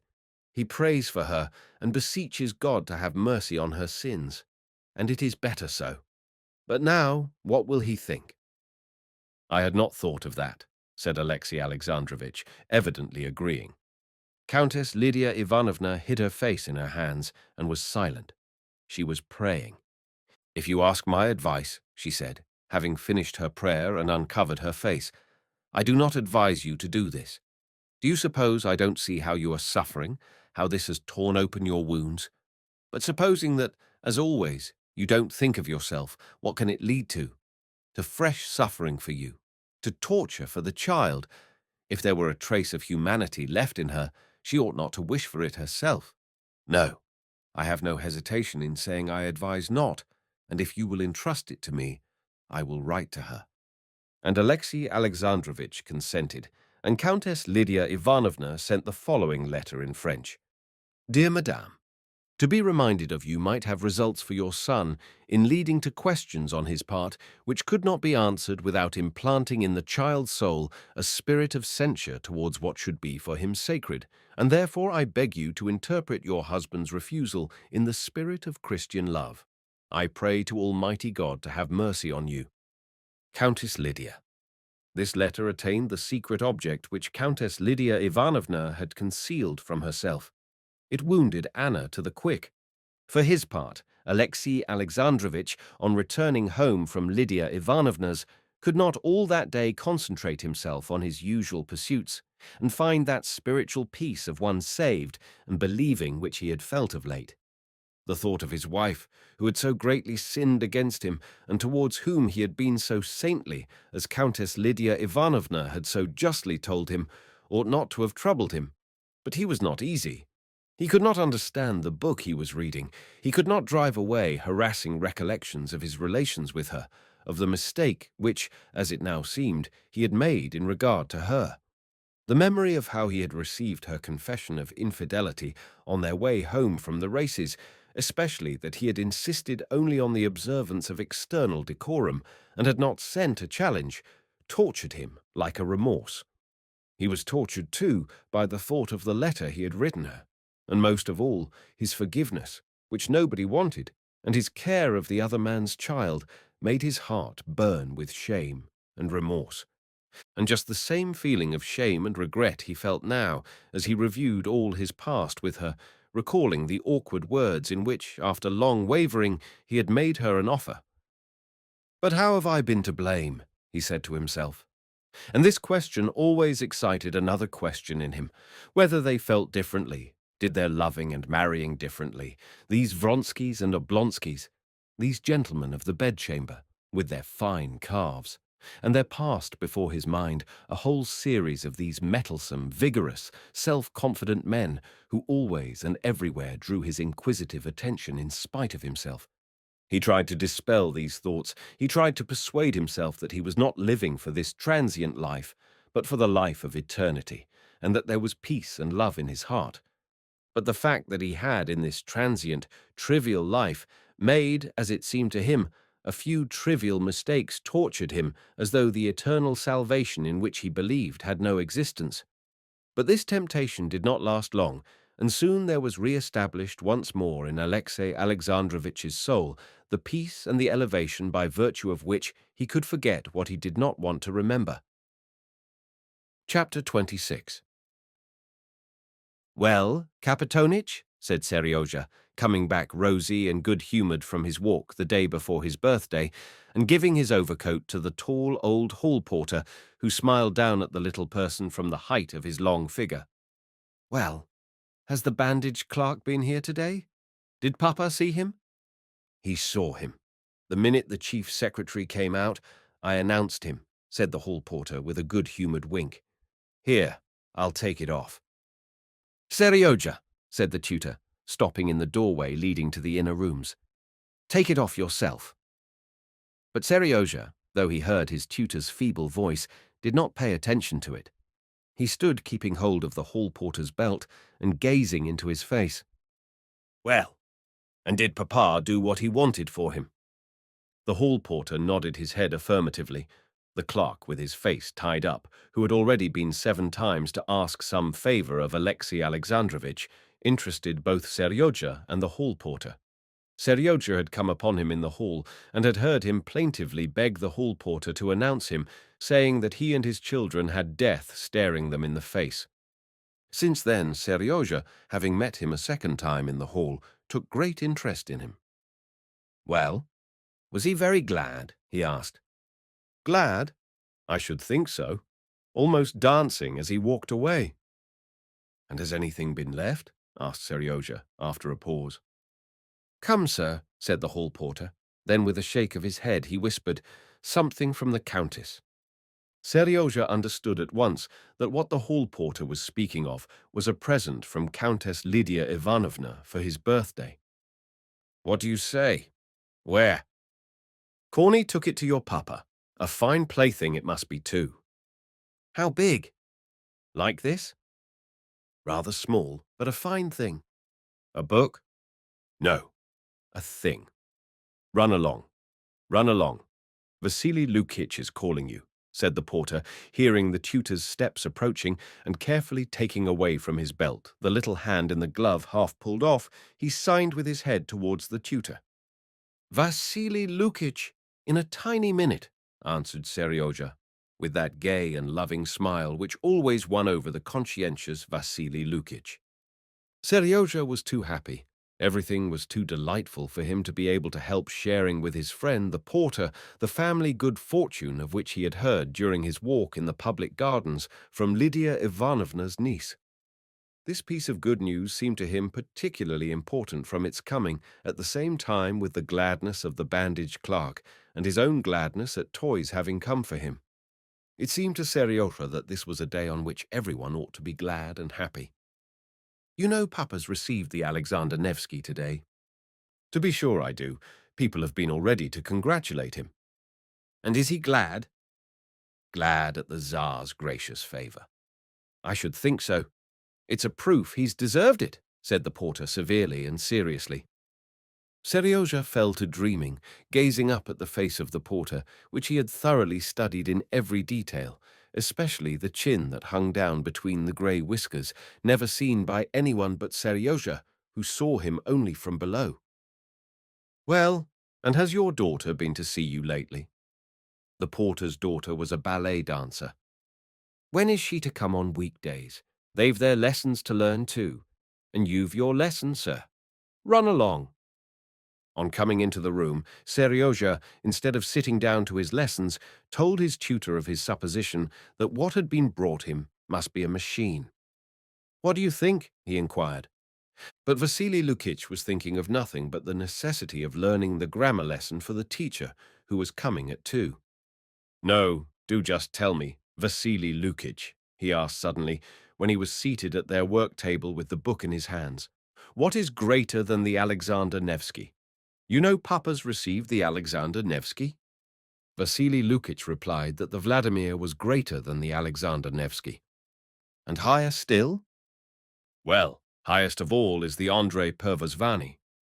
"And higher than the Andrei?" "I don't know." "What? You don't know?" And Seryozha, leaning on his elbows, sank into deep meditation. His meditations were of the most complex and diverse character. He imagined his fathers having suddenly been presented with both the Vladimir and the Andrei today, and in consequence being much better tempered at his lesson, and dreamed how, when he was grown up, he would himself receive all the orders, and what they might invent higher than the Andrei. Directly any higher order were invented, he would win it. They would make a higher one still, and he would immediately win that too. The time passed in such meditations, and when the teacher came, the lesson about the adverbs of place and time and manner of action was not ready, and the teacher was not only displeased, but hurt. This touched Seryozha. He felt he was not to blame for not having learned the lesson. However much he tried, he was utterly unable to do that. As long as the teacher was explaining to him, he believed him and seemed to comprehend. But as soon as he was left alone, he was positively unable to recollect and to understand that the short and familiar word "suddenly" is an adverb of manner of action.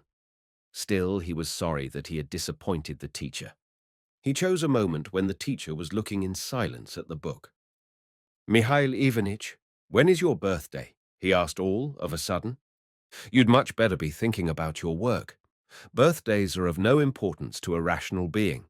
It's a day like any other, on which one has to do one's work." Seryozha looked intently at the teacher, at his scanty beard, at his spectacles, which had slipped down below the ridge on his nose, and fell into so deep a reverie that he heard nothing of what the teacher was explaining to him. He knew that the teacher did not think what he said, he felt it from the tone in which it was said. But why have they all agreed to speak just in the same manner, always the dreariest and most useless stuff? Why does he keep me off? Why doesn't he love me? He asked himself mournfully, and could not think of an answer. Chapter 27. After the lesson with the grammar teacher came his father's lesson. While waiting for his father, Seryozha sat at the table playing with a penknife and fell to dreaming. Among Seryozha's favorite occupations was searching for his mother during his walks. He did not believe in death generally, and in her death in particular, in spite of what Lydia Ivanovna had told him and his father had confirmed. And it was just because of that, and after he had been told she was dead, that he had begun looking for her, when out for a walk. Every woman of full, graceful figure with dark hair was his mother. At the sight of such a woman, such a feeling of tenderness was stirred within him that his breath failed him and tears came into his eyes. And he was on the tiptoe of expectation that she would come up to him, would lift her veil. All her face would be visible. She would smile. She would hug him. He would sniff her fragrance, feel the softness of her arms, and cry with happiness, just as he had one evening lain on her lap while she tickled him, and he laughed and bit her white, ring-covered fingers. Later, when he accidentally learned from his old nurse that his mother was not dead, and his father and Lydia Ivanovna had explained to him that she was dead to him because she was wicked, which he could not possibly believe because he loved her, he went on seeking her and expecting her in the same way.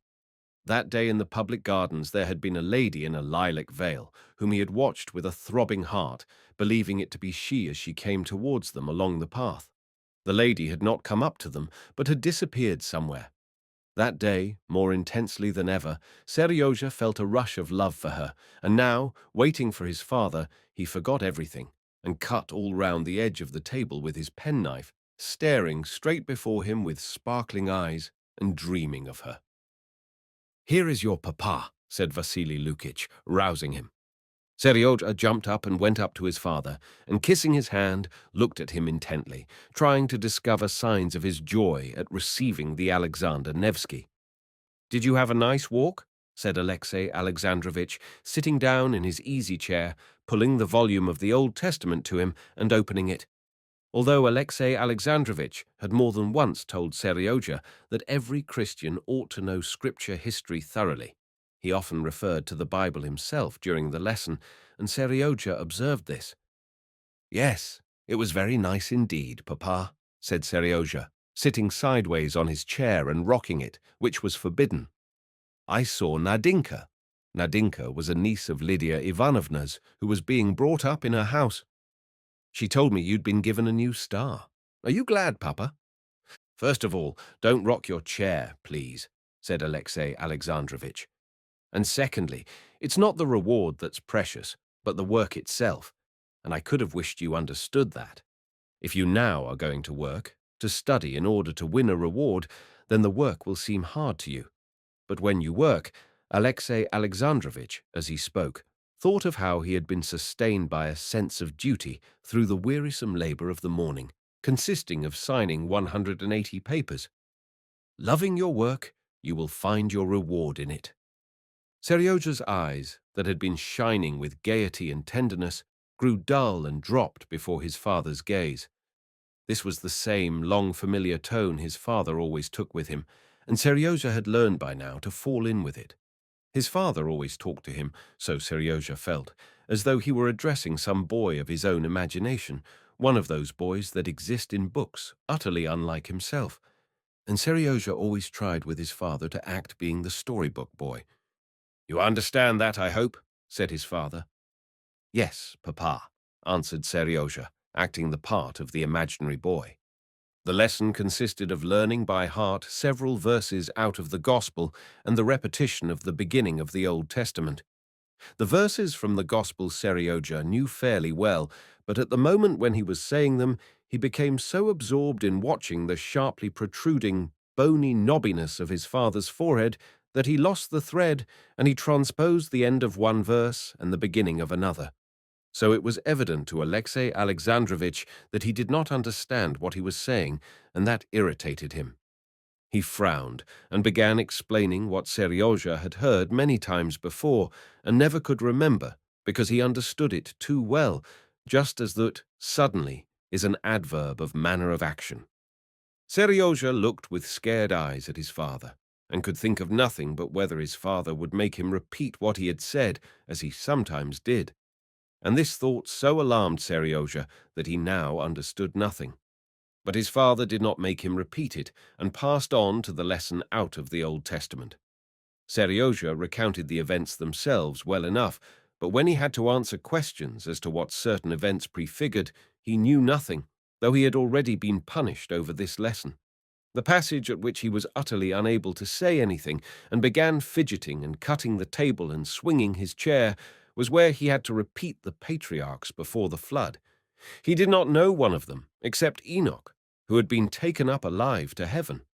Last time he had remembered their names, but now he had forgotten them utterly, chiefly because Enoch was the personage he liked best in the whole of the Old Testament, and Enoch's translation to heaven was connected in his mind with a whole long train of thought, in which he became absorbed now, while he gazed with fascinated eyes at his father's watch-chain and a half-unbuttoned button on his waistcoat.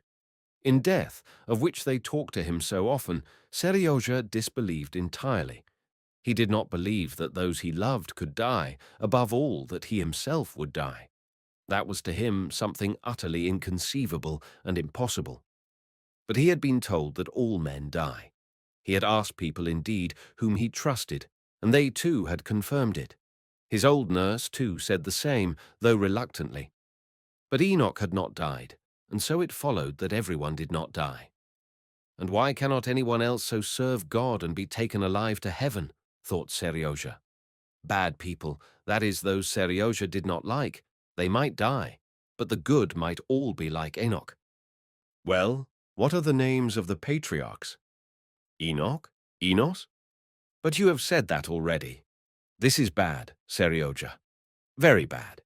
If you don't try to learn what is more necessary than anything for a Christian, said his father, getting up. Whatever can interest you. I am displeased with you, and Pyotr Ignatych, this was the most important of his teachers, is displeased with you. I shall have to punish you. His father and his teacher were both displeased with Serioja, and he certainly did learn his lessons very badly. But still, it could not be said he was a stupid boy. On the contrary, he was far cleverer than the boys his teacher held up as examples to Serioja. In his father's opinion, he did not want to learn what he was taught. In reality, he could not learn that. He could not, because the claims of his own soul were more binding on him than those claims his father and his teacher made upon him. Those claims were in opposition, and he was in direct conflict with his education. He was 9 years old. He was a child, but he knew his own soul. It was precious to him. He guarded it as the eyelid guards the eye, and without the key of love he let no one into his soul. His teachers complained that he would not learn while his soul was brimming over with thirst for knowledge. And he learned from Kapitonich, from his nurse, from Nadinka, from Vasily Lukich, but not from his teachers. The spring his father and his teachers reckoned upon to turn their mill wheels had long dried up at the source, but its waters did their work in another channel. His father punished Serioja by not letting him go to see Nadinka, Lydia Ivanovna's niece, but this punishment turned out happily for Serioja. Vasily Lukich was in a good humor and showed him how to make windmills. The whole evening passed over this work, and in dreaming how to make a windmill on which he could turn himself, clutching at the sails or tying himself on and whirling round.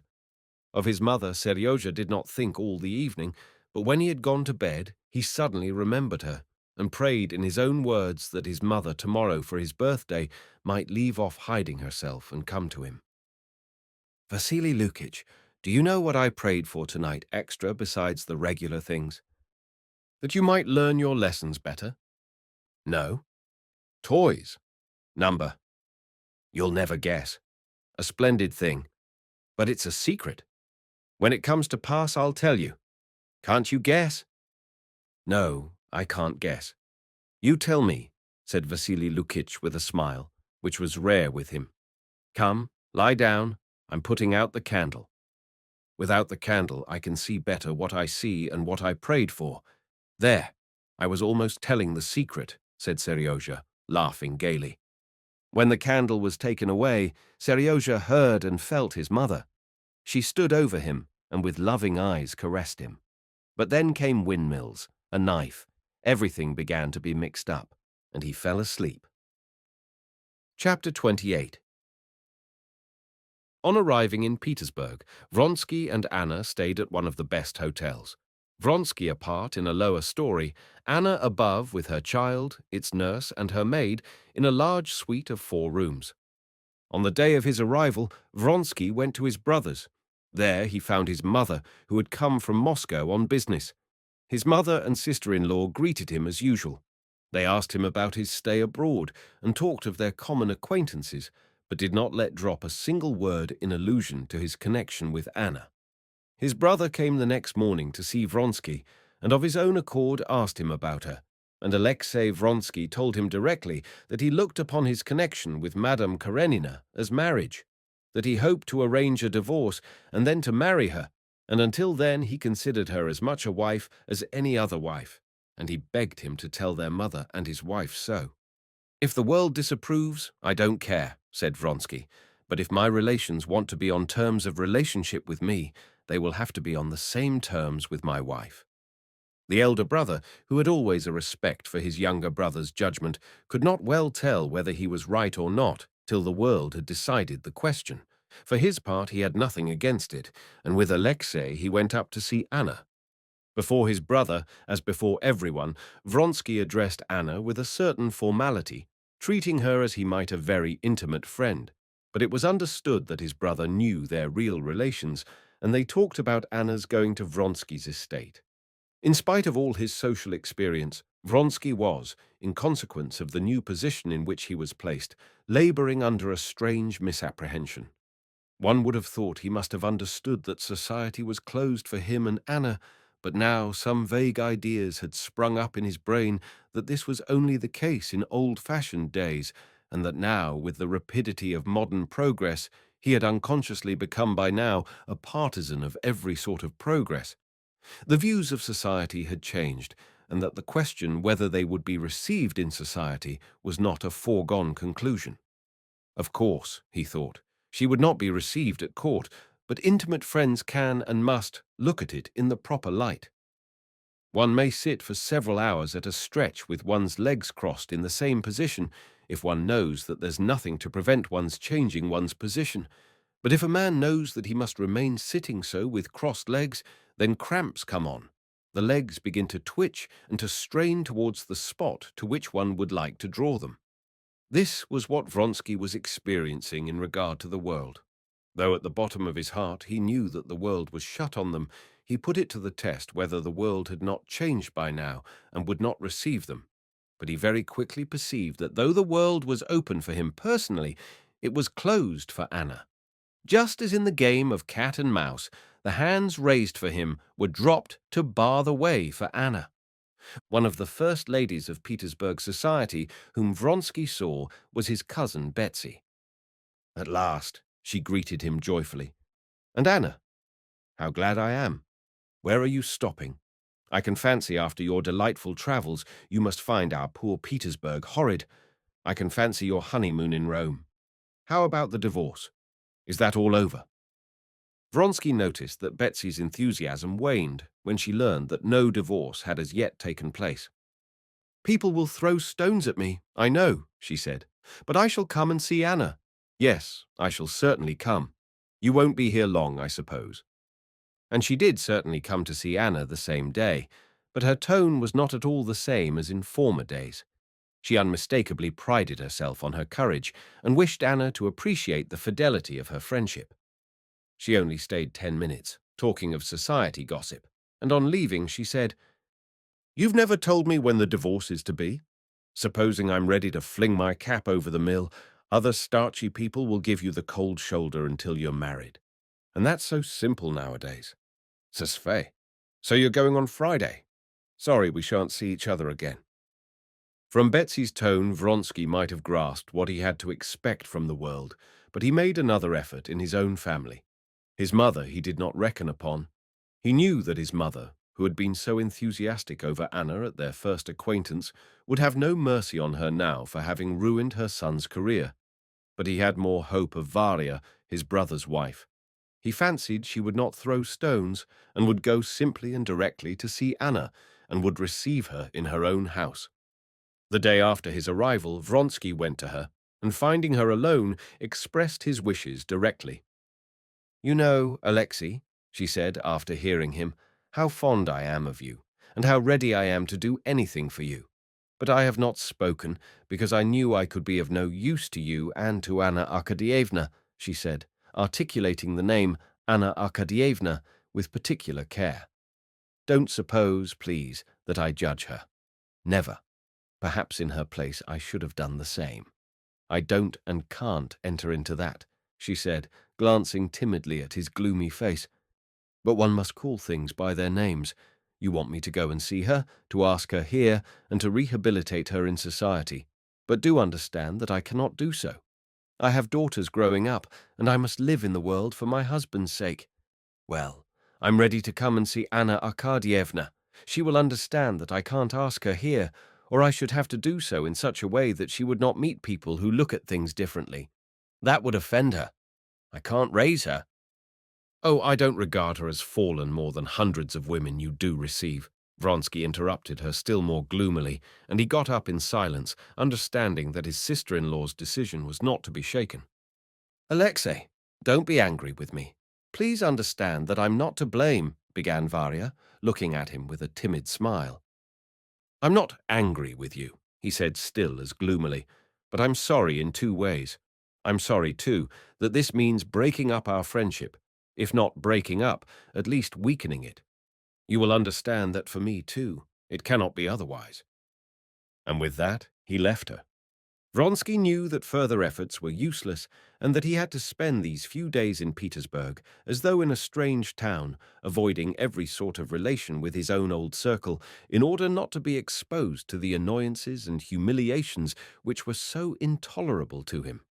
One of the most unpleasant features of his position in Petersburg was that Alexey Alexandrovitch and his name seemed to meet him everywhere.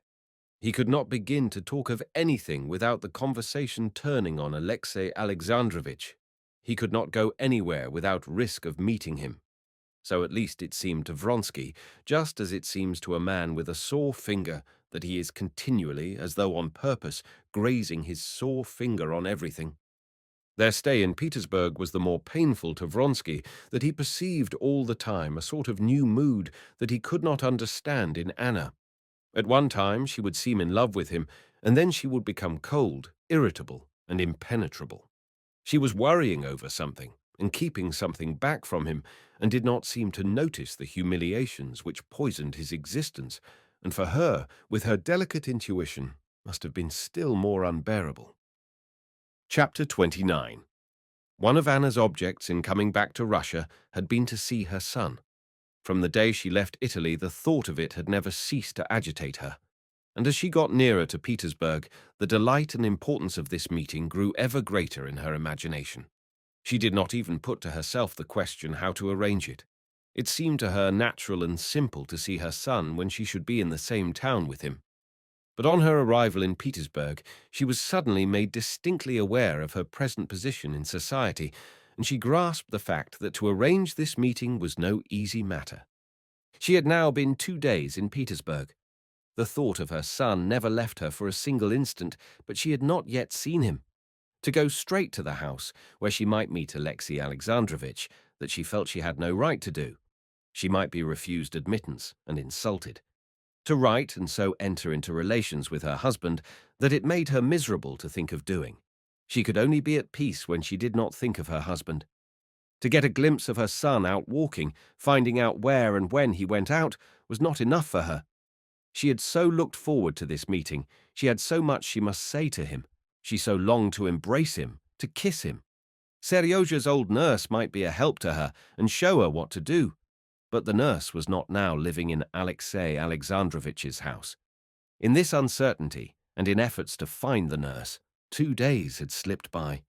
Hearing of the close intimacy between Alexey Alexandrovitch and Countess Lydia Ivanovna, Anna decided on the 3rd day to write to her a letter, which cost her great pains, and in which she intentionally said that permission to see her son must depend on her husband's generosity. She knew that if the letter were shown to her husband, he would keep up his character of magnanimity and would not refuse her request. The commissionaire who took the letter had brought her back the most cruel and unexpected answer, that there was no answer. She had never felt so humiliated as at the moment when, sending for the commissionaire, she heard from him the exact account of how he had waited and how afterwards he had been told there was no answer. Anna felt humiliated, insulted, but she saw that from her point of view, Countess Lydia Ivanovna was right. Her suffering was the more poignant that she had to bear it in solitude. She could not and would not share it with Vronsky. She knew that to him, although he was the primary cause of her distress, the question of her seeing her son would seem a matter of very little consequence. She knew that he would never be capable of understanding all the depth of her suffering, that for his cool tone at any allusion to it, she would begin to hate him. And she dreaded that more than anything in the world, and so she hid from him everything that related to her son. Spending the whole day at home, she considered ways of seeing her son, and had reached a decision to write to her husband. She was just composing this letter when she was handed the letter from Lydia Ivanovna. The Countess's silence had subdued and depressed her, but the letter, all that she read between the lines in it, so exasperated her. This malice was so revolting beside her passionate, legitimate tenderness for her son, that she turned against other people and left off blaming herself. "This coldness, this pretense of feeling," she said to herself. "They must needs insult me and torture the child, and I am to submit to it. Not on any consideration. She is worse than I am. I don't lie, anyway." and she decided on the spot that next day, Serioja's birthday, she would go straight to her husband's house, bribe or deceive the servants, but at any cost see her son and overturn the hideous deception with which they were encompassing the unhappy child. She went to a toy shop, bought toys, and thought over a plan of action. She would go early in the morning at 8 o'clock, when Alexey Alexandrovitch would be certain not to be up. She would have money in her hand to give the hall porter and the footman so that they should let her in, and not raising her veil, she would say that she had come from Serioja's godfather to congratulate him, and that she had been charged to leave the toys at his bedside. She had prepared everything but the words she should say to her son. Often as she had dreamed of it, she could never think of anything. The next day, at 8 o'clock in the morning, Anna got out of a hired sledge and rang at the front entrance of her former home. "Run and see what's wanted. Some lady," said Kapitonich, who, not yet dressed, in his overcoat and galoshes, had peeped out of the window and seen a lady in a veil standing close up to the door. His assistant, a lad Anna did not know, had no sooner opened the door to her than she came in, and pulling a 3-ruble note out of her muff, put it hurriedly into his hand. "Seryoja, Sergei Alexeyevich," she said, and was going on. Scrutinizing the note, the porter's assistant stopped her at the second glass door. "Whom do you want?" he asked. She did not hear his words, and made no answer. Noticing the embarrassment of the unknown lady, Kapitonich went out to her, opened the second door for her, and asked her what she was pleased to want. "From Prince Skorodumov for Sergei Alexeyevich," she said. "His honor's not up yet," said the porter, looking at her attentively. Anna had not anticipated that the absolutely unchanged hall of the house where she had lived for 9 years would so greatly affect her. Memories, sweet and painful, rose one after another in her heart, and for a moment she forgot what she was here for. "Would you kindly wait?" said Kapitonich, taking off her fur cloak. As he took off the cloak, Kapitonich glanced at her face, recognized her, and made her a low bow in silence. "Please walk in, Your Excellency," he said to her. She tried to say something, but her voice refused to utter any sound. With a guilty and imploring glance at the old man, she went with light, swift steps up the stairs. Bent double, and his galoshes catching in the steps, Kapitonich ran after her, trying to overtake her. "The tutor's there. Maybe he's not dressed. I'll let him know." Anna still mounted the familiar staircase, not understanding what the old man was saying. "This way, to the left, if you please. Excuse its not being tidy. His honor's in the old parlor now," the hall porter said, panting. "Excuse me, wait a little, Your Excellency. I'll just see," he said, and overtaking her, he opened the high door and disappeared behind it. Anna stood still waiting. "He's only just awake," said the hall porter, coming out. And at the very instant the porter said this, Anna caught the sound of a childish yawn. From the sound of this yawn alone she knew her son, and seemed to see him living before her eyes. "Let me in. Go away," she said, and went in through the high doorway. On the right of the door stood a bed, and sitting up in the bed was the boy. His little body bent forward with his nightshirt unbuttoned, he was stretching and still yawning. The instant his lips came together, they curved into a blissfully sleepy smile, and with that smile he slowly and deliciously rolled back again. "Seryoja," she whispered, going noiselessly up to him. When she was parted from him, and all this latter time when she had been feeling a fresh rush of love for him, she had pictured him as he was at 4 years old, when she had loved him most of all. Now he was not even the same as when she had left him. He was still further from the 4-year-old baby, more grown and thinner. How thin his face was, how short his hair was, what long hands, how he had changed since she left him. But it was he with his head, his lips, his soft neck and broad little shoulders. "Seryoja," she repeated, just in the child's ear. He raised himself again on his elbow, turned his tangled head from side to side as though looking for something, and opened his eyes. Slowly and inquiringly, he looked for several seconds at his mother standing motionless before him. Then all at once he smiled a blissful smile, and shutting his eyes, rolled not backwards but towards her into her arms.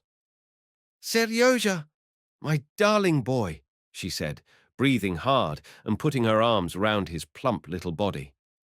Mother, he said, wriggling about in her arms so as to touch her hands with different parts of him. Smiling sleepily still with closed eyes, he flung fat little arms round her shoulders, rolled towards her with the delicious sleepy warmth and fragrance that is only found in children, and began rubbing his face against her neck and shoulders. I know, he said, opening his eyes. It's my birthday today. I knew you'd come. I'll get up directly. And saying that, he dropped asleep. Anna looked at him hungrily.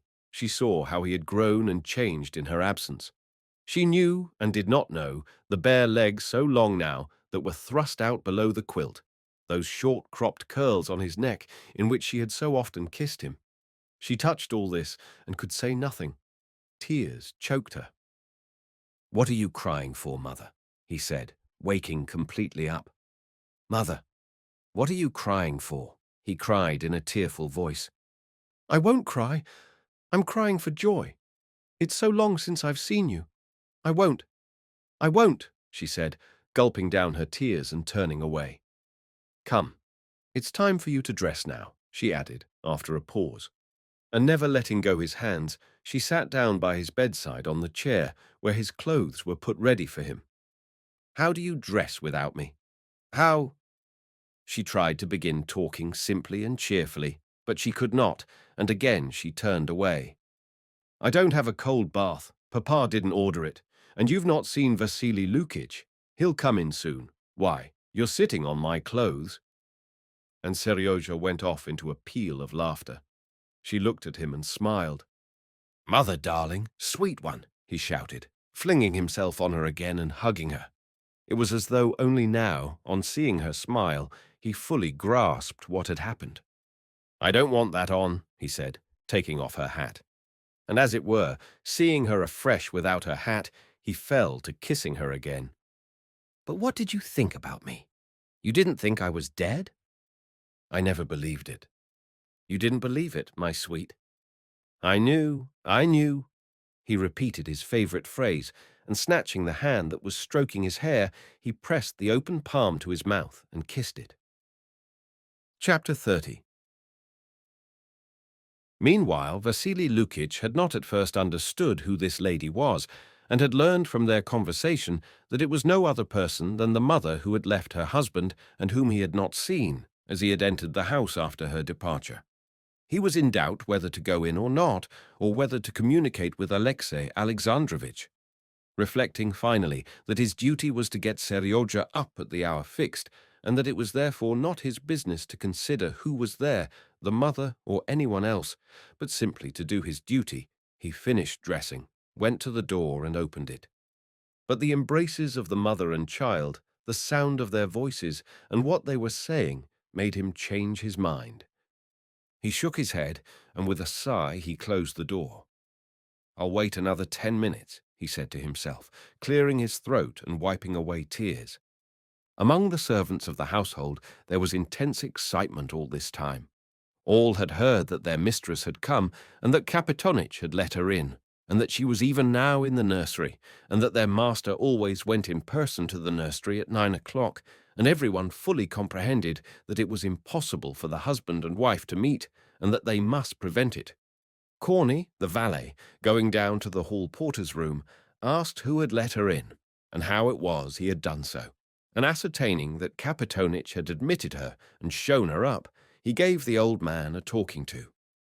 The hall porter was doggedly silent, but when Corney told him he ought to be sent away, Kapitonich darted up to him, and waving his hands in Corney's face, began, "Oh, yes, to be sure you'd not have let her in, after 10 years' service, and never a word but of kindness, and there you'd up and say, 'Be off, go along, get away with you.' Oh, yes, you're a shrewd one at politics, I dare say. You don't need to be taught how to swindle the master and to filch fur coats." "Soldier," said Corney contemptuously, and he turned to the nurse who was coming in. "Here, what do you think, Maria Efimovna?" "He let her in without a word to anyone," Corney said, addressing her. "Alexei Alexandrovich will be down immediately, and go into the nursery. "A pretty business, a pretty business," said the nurse. "You, Korny Vasilievich, you'd best keep him some way or other, the master, while I'll run and get her away somehow. A pretty business." When the nurse went into the nursery, Seryoja was telling his mother how he and Nadinka had had a fall in sledging downhill and had turned over 3 times. She was listening to the sound of his voice, watching his face and the play of expression on it, touching his hand, but she did not follow what he was saying. She must go. She must leave him. This was the only thing she was thinking and feeling. She heard the steps of Vasily Lukitch coming up to the door and coughing. She heard, too, the steps of the nurse as she came near, but she sat like one turned to stone, incapable of beginning to speak or to get up. "Mistress, darling," began the nurse, going up to Anna and kissing her hands and shoulders. "God has brought joy indeed to our boy on his birthday. You aren't changed one bit." "Oh, nurse dear, I didn't know you were in the house," said Anna, rousing herself for a moment. "I'm not living here. I'm living with my daughter. I came for the birthday, Anna Arkadyevna, darling." The nurse suddenly burst into tears and began kissing her hand again. Seryozha, with radiant eyes and smiles, holding his mother by one hand and his nurse by the other, pattered on the rug with his fat little bare feet. The tenderness shown by his beloved nurse to his mother threw him into an ecstasy. "Mother, she often comes to see me, and when she comes—" he was beginning. But he stopped, noticing that the nurse was saying something in a whisper to his mother, and that in his mother's face there was a look of dread and something like shame, which was so strangely unbecoming to her. She went up to him. "My sweet," she said. She could not say goodbye, but the expression on her face said it, and he understood. "Darling, darling Kutik." She used the name by which she had called him when he was little. "You won't forget me. You—" But she could not say more. How often afterwards she thought of words she might have said, but now she did not know how to say it, and could say nothing. But Seryozha knew all she wanted to say to him. He understood that she was unhappy, and loved him. He understood even what the nurse had whispered. He had caught the words "always at 9 o'clock," and he knew that this was said of his father, and that his father and mother could not meet. That he understood, but one thing he could not understand, why there should be a look of dread and shame in her face. She was not in fault, but she was afraid of him and ashamed of something. He would have liked to put a question that would have set at rest this doubt, but he did not dare. He saw that she was miserable, and he felt for her. Silently he pressed close to her and whispered, "Don't go yet. He won't come just yet." The mother held him away from her to see what he was thinking, what to say to him. And in his frightened face she read not only that he was speaking of his father, but, as it were, asking her what he ought to think about his father. "Seryozha, my darling," she said, "love him. He's better and kinder than I am, and I have done him wrong. When you grow up, you will judge." "There's no one better than you," he cried in despair through his tears, and clutching her by the shoulders, he began squeezing her with all his force to him, his arms trembling with the strain. "My sweet, my little one," said Anna, and she cried as weakly and childishly as he. At that moment the door opened. Vasily Lukitch came in. At the other door there was the sound of steps, and the nurse in a scared whisper said, "He's coming," and gave Anna her hat. Seryozha sank onto the bed and sobbed, hiding his face in his hands. Anna removed his hands, once more kissed his wet face, and with rapid steps went to the door. Alexey Alexandrovitch walked in, meeting her. Seeing her, he stopped short and bowed his head. Although she had just said he was better and kinder than she, in the rapid glance she flung at him, taking in his whole figure in all its details, feelings of repulsion and hatred for him and jealousy over her son took possession of her. With a swift gesture, she put down her veil and, quickening her pace, almost ran out of the room. She had not time to undo, and so carried back with her the parcel of toys she had chosen the day before in a toy shop with such love and sorrow. Chapter 31. As intensely as Anna had longed to see her son, and long as she had been thinking of it and preparing herself for it, she had not in the least expected that seeing him would affect her so deeply. On getting back to her lonely rooms in the hotel, she could not for a long while understand why she was there. "Yes, it's all over, and I am again alone," she said to herself, and without taking off her hat, she sat down in a low chair by the hearth. Fixing her eyes on a bronze clock standing on a table between the windows, she tried to think. The French maid brought from abroad came in to suggest she should dress. She gazed at her wonderingly and said, "Presently." A footman offered her coffee. "Later on," she said. The Italian nurse, after having taken the baby out in her best, came in with her and brought her to Anna. The plump, well-fed little baby, on seeing her mother, as she always did, held out her fat little hands, and with a smile on her toothless mouth, began, like a fish with a float, bobbing her fingers up and down the starched folds of her embroidered skirt, making them rustle. It was impossible not to smile, not to kiss the baby, impossible not to hold out a finger for her to clutch, crowing and prancing all over, impossible not to offer her a lip which she sucked into her little mouth by way of a kiss. And all this Anna did, and took her in her arms and made her dance, and kissed her fresh little cheek and bare little elbows. But at the sight of this child, it was plainer than ever to her that the feeling she had for her could not be called love in comparison with what she felt for Seryozha. Everything in this baby was charming, but for some reason all this did not go deep to her heart. On her first child, though the child of an unloved father, had been concentrated all the love that had never found satisfaction. Her baby girl had been born in the most painful circumstances, and had not had 100th part of the care and thought which had been concentrated on her first child. Besides, in the little girl, everything was still in the future, while Seryozha was by now almost a personality, and a personality dearly loved. In him there was a conflict of thought and feeling.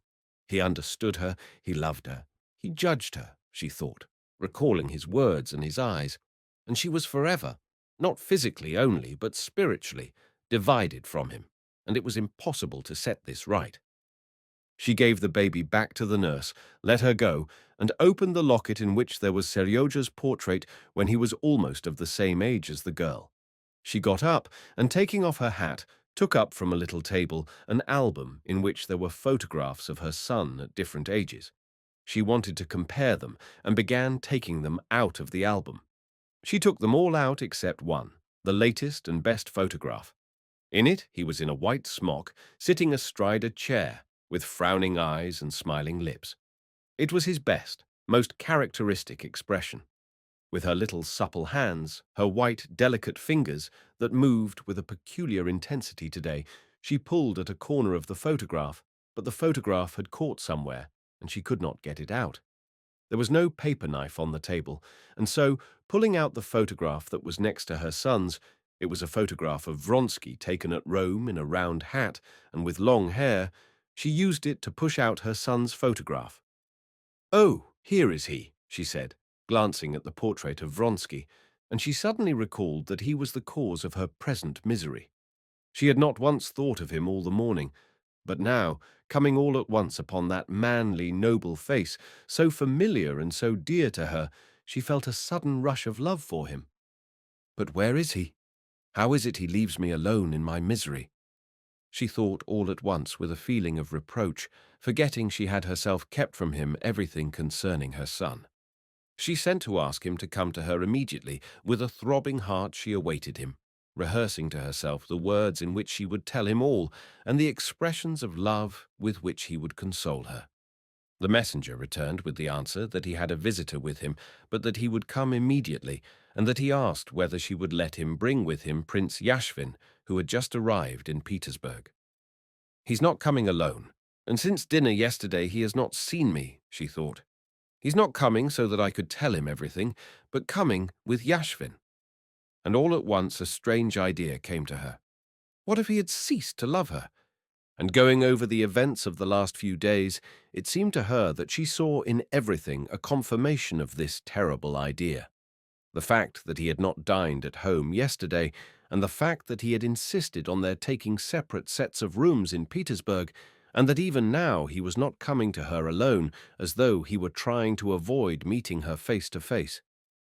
But he ought to tell me so. I must know that it is so.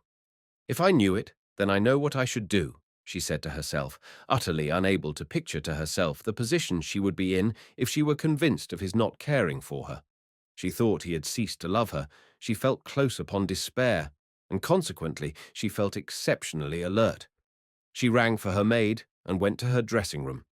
As she dressed, she took more care over her appearance than she had done all those days, as though he might, if he had grown cold to her, fall in love with her again, because she had dressed and arranged her hair in the way most becoming to her. She heard the bell ring before she was ready. When she went into the drawing-room, it was not he, but Yashvin, who met her eyes. Vronsky was looking through the photographs of her son, which she had forgotten on the table, and he made no haste to look round at her. "We have met already," she said, putting her little hand into the huge hand of Yashvin, whose bashfulness was so queerly out of keeping with his immense frame and coarse face. "We met last year at the races. Give them to me," she said, with a rapid movement snatching from Vronsky the photographs of her son and glancing significantly at him with flashing eyes. "Were the races good this year? Instead of them, I saw the races in the Corso in Rome. But you don't care for life abroad," she said with a cordial smile. "I know you and all your tastes, though I have seen so little of you." "I'm awfully sorry for that, for my tastes are mostly bad," said Yashvin, gnawing at his left moustache. Having talked a little while, and noticing that Vronsky glanced at the clock, Yashvin asked her whether she would be staying much longer in Petersburg, and unbending his huge figure, reached after his cap. "Not long, I think," she said hesitatingly, glancing at Vronsky. "So then we shan't meet again?" "Come and dine with me," said Anna resolutely, angry it seemed with herself for her embarrassment, but flushing as she always did when she defined her position before a fresh person. "The dinner here is not good, but at least you will see him. There is no one of his old friends in the regiment Alexei cares for as he does for you." "Delighted," said Yashvin with a smile, from which Vronsky could see that he liked Anna very much. Yashvin said goodbye and went away. Vronsky stayed behind. "Are you going too?" she said to him. "I'm late already," he answered. "Run along. I'll catch you up in a moment," he called to Yashvin. She took him by the hand, and without taking her eyes off him, gazed at him while she ransacked her mind for the words to say that would keep him. "Wait a minute. There's something I want to say to you." And taking his broad hand, she pressed it on her neck. "Oh, was it right, my asking him to dinner?" "You did quite right," he said with a serene smile that showed his even teeth, and he kissed her hand. "Alexei, you have not changed to me," she said, pressing his hand in both of hers. "Alexei, I am miserable here. When are we going away?" "Soon, soon. You wouldn't believe how disagreeable our way of living here is to me, too," he said, and he drew away his hand. "Well, go, go," she said, in a tone of offense, and she walked quickly away from him. Chapter 32. When Vronsky returned home, Anna was not yet home. Soon after he had left, some lady, so they told him, had come to see her, and she had gone out with her. That she had gone out without leaving word where she was going, that she had not yet come back, and that all the morning she had been going about somewhere without a word to him. All this, together with the strange look of excitement in her face in the morning, and the recollection of the hostile tone with which she had before Yashvin almost snatched her son's photographs out of his hands, made him serious. He decided he absolutely must speak openly with her, and he waited for her in her drawing-room. But Anna did not return alone, but brought with her her old unmarried aunt, Princess Oblonskaya. This was the lady who had come in the morning, and with whom Anna had gone out shopping. Anna appeared not to notice Vronsky's worried and inquiring expression, and began a lively account of her morning's shopping. He saw that there was something working within her, in her flashing eyes, when they rested for a moment on him. There was an intense concentration, and in her words and movements there was that nervous rapidity and grace which, during the early period of their intimacy had so fascinated him, but which now so disturbed and alarmed him. The dinner was laid for 4. All were gathered together and about to go into the little dining room when Tushkevich made his appearance with a message from Princess Betsy. Princess Betsy begged her to excuse her not having come to say goodbye. She had been indisposed, but begged Anna to come to her between 6:30 and 9 o'clock. Vronsky glanced at Anna at the precise limit of time, so suggestive of steps having been taken that she should meet no one. But Anna appeared not to notice it. "Very sorry that I can't come just between 6:30 and 9, she said with a faint smile. "The princess will be very sorry." "And so am I." "You're going, no doubt, to hear Patty," said Tushkevich. "Patty? You suggest the idea to me. I would go if it were possible to get a box." "I can get one." Tushkevich offered his services. "I should be very, very grateful to you," said Anna. "But won't you dine with us?" Vronsky gave a hardly perceptible shrug. He was at a complete loss to understand what Anna was about. What had she brought the old Princess Oblonskaya home for? What had she made Tushkevich stay to dinner for? And most amazing of all, why was she sending him for a box? Could she possibly think in her position of going to Patty's benefit, where all the circle of her acquaintances would be? He looked at her with serious eyes, but she responded with that defiant, half-mirthful, half-desperate look, the meaning of which he could not comprehend. At dinner, Anna was in aggressively high spirits. She almost flirted both with Tushkevich and with Yashvin. When they got up from dinner, and Tushkevich had gone to get a box at the opera, Yashvin went to smoke, and Vronsky went down with him to his own rooms. After sitting there for some time, he ran upstairs.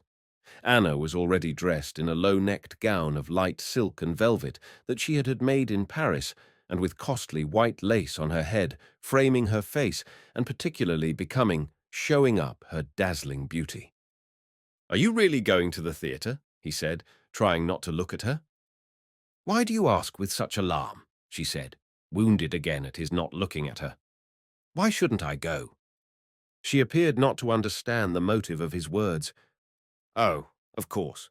There's no reason whatever," he said, frowning. "That's just what I say," she said, willfully refusing to see the irony of his tone and quietly turning back her long, perfumed glove. "Anna, for God's sake, what is the matter with you?" he said, appealing to her exactly as once her husband had done. "I don't understand what you are asking. You know that it's out of the question to go." "Why so?" "I'm not going alone. Princess Varvara has gone to dress. She is going with me." He shrugged his shoulders with an air of perplexity and despair. "But do you mean to say you don't know?" he began. "But I don't care to know," she almost shrieked. "I don't care to. Do I regret what I have done? No, no, no. If it were all to do again from the beginning, it would be the same. For us, for you, and for me, there is only one thing that matters, whether we love each other. Other people we need not consider. Why are we living here apart and not seeing each other? Why can't I go? I love you, and I don't care for anything," she said in Russian, glancing at him with a peculiar gleam in her eyes that he could not understand. "If you have not changed to me, why don't you look at me?" He looked at her. He saw all the beauty of her face and full dress, always so becoming to her. But now her beauty and elegance were just what irritated him. "My feeling cannot change, you know, but I beg you, I entreat you," he said again in French, with a note of tender supplication in his voice, but with coldness in his eyes. She did not hear his words, but she saw the coldness of his eyes, and answered with irritation, "And I beg you to explain why I should not go." "Because it might cause you." He hesitated. "I don't understand. Yashvin n'est pas compromettant, and Princess Varvara is no worse than others. Oh, here she is." Chapter 33. Vronsky, for the first time, experienced a feeling of anger against Anna, almost a hatred for her willfully refusing to understand her own position. This feeling was aggravated by his being unable to tell her plainly the cause of his anger. If he had told her directly what he was thinking, he would have said, In that dress, with a princess only too well known to everyone, to show yourself at the theatre is equivalent not merely to acknowledging your position as a fallen woman, but is flinging down a challenge to society. That is to say, cutting yourself off from it forever. He could not say that to her. But how can she fail to see it, and what is going on in her? He said to himself. He felt at the same time that his respect for her was diminished, while his sense of her beauty was intensified. He went back scowling to his rooms, and sitting down beside Yashvin, who, with his long legs stretched out on a chair, was drinking brandy and seltzer water, he ordered a glass of the same for himself. "You were talking of Lankovsky's powerful. That's a fine horse, and I would advise you to buy him," said Yashvin, glancing at his comrade's gloomy face. "His hindquarters aren't quite first-rate, but the legs and head, one couldn't wish for anything better." "I think I will take him," answered Vronsky. Their conversation about horses interested him, but he did not for an instant forget Anna, and could not help listening to the sound of steps in the corridor and looking at the clock on the chimney-piece. Anna Arkadyevna gave orders to announce that she has gone to the theatre. Yashvin, tipping another glass of brandy into the bubbling water, drank it and got up, buttoning his coat. "Well, let's go," he said, faintly smiling under his moustache, and showing by this smile that he knew the cause of Vronsky's gloominess and did not attach any significance to it. "I'm not going," Vronsky answered gloomily. "Well, I must. I promised to. Goodbye, then. If you do come to the stalls, you can take Kruzin's stall," added Yashvin as he went out. "No, I'm busy. A wife is a care, but it's worse when she's not a wife," thought Yashvin as he walked out of the hotel. Vronsky, left alone, got up from his chair and began pacing up and down the room. And what's today? The fourth night. Yegor and his wife are there, and my mother, most likely. Of course, all Petersburg's there. Now she's gone in, taken off her cloak, and come into the light. Tushkevich, Yashvin, Princess Varvara, he pictured them to himself. What about me? Either that I'm frightened or have given up to Tushkevich the right to protect her. From every point of view, stupid, stupid. And why is she putting me in such a position? He said, with a gesture of despair. With that gesture he knocked against the table, on which there was standing the seltzer water and the decanter of brandy, and almost upset it. He tried to catch it, let it slip, and angrily kicked the table over and rang. "If you care to be in my service," he said to the valet who came in, "you had better remember your duties. This shouldn't be here. You ought to have cleared away."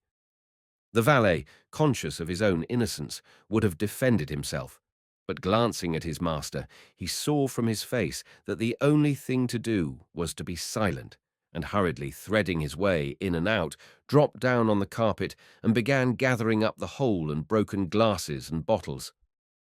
"That's not your duty. Send the waiter to clear away and get my dress coat out." Vronsky went into the theatre at 8:30. The performance was in full swing. The little old box-keeper, recognizing Vronsky as he helped him off with his fur coat, called him Your Excellency, and suggested he should not take a number but should simply call Fyodor. In the brightly lighted corridor there was no one but the box-opener and two attendants with fur cloaks on their arms listening at the doors. Through the closed doors came the sounds of the discreet staccato accompaniment of the orchestra, and a single female voice rendering distinctly a musical phrase. The door opened to let the box opener slip through, and the phrase drawing to the end reached Vronsky's hearing clearly. But the doors were closed again at once, and Vronsky did not hear the end of the phrase and the cadence of the accompaniment, though he knew from the thunder of applause that it was over. When he entered the hall, brilliantly lighted with chandeliers and gas jets, the noise was still going on. On the stage, the singer, bowing and smiling, with bare shoulders flashing with diamonds, was, with the help of the tenor who had given her his arm, gathering up the bouquets that were flying awkwardly over the footlights. Then she went up to a gentleman with glossy, pomaded hair parted down the centre, who was stretching across the footlights, holding out something to her. And all the public in the stalls as well as in the boxes was in excitement, craning forward, shouting and clapping. The conductor in his high chair assisted in passing the offering and straightened his white tie. Vronsky walked into the middle of the stalls and, standing still, began looking about him. That day, less than ever, was his attention turned upon the familiar, habitual surroundings. The stage, the noise, all the familiar, uninteresting, parti-colored herd of spectators in the packed theatre. There were, as always, the same ladies of some sort with officers of some sort in the back of the boxes. The same gaily dressed women, God knows who, and uniforms and black coats. The same dirty crowd in the upper gallery. And among the crowd, in the boxes and in the front rows, were some 40 of the real people. And to those oases Vronsky at once directed his attention, and with them he entered at once into relation. The act was over when he went in, and so he did not go straight to his brother's box, but going up to the first row of stalls, stopped at the footlights with Serpuhovskoy, who, standing with one knee raised and his heel on the footlights, caught sight of him in the distance and beckoned to him, smiling. Vronsky had not yet seen Anna. He purposely avoided looking in her direction, but he knew by the direction of people's eyes where she was. He looked round discreetly, but he was not seeking her. Expecting the worst, his eyes sought for Alexey Alexandrovitch. To his relief, Alexey Alexandrovitch was not in the theatre that evening. "How little of the military man there is left in you," Serpuhovskoy was saying to him. "A diplomat, an artist, something of that sort, one would say." "Yes, it was like going back home when I put on a black coat," answered Vronsky, smiling and slowly taking out his opera glass. "Well, I'll own I envy you there. When I come back from abroad and put on this," he touched his epaulets, "I regret my freedom." Serpuhovskoy had long given up all hope of Vronsky's career, but he liked him as before, and was now particularly cordial to him. "What a pity you were not in time for the first act." Vronsky, listening with one ear, moved his opera glass from the stalls and scanned the boxes. Near a lady in a turban and a bald old man who seemed to wave angrily in the moving opera glass, Vronsky suddenly caught sight of Anna's head, proud, strikingly beautiful, and smiling in the frame of lace. She was in the 5th box, 20 paces from him. She was sitting in front and, slightly turning, was saying something to Yashvin. The setting of her head on her handsome, broad shoulders, and the restrained excitement and brilliance of her eyes and her whole face reminded him of her just as he had seen her at the ball in Moscow. But he felt utterly different towards her beauty now. In his feeling for her now there was no element of mystery, and so her beauty, though it attracted him even more intensely than before, gave him now a sense of injury. She was not looking in his direction, but Vronsky felt that she had seen him already. When Vronsky turned the opera glass again in that direction, he noticed that Princess Varvara was particularly red, and kept laughing unnaturally and looking round at the next box. Anna, folding her fan and tapping it on the red velvet, was gazing away and did not see, and obviously did not wish to see, what was taking place in the next box. Yashvin's face wore the expression which was common when he was losing at cards. Scowling, he sucked the left end of his moustache further and further into his mouth and cast sidelong glances at the next box. In that box on the left were the Kartasovs. Vronsky knew them, and knew that Anna was acquainted with them. Madame Kartasova, a thin little woman, was standing up in her box, and, her back turned upon Anna, she was putting on a mantle that her husband was holding for her. Her face was pale and angry, and she was talking excitedly. Kartasov, a fat, bald man, was continually looking round at Anna while he attempted to soothe his wife. When the wife had gone out, the husband lingered a long while and tried to catch Anna's eye, obviously anxious to bow to her. But Anna, with unmistakable intention, avoided noticing him and talked to Yashvin, whose cropped head was bent down to her. Kartasov went out without making his salutation, and the box was left empty. Vronsky could not understand exactly what had passed between the Kartasovs and Anna, but he saw that something humiliating for Anna had happened. He knew this both from what he had seen, and most of all from the face of Anna, who, he could see, was taxing every nerve to carry through the part she had taken up. And in maintaining this attitude of external composure, she was completely successful. Anyone who did not know her and her circle, who had not heard all the utterances of the women expressive of commiseration, indignation, and amazement that she should show herself in society and show herself so conspicuously with her lace and her beauty, would have admired the serenity and loveliness of this woman without a suspicion that she was undergoing the sensations of a man in the stocks. Knowing that something had happened, but not knowing precisely what, Vronsky felt a thrill of agonizing anxiety, and hoping to find out something, he went towards his brother's box. Purposely choosing the way round furthest from Anna's box, he jostled as he came out against the colonel of his old regiment, talking to two acquaintances. Vronsky heard the name of Madame Karenina and noticed how the colonel hastened to address Vronsky loudly by name with a meaning glance at his companions. "Ah, Vronsky, when are you coming to the regiment? We can't let you off without a supper. You're one of the old set," said the colonel of his regiment. "I can't stop. Awfully sorry. Another time," said Vronsky, and he ran upstairs towards his brother's box. The old countess, Vronsky's mother, with her steel-grey curls, was in his brother's box. Varya, with the young Princess Sorokina, met him in the corridor. Leaving the Princess Sorokina with her mother, Varya held out her hand to her brother-in-law and began immediately to speak of what interested him. She was more excited than he had ever seen her. "I think it's mean and hateful, and Madame Kartasova had no right to do it. Madame Karenina," she began. "But what is it?" "I don't know." "What? You've not heard?" "You know I should be the last person to hear of it. There isn't a more spiteful creature than that Madame Kartasova." "But what did she do?" "My husband told me. She has insulted Madame Karenina. Her husband began talking to her across the box, and Madame Kartasova made a scene. She said something aloud, he says, something insulting, and went away."